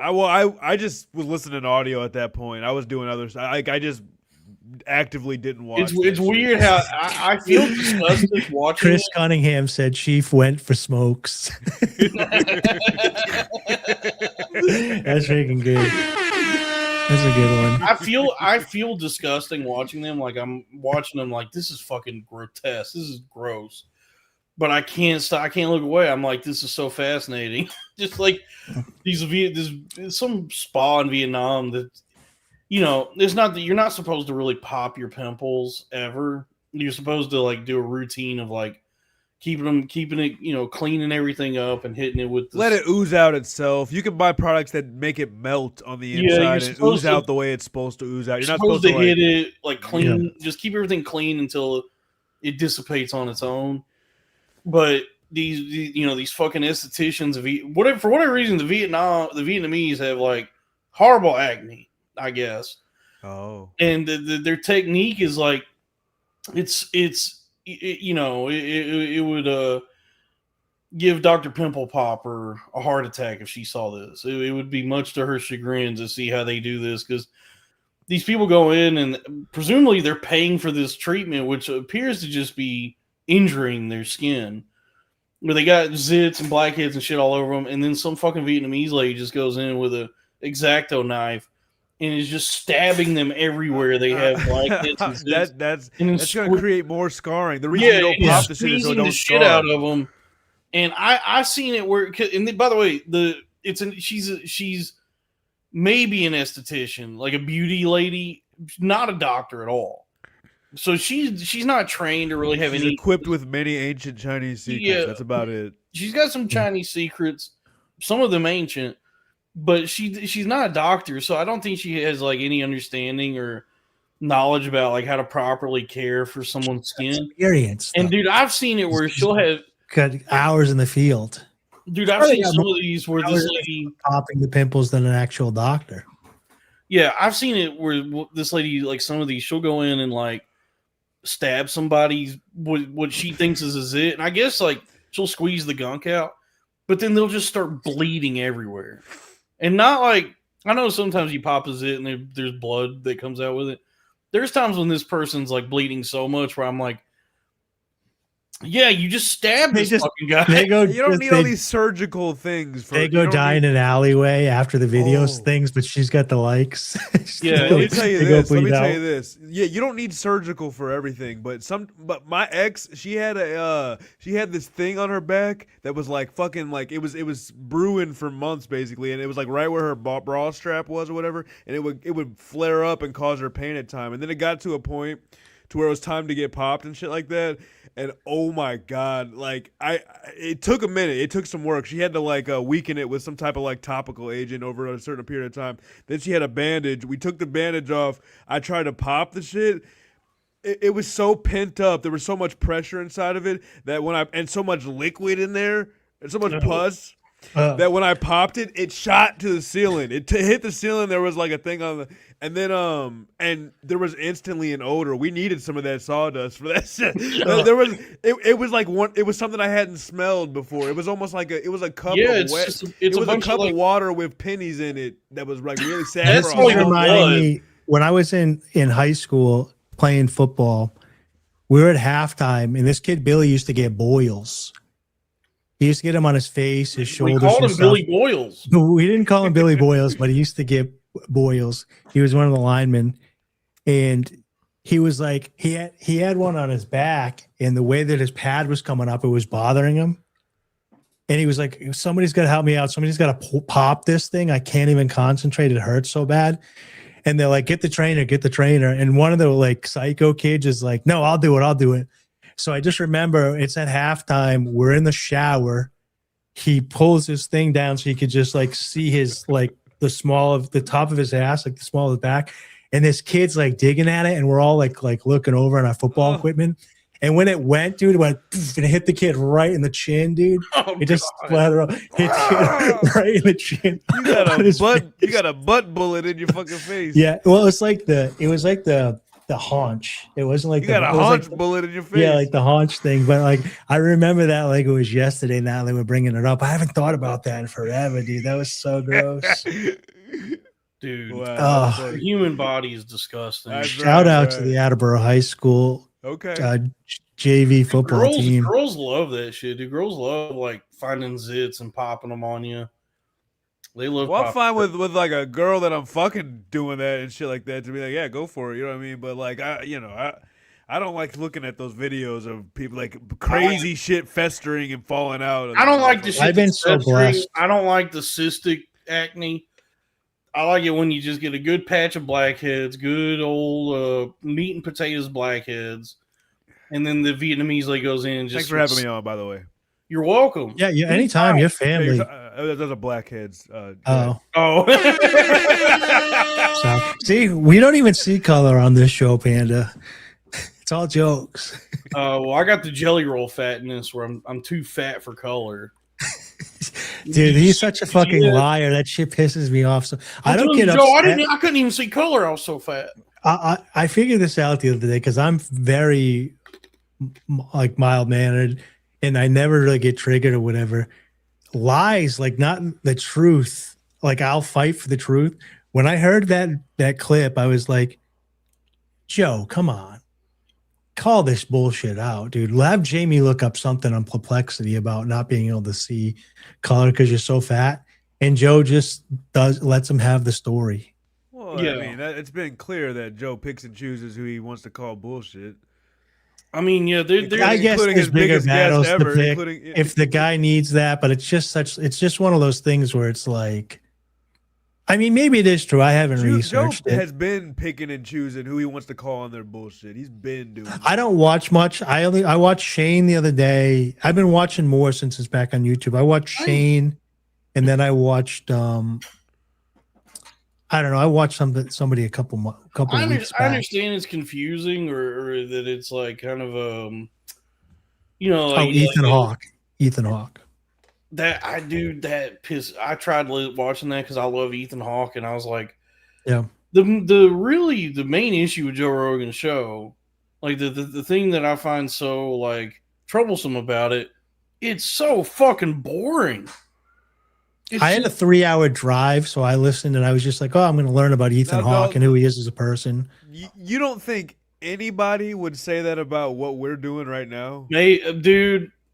Probably. They probably would. They probably would. I love it. I wouldn't be here if I didn't love it, right? These chat wouldn't be here if they didn't love it. But come on, you don't think anybody would say that about what we're doing? Yeah, I'm sure there's plenty of people who would see what we're doing and be like, how the fuck can anybody watch this? So yeah, it's like I'm on the show and I couldn't figure it out at first either. It took me a while to understand.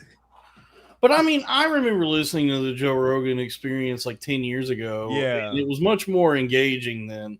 Sure, and then it seems like lately, I go, oh, I love Ethan Hawke. I can't wait to hear this interview. And then half an hour in, I was like, what a snooze fest. So that's I don't know. He meanders. I- He definitely meanders. I enjoyed it, but I was also kind of like, I wasn't deeply into it. I was listening to Ethan Hawke. I was excited to hear some of the stories. I wanted to hear about like Dead Poet Society and River Phoenix and stuff.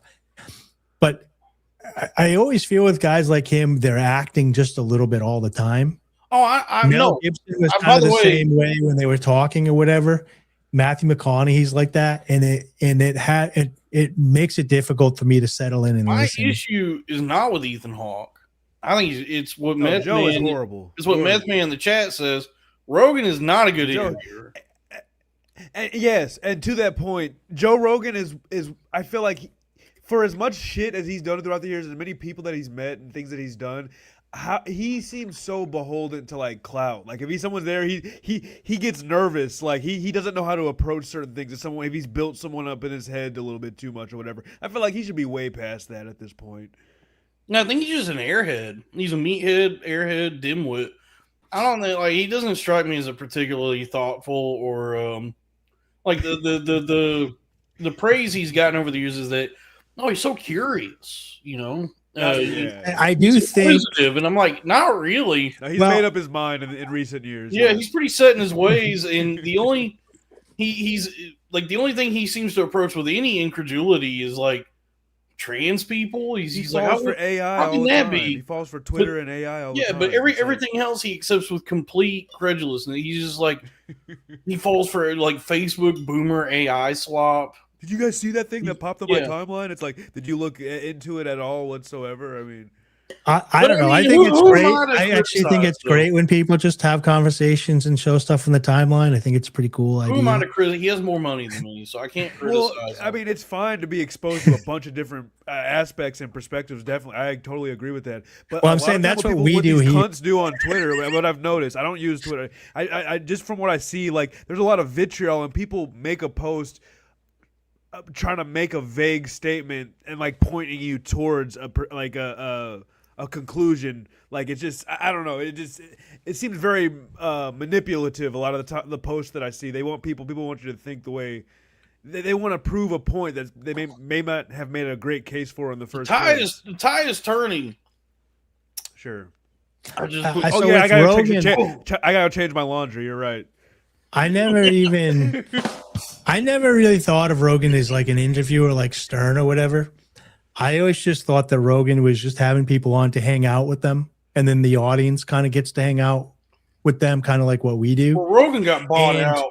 He's also like sometimes he's drinking, sometimes he's smoking. He quit smoking, he quit drinking. Sometimes he might be tired. Sometimes they do 2, 3, 4 hour episodes in a row with an hour break in Ain't between. no thing.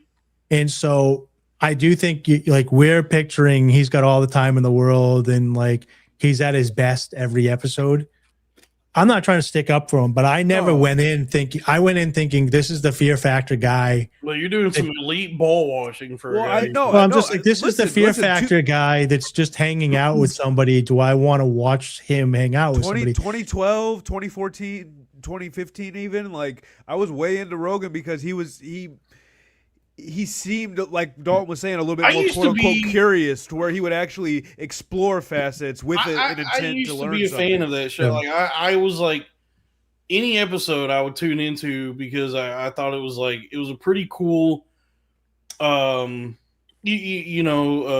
outside the mainstream. It was like an alternative to the media. And it Super was long form. Like, oh yeah, free. 3-4 hour conversations. Mostly unedited, but now it's edited. But then I guess That's like fine. somewhere We see along the Jamie way, do some hard cuts every now and again when they go on certain tangents. so somewhere along the way he did. And they get come back bought- and they're like, "Oh, I must have kicked something under the table."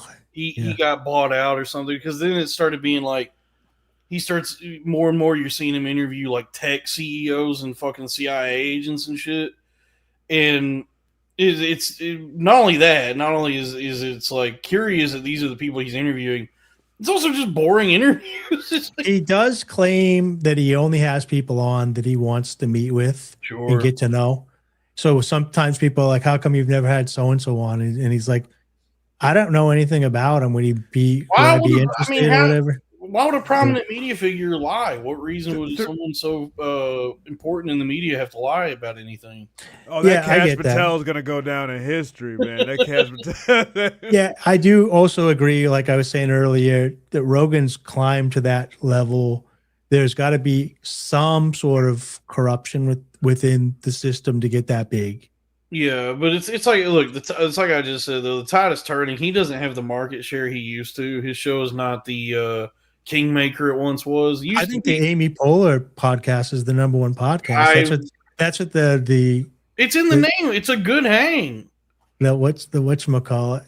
That was crazy. The list of the podcasts that they nominated. Her show's called Good Hang. Yeah. Oh, my bad. Okay. They nominated a bunch of podcasts from within like the number one podcast or whatever for like they're gonna add it to the Grammys or whatever. Oh yeah, it's all the stuff Oscars, that- and it's all like Jimmy Fallon, Amy Poehler. It's not the top views, not I the top barely know people, her. not the people that supposedly like run the or like rig the election with their influence. People that like literally started a podcast 3 months ago. Yeah, it's all the things that pop up if you just Google the word podcast. It's those shows. Whoever you know. dumped the most money in the search engine optimization. Whoever dumped. Who was this lady that I've never heard? She's got like 25,000 followers, and she interviewed like Elon Musk, like Cash Patel, like this. She's a plant, bro. She's a plant. Yeah. Did you see this Cash Patel video? He talks like a Valley girl. I don't know who you're talking about. He's I the don't head of the FBI. He's an Indian guy, and he talks like this. Oh, yeah, and I everything's know like, Cash the Patel, Epstein yeah. files. We're gonna release them. And I he don't has know the this chick is upward- what I meant. Like, yeah, I know Cash. Oh, yeah. He's a clown. Let me see if I can find this Cash Patel interview. He should. This was I mean, everybody should have insane. known he's not qualified. But what? He's wildly. He's more unqualified than we ever could have thought. I think I found the video you're talking about. Oh yeah, her name's Katie Miller Pod. Oh yeah, wait, this is is it. I saw this. This is the video you're talking about, the Cash Patel. Good, come on, ladies. Come on, ladies. I knew this is gonna be it. Come on, ladies. 1 pound fish. 1 pound fish. Have a 1 pound fish. Have a look. 1 pound fish. Very, very good. 1 We pound gotta watch fish. the actual very, video. Very cheap. 1 pound He fish. wants to be a musician, but his family made him work at this. Each. 6, 4, 5 pound, 1 pound each. Very, very good. Fuck you, Drew. So that's Where's the one with the chains and the girls dancing? Oh, that's the remix. Yeah, but anyway, but This that is the that's one that I was talking about. That was a Cash Patel. Yeah, pull Okay. this up for a second. This is the Katie Miller Pod. Okay. I'm just gonna play like anywhere, like in the middle, and just hear the inflection of his voice goes up at the end, like he's a chick in college on the West Coast. And this is the CIA director, I think it's or also the how Matt FBI Berry- director, female body inspector director. Okay, but nobody objected when Trump was like, "Yeah, we're gonna make it this guy." Like, what the fuck? No, not him. Everybody's like, "No, he'll be good." We'll see you in Valhalla, brother. I couldn't even do an Indian. I just did Bane. I was trying to do an Bane Indian in accent. Asgard. Dude, I think he crushed it, dude. This is just so weird that first of all, they're on a podcast. Second of all, this lady's got 20, almost 30K subscribers. Never heard of her. She just started 3 months ago, and she's got like Elon and a bunch of other people. Yeah, she's a plant, bro. She's gonna say what they want her to say. Think it's gotten a lot more attention, especially, unfortunately, due to our friend's assassination. It's put a big spotlight on it, and most of America is taking it very seriously as something that should never happen in modern day America or ever. And then the rest of the space is doing. I can smell the polyester on these suits. Dude, his like posture, his like whole body language, like everything about the way he looks right now, it looks like he's like trying to figure out how to get comfortable in this new skin that he just put on. Yeah, dude. Like he looks so like in black. Yeah, it looks like he like just the act of being human is foreign to him. Yeah. They always do with it, which is using it to cannibalize and make a few bucks. And look, we at the Bureau are I've told him, I said, we are going to wildly protect free speech, wildly so, especially with the people that are in disagreement with whatever your views may be. But at the same time, you have to enforce the laws, and people expect that of us, especially people who are. What is this bracelet that he's got on? Like he's a teenage girl. Kabbalah. That's because Madonna did that. I'm sorry if like, okay, it's his religion. He's got the American flag socks. Hell yeah! At first, I thought he was rocking the Where's Waldo's. This is his girlfriend too, so he goes on a podcast with his girlfriend. I think we ever expected. Now, meanwhile, when this is happening, I think he's doing this. Was he doing this when Charlie Kirk? No, he was doing this when the Brown shooting was happening. So people are getting killed down in Rhode Island from the Brown shooter, and then the Brown shooter's going over and killing the other guy from MIT. And then the next day, Trump puts all this money into a fusion company after 2 fusion scientists get murdered. And he's doing an interview with Katie Miller on the podcast. Like from Dragon Ball Z? During these 2 murders down in Rhode Island at 2 huge educational establishments. It's just like, it's such a weird thing, dude. I don't even give a fuck anymore. The government's so fucked up. Anyways, that's Cash Patel. The government be fucked up, dude. This guy right in particular right here is fucked up. Fuck him. Yeah, dude. This feels like more than any other administration I've seen. Like everybody involved in the Trump highly incompetent. Look and sound so much more like ghouls than I've ever seen. Like they just look. It looks like they are like, you know, trying to get acclimated to skin suits. Like they're not human. Did you see the Hanukkah party at the White House the other day? Dude, I didn't see that. So they didn't have a Christmas party. They had a Hanukkah party, and it was all full of rabbi influencers. So like Shmuley was there, that other guy that talks about Shabbos and everything. And they put a menorah up but no Christmas tree, and they're just all partying there. And Mark Levine puts his arm around Trump and says he's the first Jewish president. Oh, I did see that. Yeah. I mean, Trump is basically Jewish. Ben says that, though, from the beginning. It's in the fucking movie that just came out, The Apprentice. Is like he was the protege of Roy Cohn. Roy Cohn was like the Which is funny that they've been calling him Hitler for 8 years, and now he's like literally, you know, on Epstein's Island. Being Jewish does not preclude one from being a Hitler. I mean, Netanyahu is a veritable Hitler. Well, they're working together to like, you know, democide people in the Middle East. It's insane. But yeah, even like just like so many people involved with like whatever's going on now. Dude, like even Erica Kirk, like she's like a fucking hater. Like from the movie, sit her ass down. It's crazy when she first did those Instagram posts of like rubbing her dead husband and all that stuff before the fireworks things. Creepy. I mentioned that to a couple women right after it happened, and both of them attacked me, calling me crazy. And I was like, she's having a breakdown. She's having a breakdown. Like, that's what they're claiming. But now that the time has passed, it looks more calculated than like a breakdown. Oh, dude, yes. Well, yeah, of course, it's a capitalizing, but it's a breakdown in the sense that she's grasping at whatever she can to, like, you know, propel herself. Her husband died, and she's been on the Charlie's Fucking Dead tour since then. Like, did you she's see what creating she all sorts of incels? Imagine you're an incel listening to Andrew Tate, listening to the whatever podcast, whoever the red pill people are, and you're just hearing like you know, women will drop you in a second, and then like they show this like supposedly great Christian couple that's fighting together for Christianity and church, and then he dies, and she's like, "Oh, fuck him!" She's like on stage with Nicki Minaj. It's hard not to think like partying. Given her behavior in the subsequent days, weeks, and months after he got assassinated, it's hard not to feel like they killed him. They fucking took out I don't get that feeling, but I do definitely get the feeling that they're doing everything in their power to keep their machine that they had going, that they projected to have for decades. I'm saying, you know like, what I'm saying? Right. It could just be that they're trying to, like, he's dead, and they're That's like Candace Owens saying that bullshit. Yeah, they're leveraging his assassination to maintain like prominence and to like further their own agenda. And part of that is Erica Kirk doing like GWAR shows at these assemblies or whatever they do. Here's one thing that I I will love say. that assemblies. Yeah, Here's whatever one thing I these will like, events are.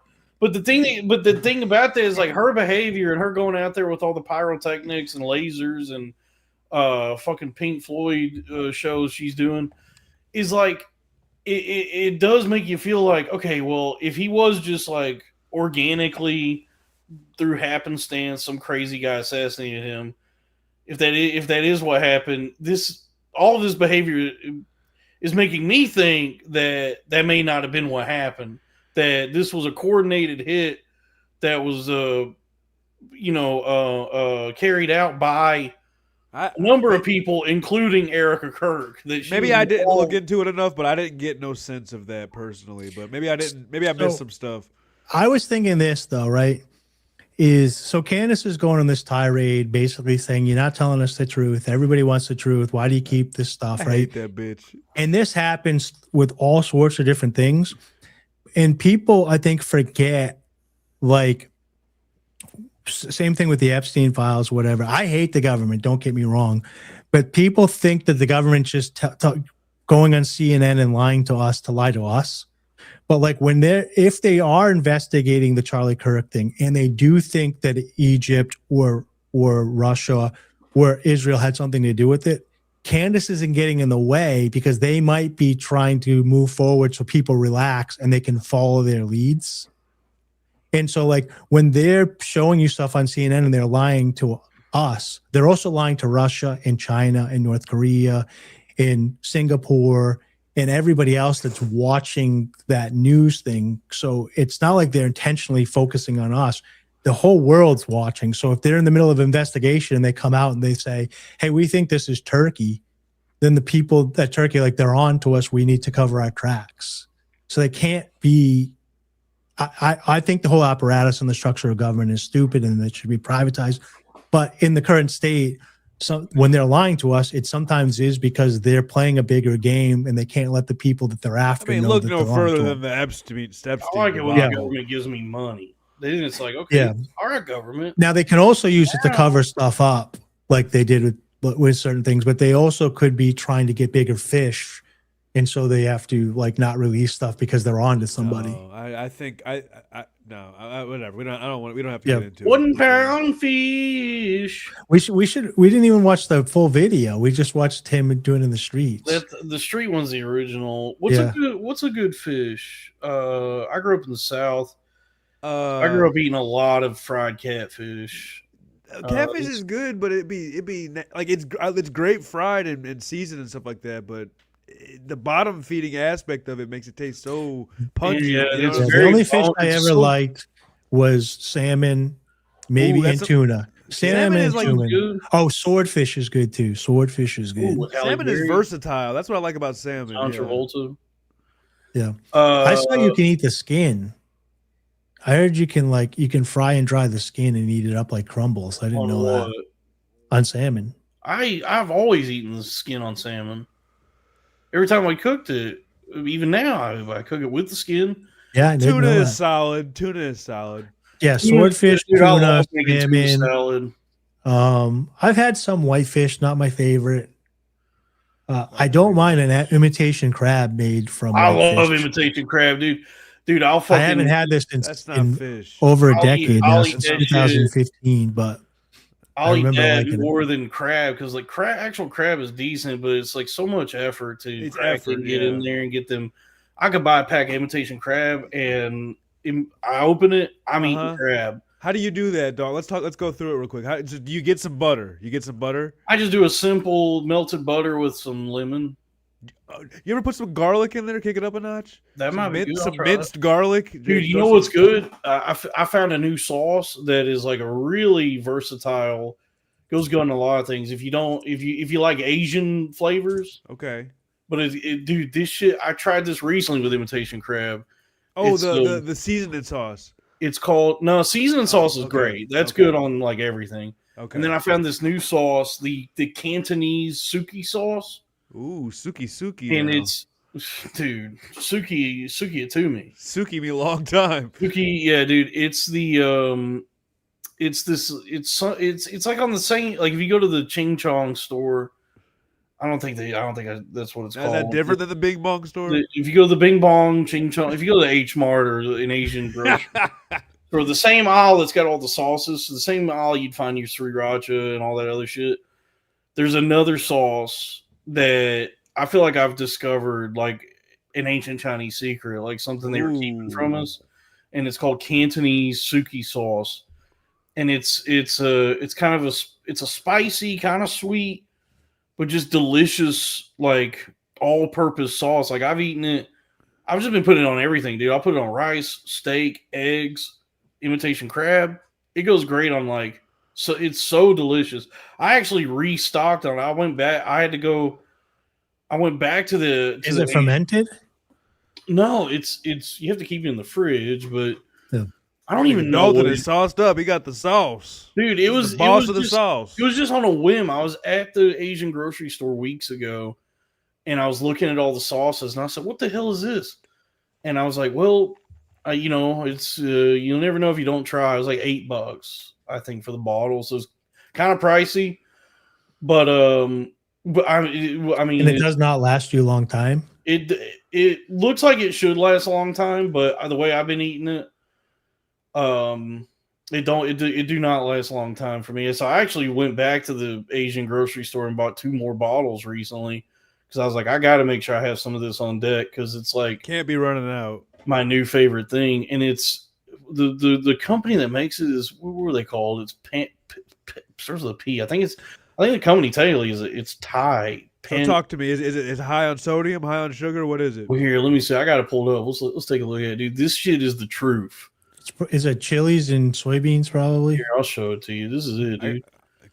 Cantonese Suki sauce. Okay. Delicious ingredients: water, sugar, garlic, chili, soy sauce, salt, sesame oil, sesame, sweet potato, tomato paste, soybean paste, oyster sauce, acetic acid, modified cornstarch, monosodium glutamate, disodium 5-inosinate, and disodium 5-guanylate. Sodium. Now, what's that supposed to go on traditionally? I don't know. I just been putting it on fucking rice and just pretty much everything. Let's see. Like hot sauce, you put it on everything, right? I just be putting it on everything. I think it's actually Thai. So it's called Cantonese Suki sauce, but it's Thai. And let's see, what does the about page say for this company, Pan Thai? Husband and wife over a century. It's been over half a century since 1962 when husband and wife founders Mr. Somsak and Mrs. Suri Watanaporn. Dude, I'll be watching Watanaporn. Watana?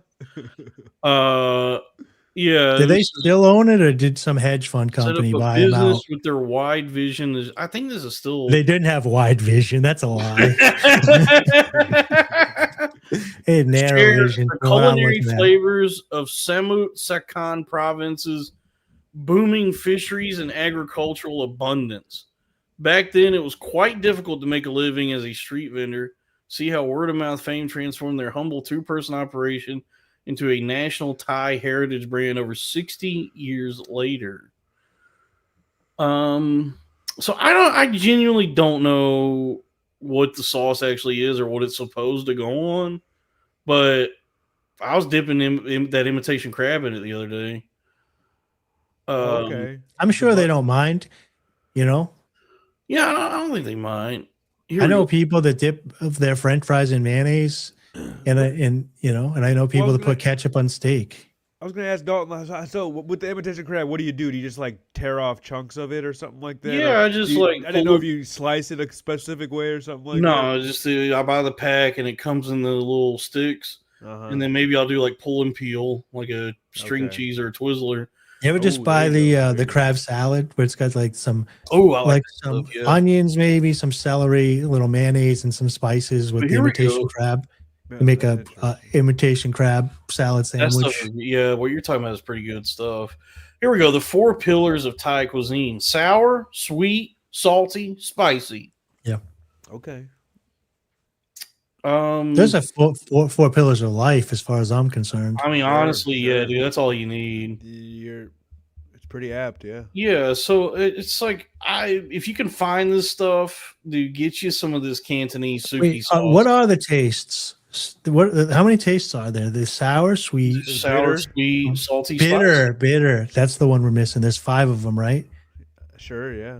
So it just made tangy and bitter is probably the same. No. Well, I'm thinking tongue wise. I'm thinking like tongue wise. I feel like tangy is mixed between sour and. Oh, they have an FAQ page, so let's see product uses. Dipping sauce, excellent dipping sauce for spring rolls, chicken wings, and fried foods. Simply pour the sauce in a small bowl and serve alongside your favorite appetizers. Marinade and glaze. You could use it as a marinade or glaze. Salad dressing, stir fry, sandwich spread, pizza topping.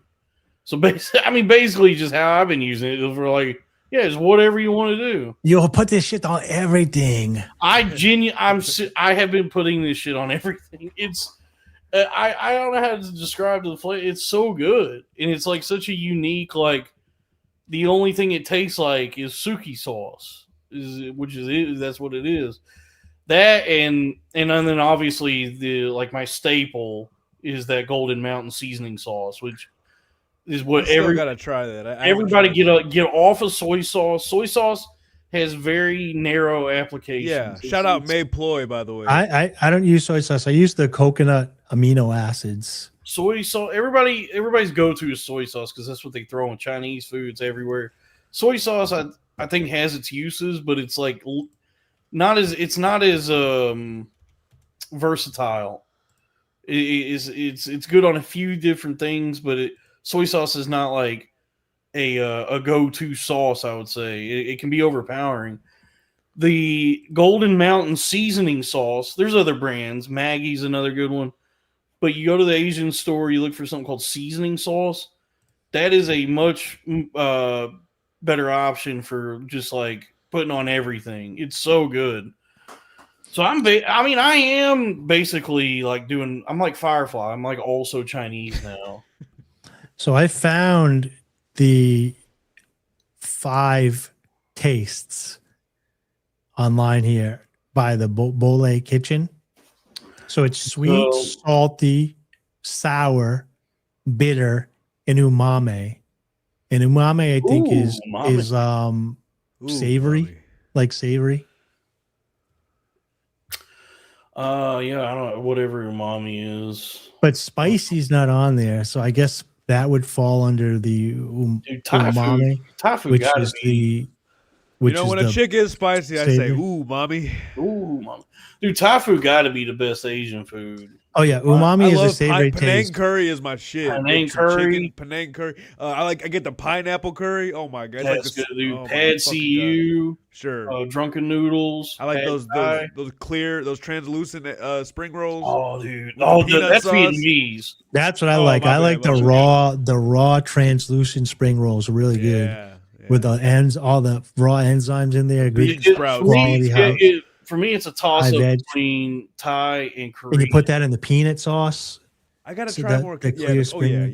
Dude, Korean be having the thing. What I like about Korean food is delicious, but when you go to like an actual Korean restaurant, like the real shit, which I've never been to Korea, so who knows? But the places I've been to, the way they do it is like before any of the food comes to the table, before you do anything, they bring out the like all the sides. So the first thing they bring you is you get a little kimchi, you get a little cucumber kimchi, bean sprouts, fish cakes, these fermented potatoes they got. Okay. Seaweed salad. They bring out these little dishes of just all the like seaweed salad when they take the cucumber and they make it nice and the thin strips in there. Yeah. Did y'all ever do the Korean barbecue where you get the thing at the table? I fucking hate the thing at the table. I don't.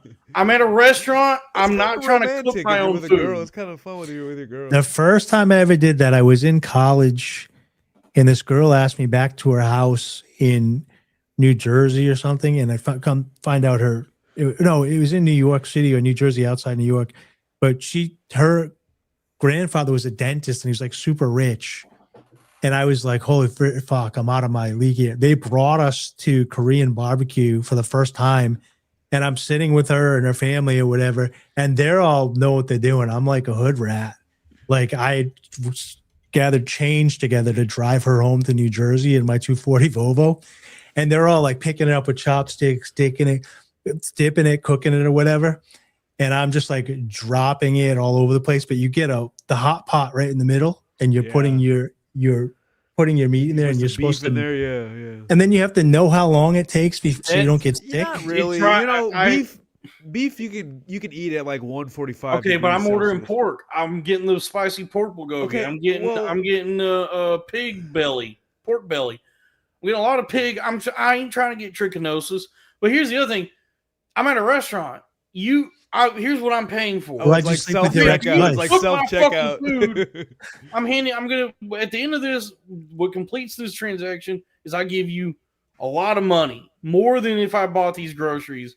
What I'm giving you that you do not like a hibachi then either. What I'm paying Japanese that markup hibachi. for, what I'm paying you that why I'm okay paying that markup is because you cook the fucking food. Have you I am seen? not trying to cook. Okay, that's kind But of. secondly, have you seen the reverse hold on. hibachi breakfast where you cook your own breakfast and you're sitting at a hot table? I ain't trying to do that shit.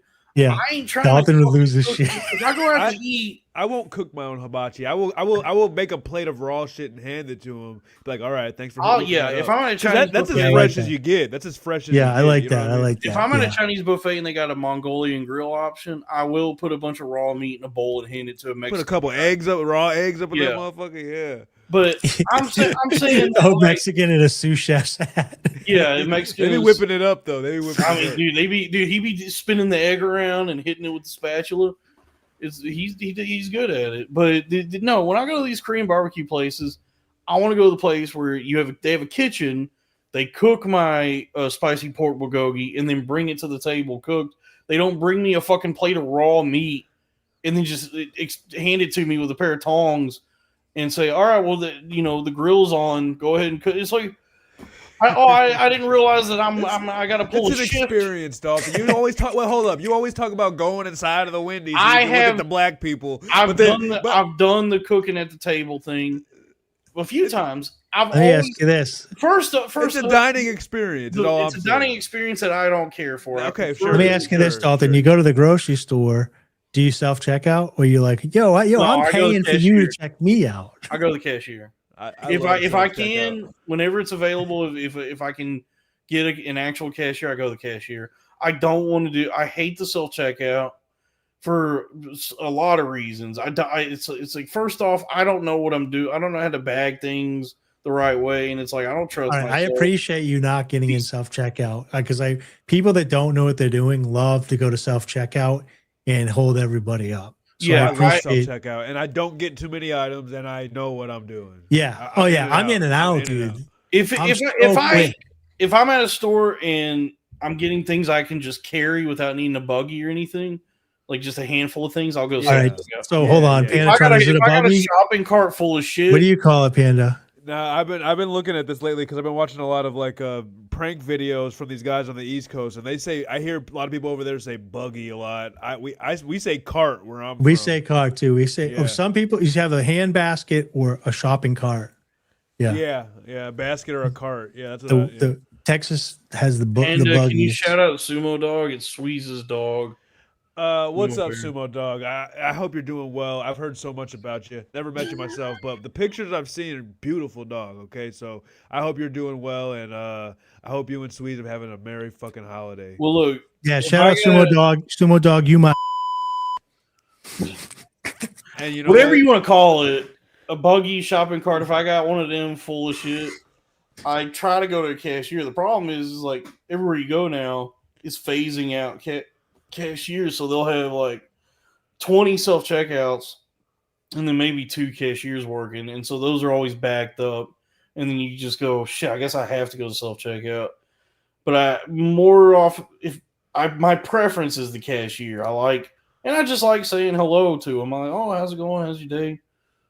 She's you cute. get into Yeah, tonight? yeah. I like I'll get in her line. I'll get in her line. Yeah. the problem where if you go where I used to live 2 hours south, it's all like adults that work the cashiers. If I go to my grocery store, all the cashiers are 14-year-old like kids. So I just want to self-checkout because there's nothing to like. So we actually up here, like all the teenagers. You're like, what is this, a singles bar? Hey. No, so like you very rarely you either get like retired people, Down syndrome people, or high school kids that work at the grocery store. But Target, that's a whole different story. If I go to Target with the Starbucks in there, that's where I check out the ladies up here. I keep mentioning this until people realize this. I was actually at a Starbucks recently. I saw women lining up. I mean, they were. I love Starbucks. Pretty basic. I mean, it was. If you get a Target that has a Starbucks in the front, the hottest women will be there. I love that smell coming in. That burnt roast. People hate on Starbucks. They say the beans are too roasted. They're burnt. Dude, motherfuckers don't know what they talking about. It's fucking overpriced coffee anyway, and it's pretty tasty. It's a ridiculous thing that the people who buy that shit every day for their coffee. Yeah, that's preposterous. But that's stupid. I love Starbucks as like a thing to get every once in a while. Yeah. It's a great 2 or 3 months for me. Really, getting a nice latte, dude. I'm a Frappuccino guy, man. I'm sorry. Oh, I like Frappuccino. I like an iced latte with mocha in it. I don't need no sugar, just the mocha. You know what I'm saying? Oh, I love a hot latte, dude. I love the there you go. Flavor of like steamed milk. Starbucks' hot chocolate is probably the best hot chocolate I've ever had. Yeah, their pumpkin spice latte, much to the chagrin of Dennis Leary, is pretty terrific. It's like one of my favorite things to get this time of year. I just go if I make my own coffee. If I don't, I literally can go to this place called Market Basket, which is our like grocery store, and I walk right in. They have a cafe, and I can get an iced coffee with almond milk and sugar for like $1.50 instead of $7, and I can't tell the difference. So maybe I'm not a snob enough, or I'm not a snob. Starbucks is just not a snob in a bad way, meaning like a sommelier. What's it called? Sommelier, coffee sommelier. I'm just like, it's got caffeine in it and it's got sugar in it and fat. Let's go. Starbucks is just more ubiquitous. It's just like there's more of them than anywhere else. So you just happen to see Starbucks. But even like, well, one thing I will say, I went into 7-Eleven recently and I got I want to get a coffee. I still been drinking the decaf coffee, but I have quit the caffeine. And I went in there and I just got a black decaf coffee, large or whatever. And it was like $3.50. I thought it was going to be 99 cents. I was like, this is bullshit. I would love a Starbucks candle. Yeah, dude, I love the smell of. That smells like burnt coffee. I mean, but yeah, I mean, I like little smaller, independent, hip coffee shops, but Starbucks just happens to be like they're everywhere. So, see up here, so it's Dunkin' Donuts. Oh, that's the worst coffee I've ever had. I'm sure you guys have seen like the Dunkin' Donuts sucks. I've never had it's worse coffee than Dunkin' Donuts. There's an old like Adam Sandler SNL skit where people are given directions and he's like, okay, so you're gonna go down to the corner, you're gonna see the Dunkin' Donuts, you can take a left.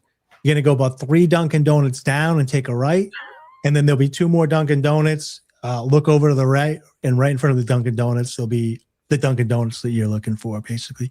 So like going to Starbucks here is possible, but I can only think of 2, maybe 3. You gotta go out your way, The problem with that is that Dunkin' Donuts is significantly lesser than it's significantly worse than Starbucks.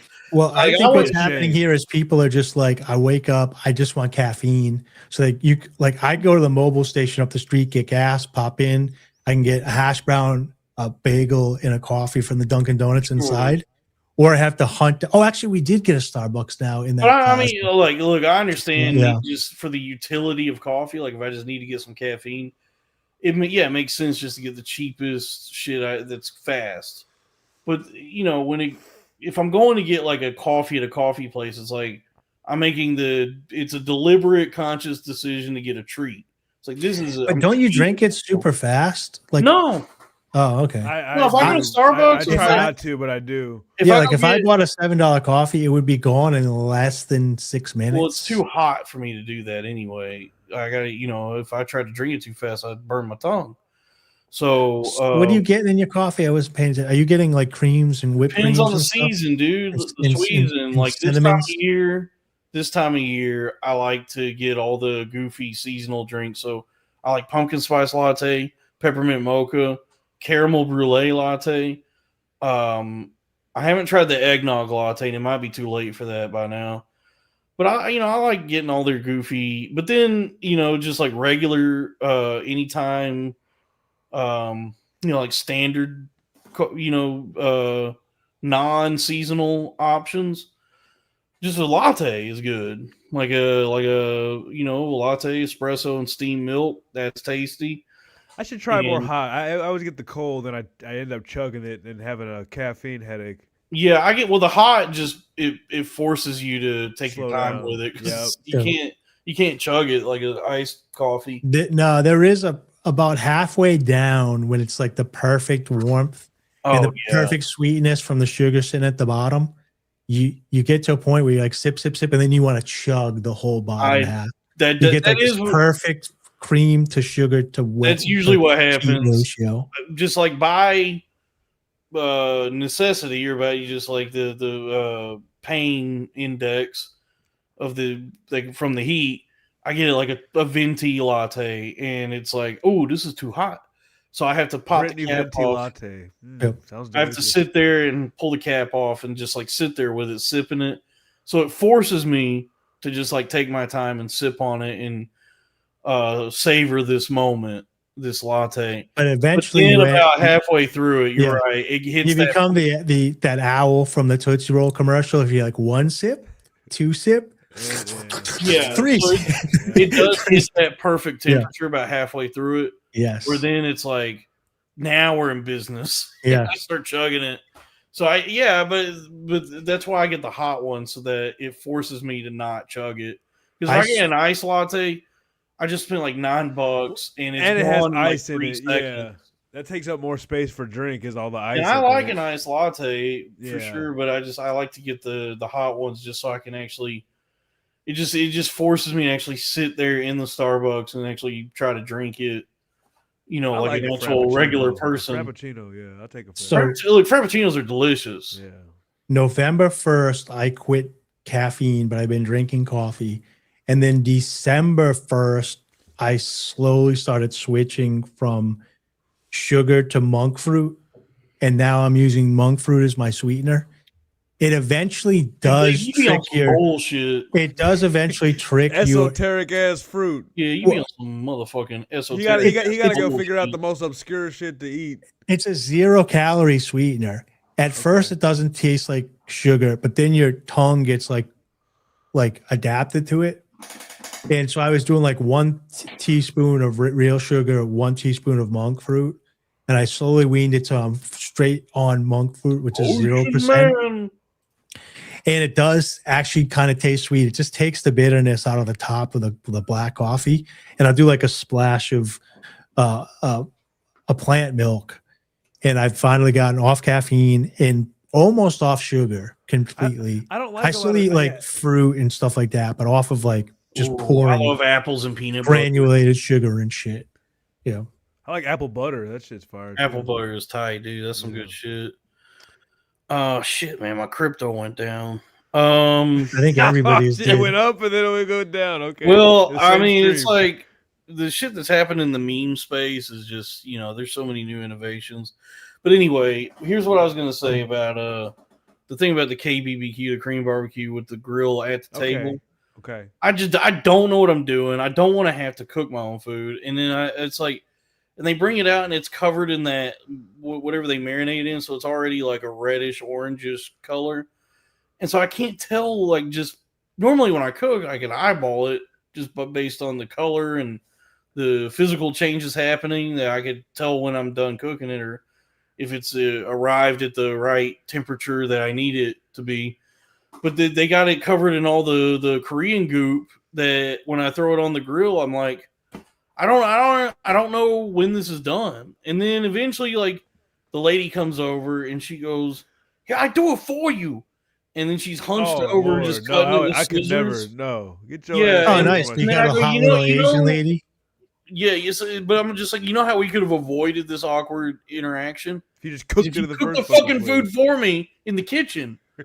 So it's like I'll eat at one of those places, the grill at the table place, but I prefer the ones where they just prepare it in the kitchen and then bring me out a delicious hot plate of bulgogi.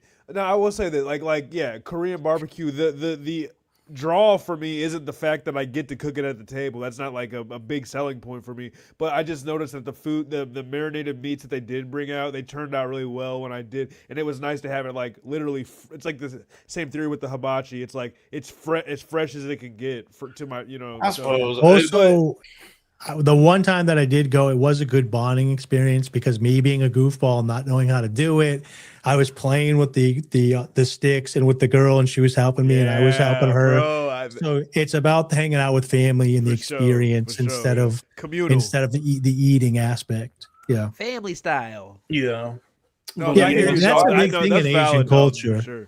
The big thing in Asian culture is the fact that it's in America it's about the food, and in Asia it's about the company.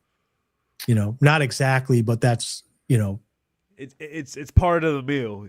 It's part of yeah, they get together to eat, and we eat and happen to be getting together. Not always, but a lot of times.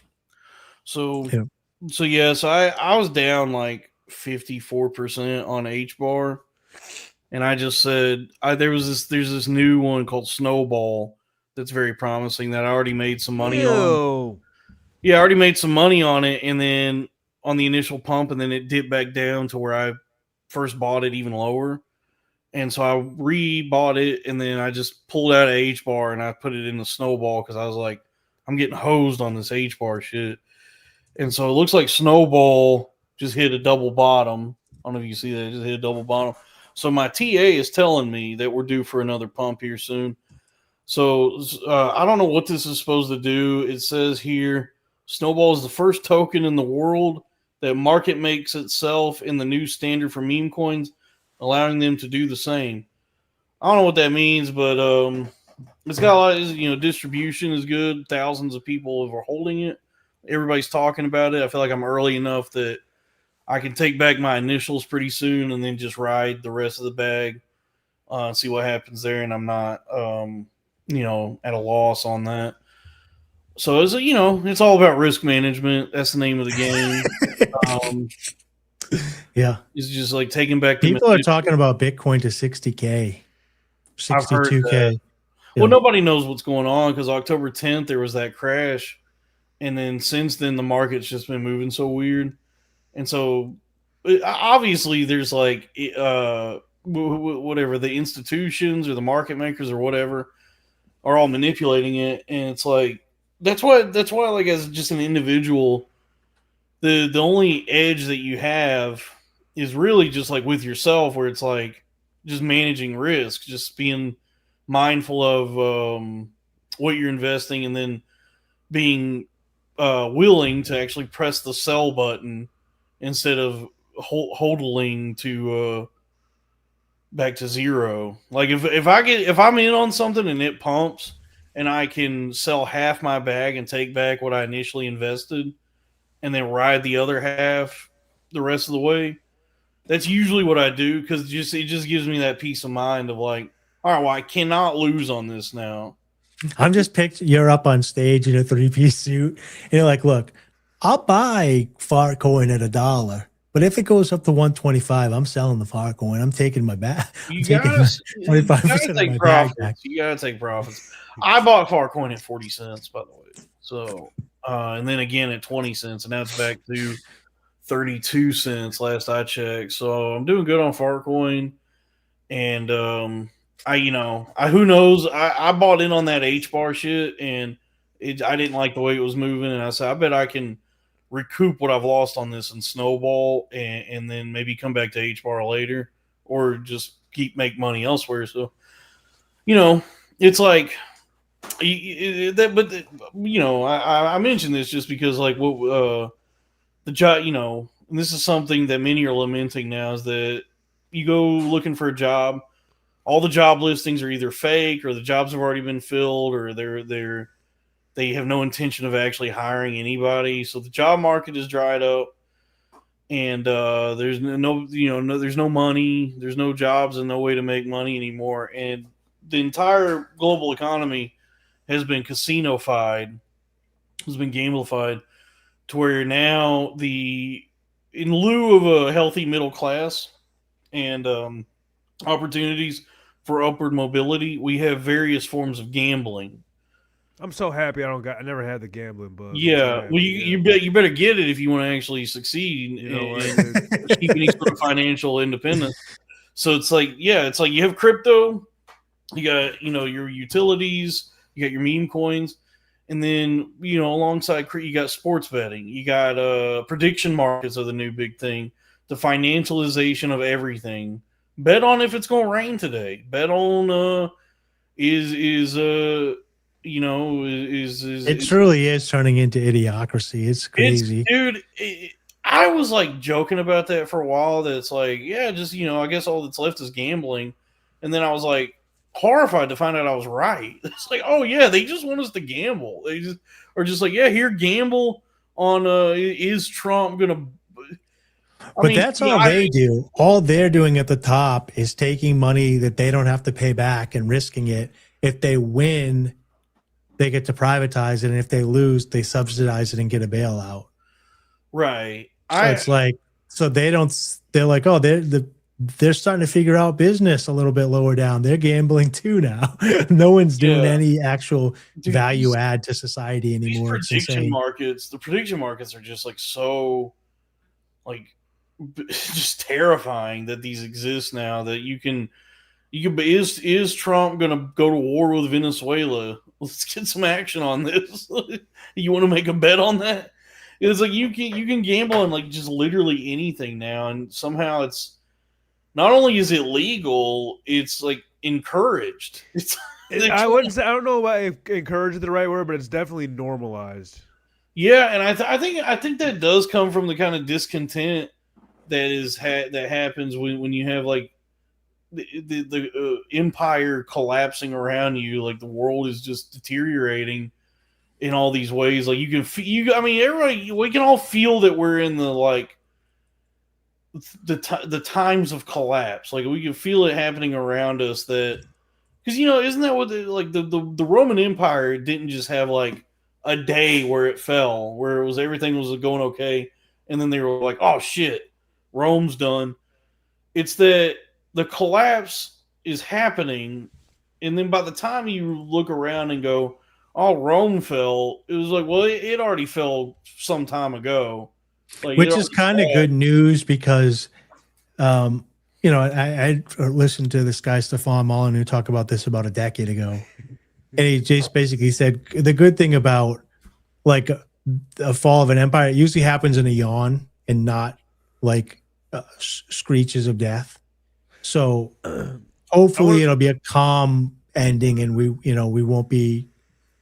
We'll just become a third world country instead I of. also want to say too about Venezuela. That they say it's about oil and stuff like that. From what I hear, that Venezuelan oil is very, very dirty and crude. It takes a lot of processing to actually just be like the people that make worth a damn. Sure, why not? The Venezuelans. Yeah, I got you. I don't understand what is going on. Like, why? Maybe they have lithium then or something. Because there's no obviously reason something. to go to. We don't need Whatever. Just to. I hear you. The U.S. is landlocked so well. Basically, we're surrounded by water on two ends, and then we have Canada, which is safe to the top, and just the southern border that really needs to be protected. If they just pulled all the troops and got all the military bases gone, we'd have plenty of people just to protect from foreign outsiders along the southern border. To vet people, took all those resources and vetted people to make sure they were safe, free of disease, healthy, and could work. and decide whether or not we want to have them. Instead, they're out like spending billions to kill people all over the world. It's like they're definitely doing way too when we much have with such that shit, a military advantage of how the U.S. is located on the planet. I agree. They're doing way too much internationally, trying to pull puppet strings that they don't even have access to at times, and using our money and stuff like that. But I just think that like we've spent the last couple of decades, it seems like, building a framework for international commerce and stuff like that. And there are relationships that do, and there is give and pull with that kind of stuff. But I don't. Anyways, whatever. Yeah. No, I just was laughing at it. He knows what I meant. It's dude. The U.S.'s land is so well landlocked. We got water on both sides. The one that I laugh at all the time is fucking Tony Tokens.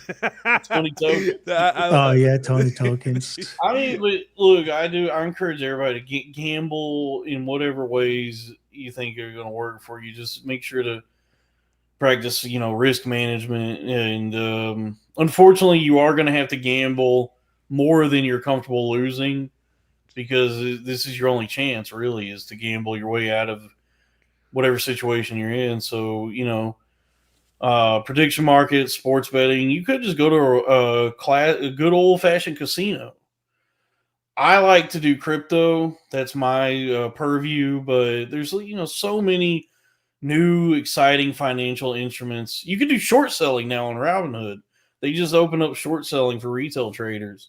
So now you have access to that which collapsed the housing market. Through an app on your phone. So it's a really exciting time to be alive. Now there's so many cool, fun, new ways to gamble. I'm basically gambling all day, every day by holding meme coins. I just hate when it brings down the people around me. Right. in my community, you know what I'm saying? I actually have gotten, I know this sounds crazy. I've gotten pretty good at it. I have developed a skill set and ability at buying meme coins. It's like I understand it.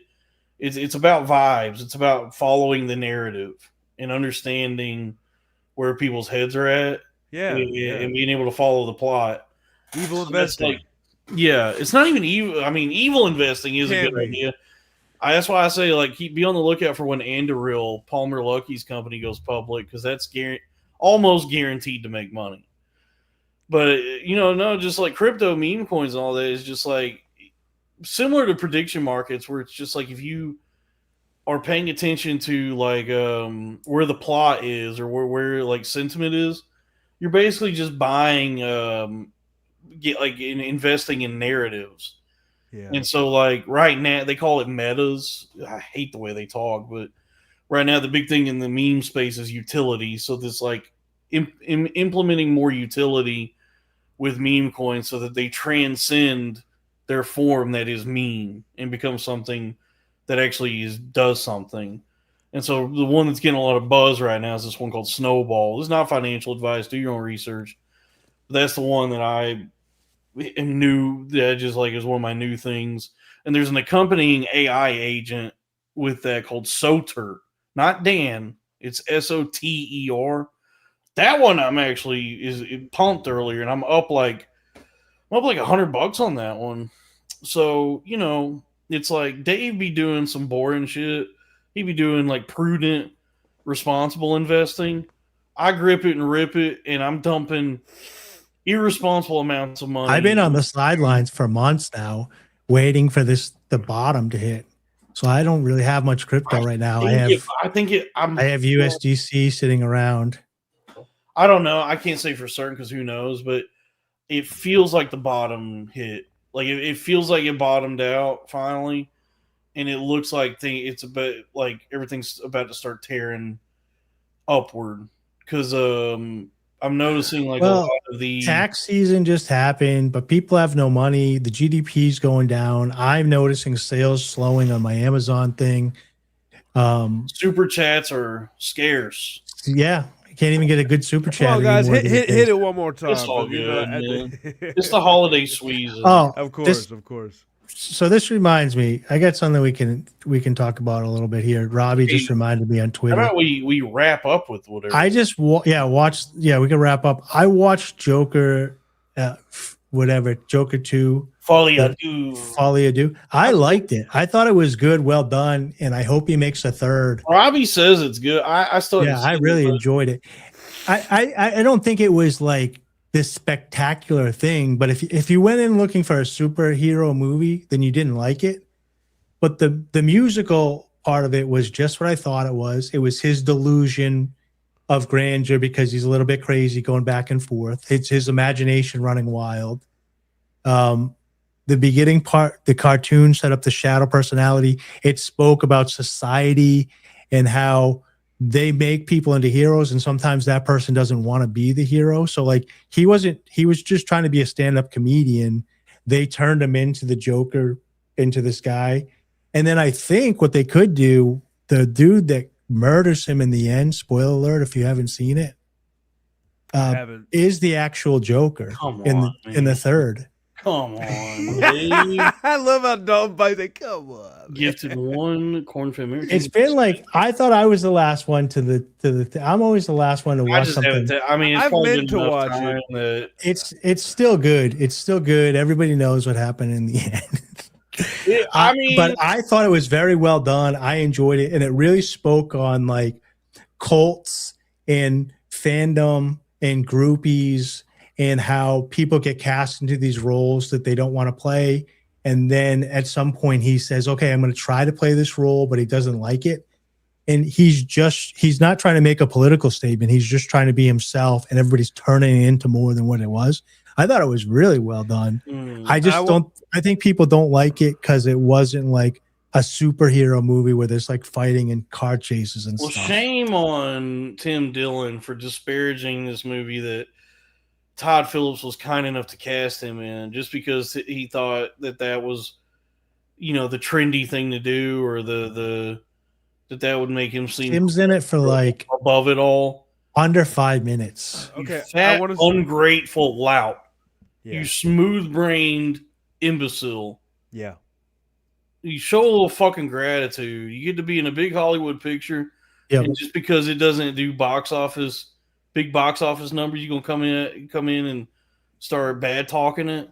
Yeah. I will say, it's so unprofessional. People worked hard. Motherfuckers worked for a decent product. I will say I like musicals. I watched Wicked, and I really enjoyed it. I thought it was well done. I know everybody's making fun of it, but like a lot of work went into that, and it was well orchestrated and put together, and the music was good, the singing was good. Yeah. I want to say that too about the highlighted comment that Dalton had up about Raph or whatever. So Panda Files, let's get some super gay super chats. We're having a gay old time over here, that's for sure. Yeah, but no, I was just gonna say, so I'm trying to help you out here, Dave. Everybody's making fun of your pronunciations and stuff like that. He said cheap steaks. That's not even the fucking word. Isn't it cheapskate? Cheapskates. What did he say? He said cheap steaks. Who, me? So no, I just want to say, Raph, you were wrong steaks. on that one, buddy. Okay, so probably skirt. So remember this next time you make fun of Dave's thing. I don't care. It doesn't bother me. I know it does. I was born to a Southerner. I grew up in a Greek family where English was a second language during my formative years. And then I have a head injury from when I died 3 times in a car accident. So, God damn it. So my mind works how my mind works. Criticism at about this point. So it doesn't bother me. It's a trendy word now, slop. What would be a good synonym for it? Overused, over-defined word. People use it to define many things, and it's not even... I mean, I guess... it was the number one word of 2025, I think, slop. What would be another rubbish? Right. I don't know. Rubbish, that's good. I certainly don't want to. No, it doesn't need to stop being used. I think it should get narrowed down a little bit to what it means, because people just use it to say anything negative. You know what I mean? But it's like, what are you really saying? What it is overused. Really it is like an internet word. It does get like the word itself is now slop. Ironically, the use of the word slop has become part of the slop. So, what would be a synonym or an alternative? Yeah, I'm trying to think because I can come up with synonyms, but not one that meets the connotation of what the word is supposed. You know what I mean? Break out the thesaurus. Because it means more than just nonsense. Right. There's an extra feeling to it. There's a connotation to the word slop. Yeah, it's useless. It's useless. It's something that you shouldn't engage with because it's not worth it. Almost muck, excrement, poop, doo doo. I like doo doo. It's the perfect word for what it means.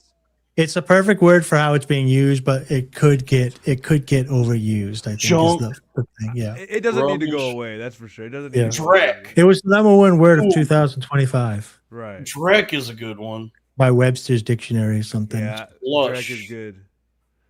Humbug.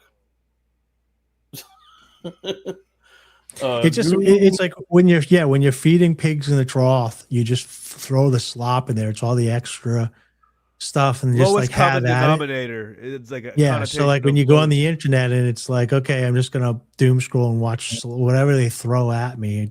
I'm gonna eat it up. Dude, it's just literally, the perfect word. Literally, that clip that I put up that's grown 35,000 views since we've been on this podcast. Yeah, over 100,000 now. It's a literal slop. Like is that on YouTube or is that on Instagram? Instagram, it has 105,000 views. On YouTube, I think it's like 2.3 or something like that. We should probably people should probably go over and pump that up, but no, it doesn't need to. It doesn't need it. And keep it going. I mean, I do think the word slop is like effectively evokes like the feel of what it is you're trying to describe, like with whatever's happening nowadays, like. Just so many things I feel like are accurately defined by the word slop, unfortunately. Because I agree, it is a word that is now like being used so much online that it's losing its meaning. But there are certain things that it captures like the feeling of what you're trying to describe. But you can't just use. I guess you can't just use all willy nilly. I do like the, I do enjoy it as a, in reference to Chipotle bowls. I like the term slop bowl. Yeah. Goy slop is different than regular. I like burrito bowl is a little bit more. Goy slop is unfortunately now what has always made me laugh. What can that describe? Just like things like narratives being peddled or like what is the slop in reference goy to slop? I understand like goy slop is just like used to describe like most of the food we eat. Oh, yeah, okay, I think so. The it's an oppressor, right? Oppressed. I understand. Yeah, slave master, slave, and it's kind of just like this is the slop that the Jews are up here and the goy is beneath them. The good thing about goy slop for me, the word is funny, but also it kind of is like an insider thing saying like, if you believe these people are trying to think they're better than you, then this is a great word to use. The best one was so it goes outside of Jew, but go ahead. I'm sorry. Go ahead. Did you see the one online? That's probably like a year ago, maybe. Somebody had posted that they were flying and Delta had given them like, I guess like a Biscoff cookie or some kind of cookie that was in the shape of the Delta logo. It was, what'd you say? Biscon. Biscon. Go ahead. But it was like some kind of cookie, this big cookie that was like it was like an oblong shape, like a, rounded edge. It was like some fucking cookie. They had the Delta logo on it. And somebody quote tweeted and said, "You'll eat your fucking goy block and you will like it." A goy block really grabbed me. I was like, that's so good. Yeah. It's food made for the people that are lesser than. Yeah, it's like But see, now- non-kosher. Yeah, But my whole thing is like I didn't know if like because I've heard it referred to from as like movies and shows have been referred to Well, as goy that. is So what it the ca- Jews yeah. So would it's like call non-Jews. it's everything though. It's like, oh, Okay, this is right. the degenerate garbage we want you to watch on TV. This is or a narrative they the want narrative you to run you're with. gonna believe. right, We're gonna feed you. Okay. Yeah, yeah, and it just works well because, like, you know, in their own books they have the Jewish people, and then everybody that's not Jewish is the goy, which is lesser than, similar to like Muslims and infidels. Somebody hit a good one too. Yeah. It's when that- you know, you should know better than it's a I way mean, for us. my to- dad taught me the same. Well, he's preached to me about the same shit. From the other, yeah, you'll from know another better angle, than from a you know. different yeah. angle. It's like we're taking back the power of the word, basically. You know, Somebody I hear hit you. a, Like somebody other hit a words, good yeah. one when that black guy saved Red Lobster with the Oh yeah, with the popcorn, the shrimp. hot bags of seafood. oh yeah. I saw somebody call Black him, excellence. It was like somebody called him like A hero. no, somebody online called those bags like Zog boiled goy bags or something crazy. Where it was like goy boiled Zog bags, and Those people it that was are, funny like- because like I guess it works because like Jews can't eat seafood, but it was just like it was such a fun. I wish I could find it what they They can actually eat. called They it. can't eat shellfish. They can eat like salmon and shit. Yeah, like they can eat lox. shellfish. What's funny whenever I see words like that, like the foid, noid, void, like now they have rightoids. It's and new leftoids anthropology. It's like and all this. neo anthropology. It- Was it?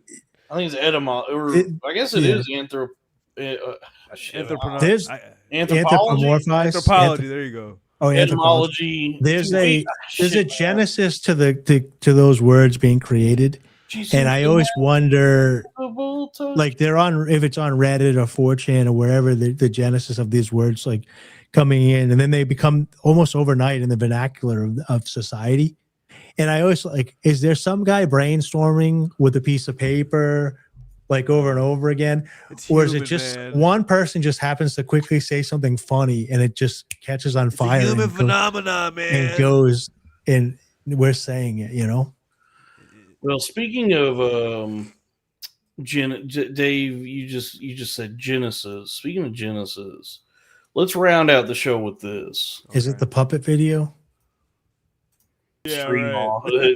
But anyway, that was the when Phil Collins took over from Peter Gabriel, and there was that weird moment when you had Phil Collins singing as Phil Collins, and then also singing with Genesis. Yeah. So he was kind of doing the same thing twice at the same time with both groups. Yeah. Where the Great artist. reality had kind of become blurred. The lines are it's like, where does Phil Collins end and Genesis begin? That is something. In the beginning.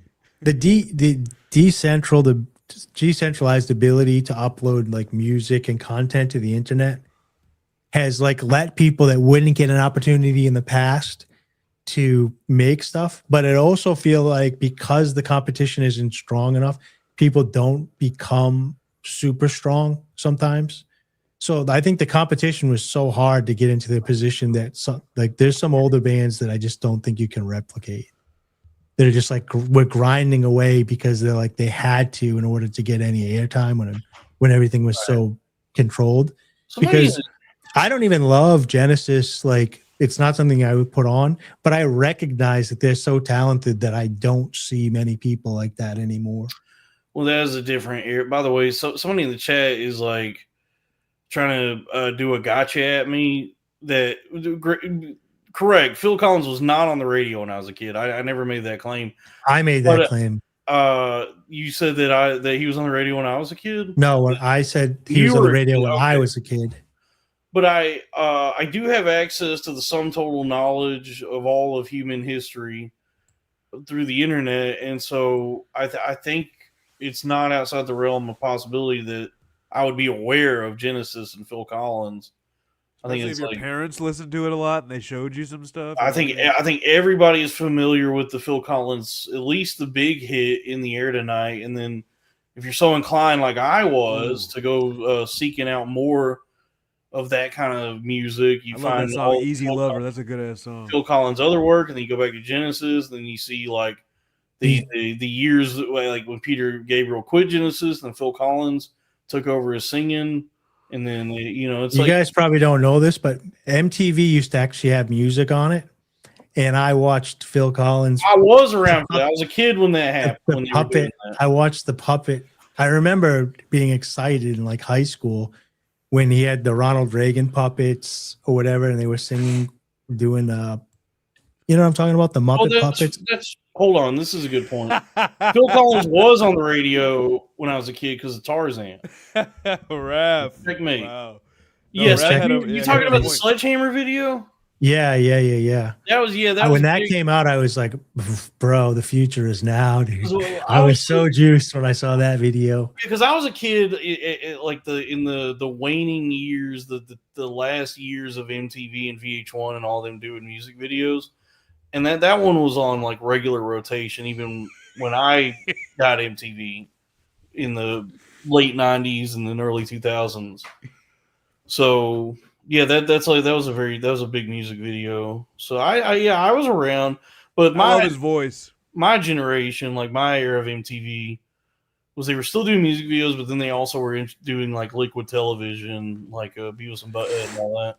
And then they started doing like more reality shit. And now, I don't know what who knows what I know that every time I watch Tulsa King and Landman, one of the opening like title cards is it's an MTV production, so they're involved in they're a studio involved in the production of two of my favorite TV shows that stream on Paramount Plus.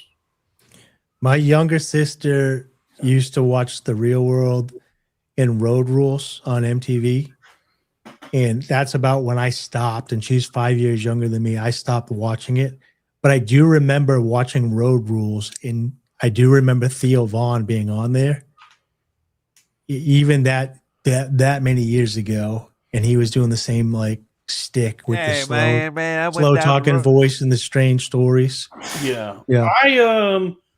The only reality show I ever remember. Oh, and Tom Segura's wife was on there too, I think. The only one I remember watching and actually enjoying was like the first one. It was like when the Osbournes hit, when that came out, me and my family thought, "Oh, this is so funny. This is like, what a ridiculous family this is." This is Ozzy Osbourne and his. They talk like this, British. Put a little tea in the tea. Put some sugar in the lumps of tea.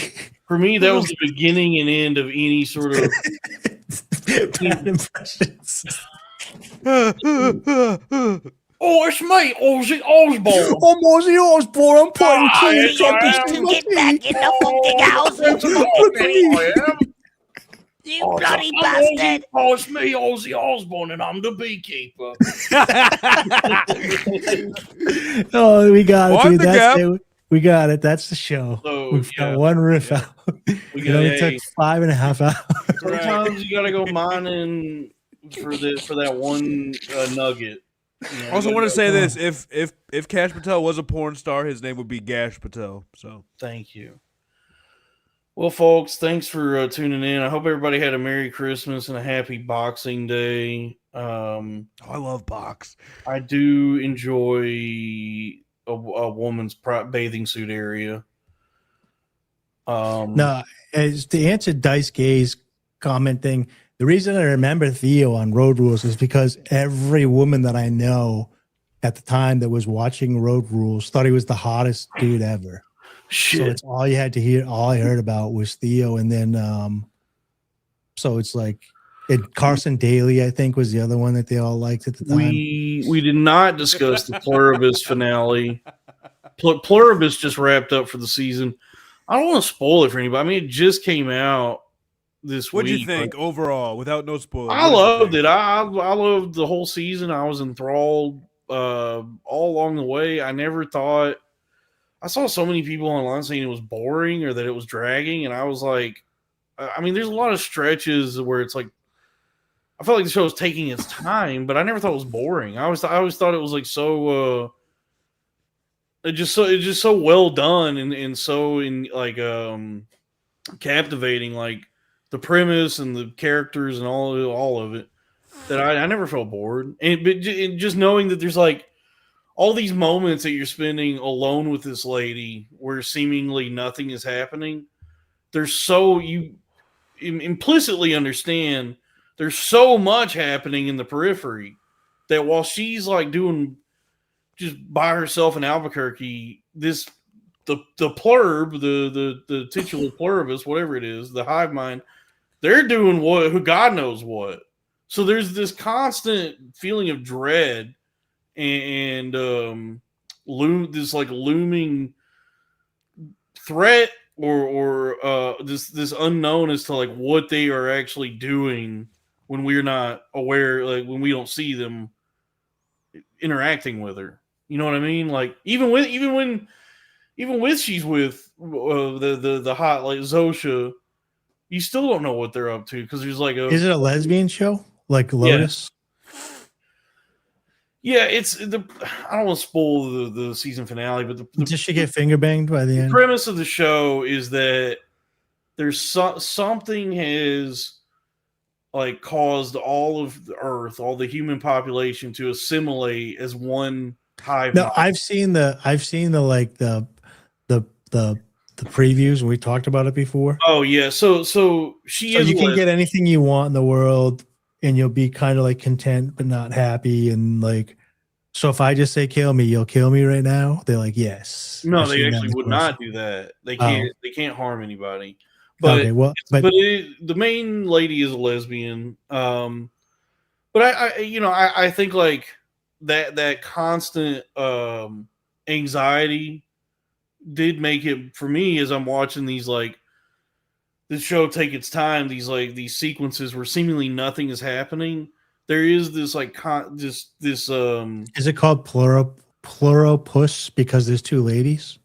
Yes. Yeah, I believe so. But just the way that there's like within that this sinister sort of a specter that hangs over everything. That is like what is the pluribus doing that we're not aware of? There's 8 billion people that are now one thing that have some goal. You know, the goal, like we know that they want to assimilate the people that didn't get assimilated, but then what else are they like? What is their fucking, what are they up to?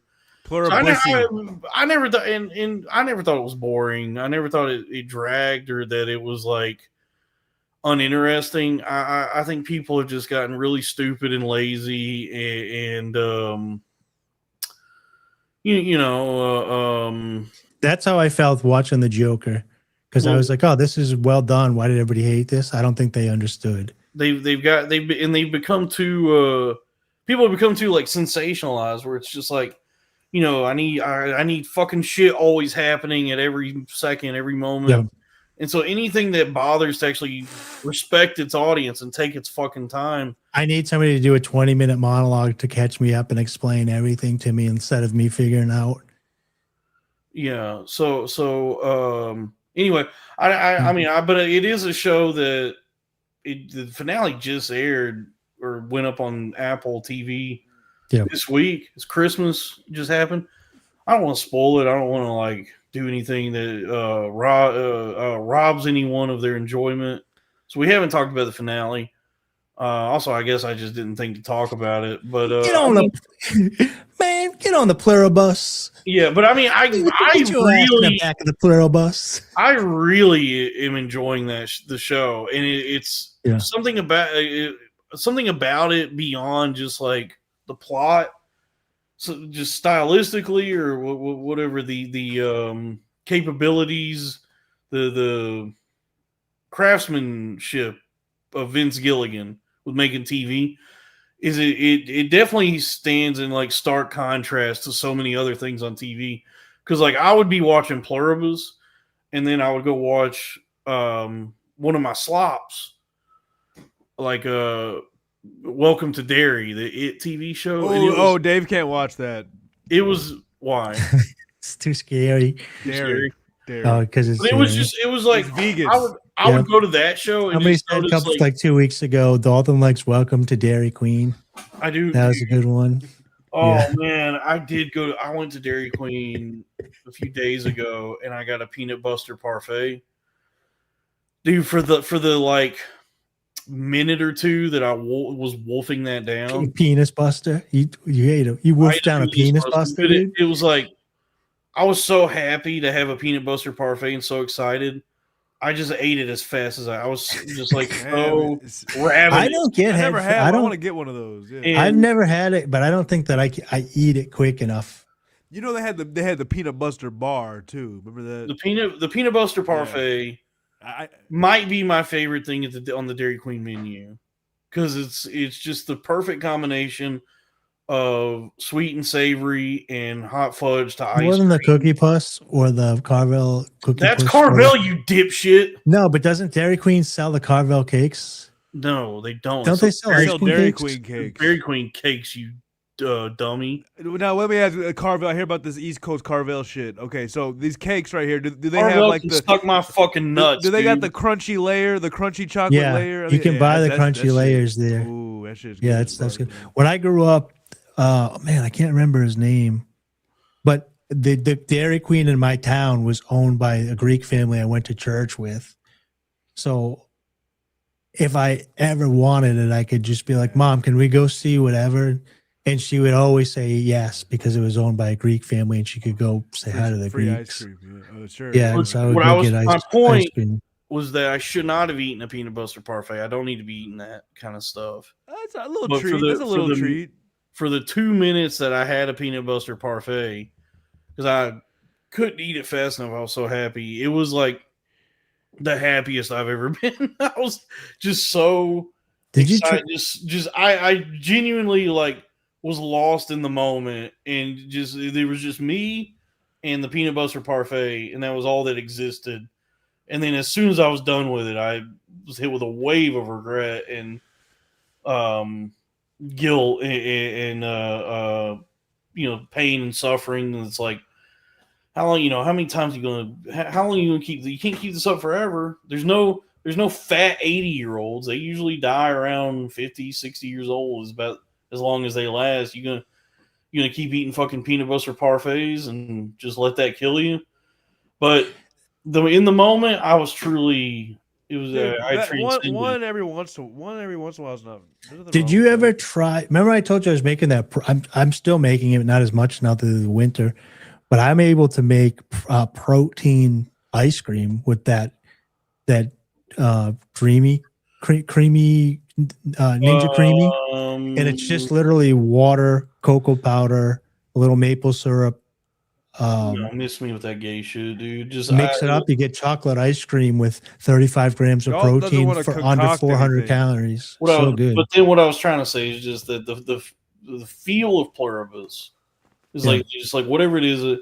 I'm too tired to articulate what I'm trying to say, but it's like the show is just like so well done and well crafted, lovingly and with care.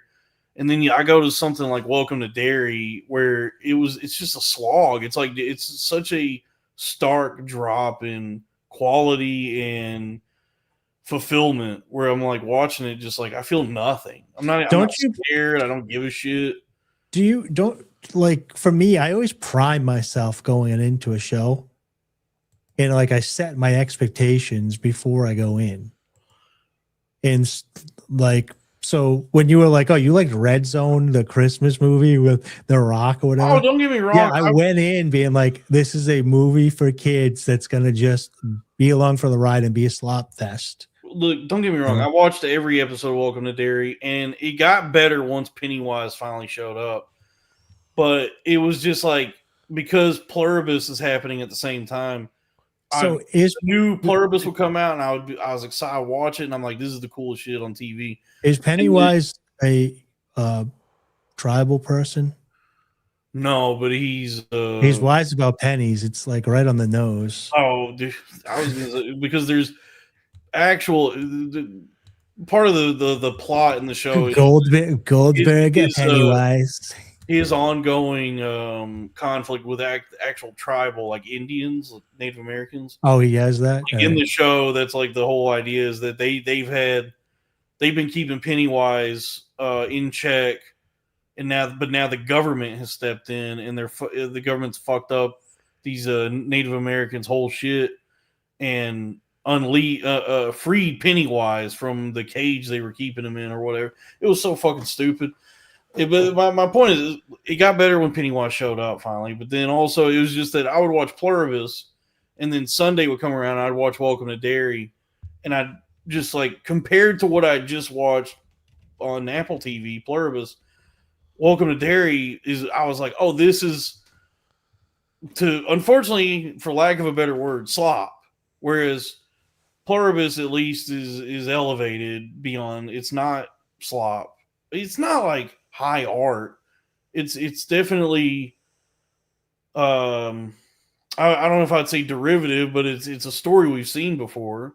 It's not that he's not reinventing the wheel. It's nothing new.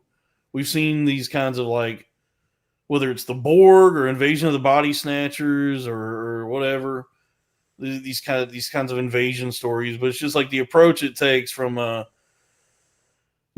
focusing on like character development, and then also presenting the sort of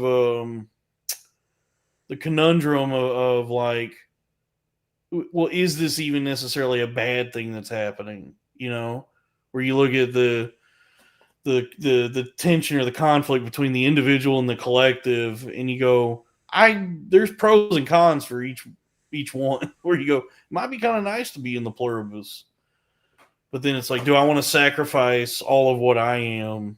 Goyslop confirmed. Okay, they just want you to be in the Matrix.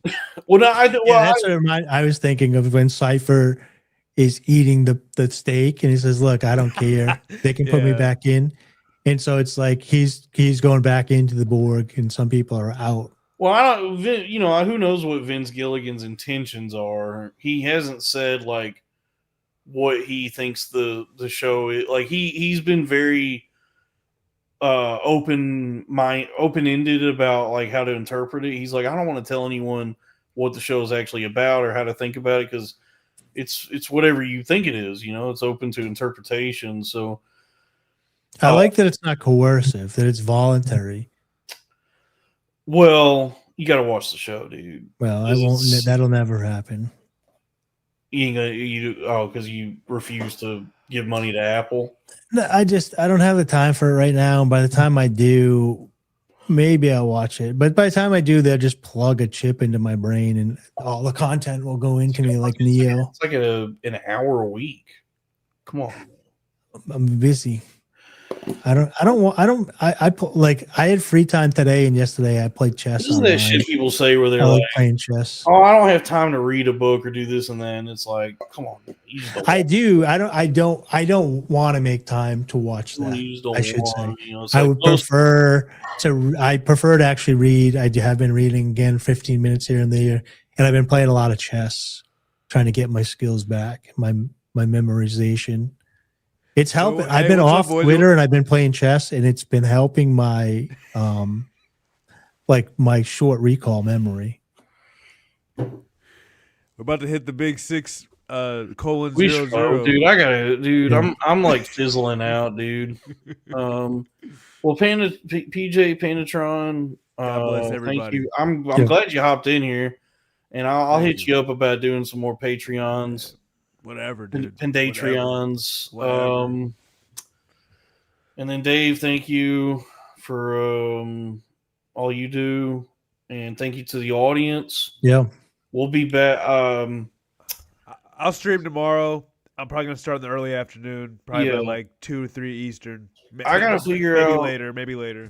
Yeah, and I gotta figure out what's going on with Sal. But me and Sal are supposed to be doing something. Kevin. Kevin's part of the network still, and so I'll be doing more things throughout the week with Sal and Kevin, and then obviously there's Crowder Boys, which we're going to be rebranding to the Arena of Ideas.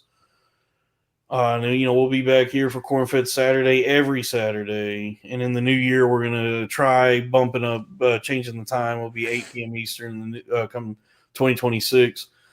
So I thank all y'all for y'all support. Thanks for hanging out. Hey, it's the week. It's still the week of Christmas. Christmas just happened. We had quite the turnout tonight. I appreciate it. I'm very grateful to all y'all's, and big things coming to the network. So good. But that's it. Good night, everybody. Hey, comment below. Check below. Follow everybody, of course, whatever. But comment below some guests you want for 2026, and I'll reach out to them. Yeah. So if you made it 6 hours in, you get to pick the guests for 2026. So, word. Hey, mambo, mambo Italiano. Hey, mambo.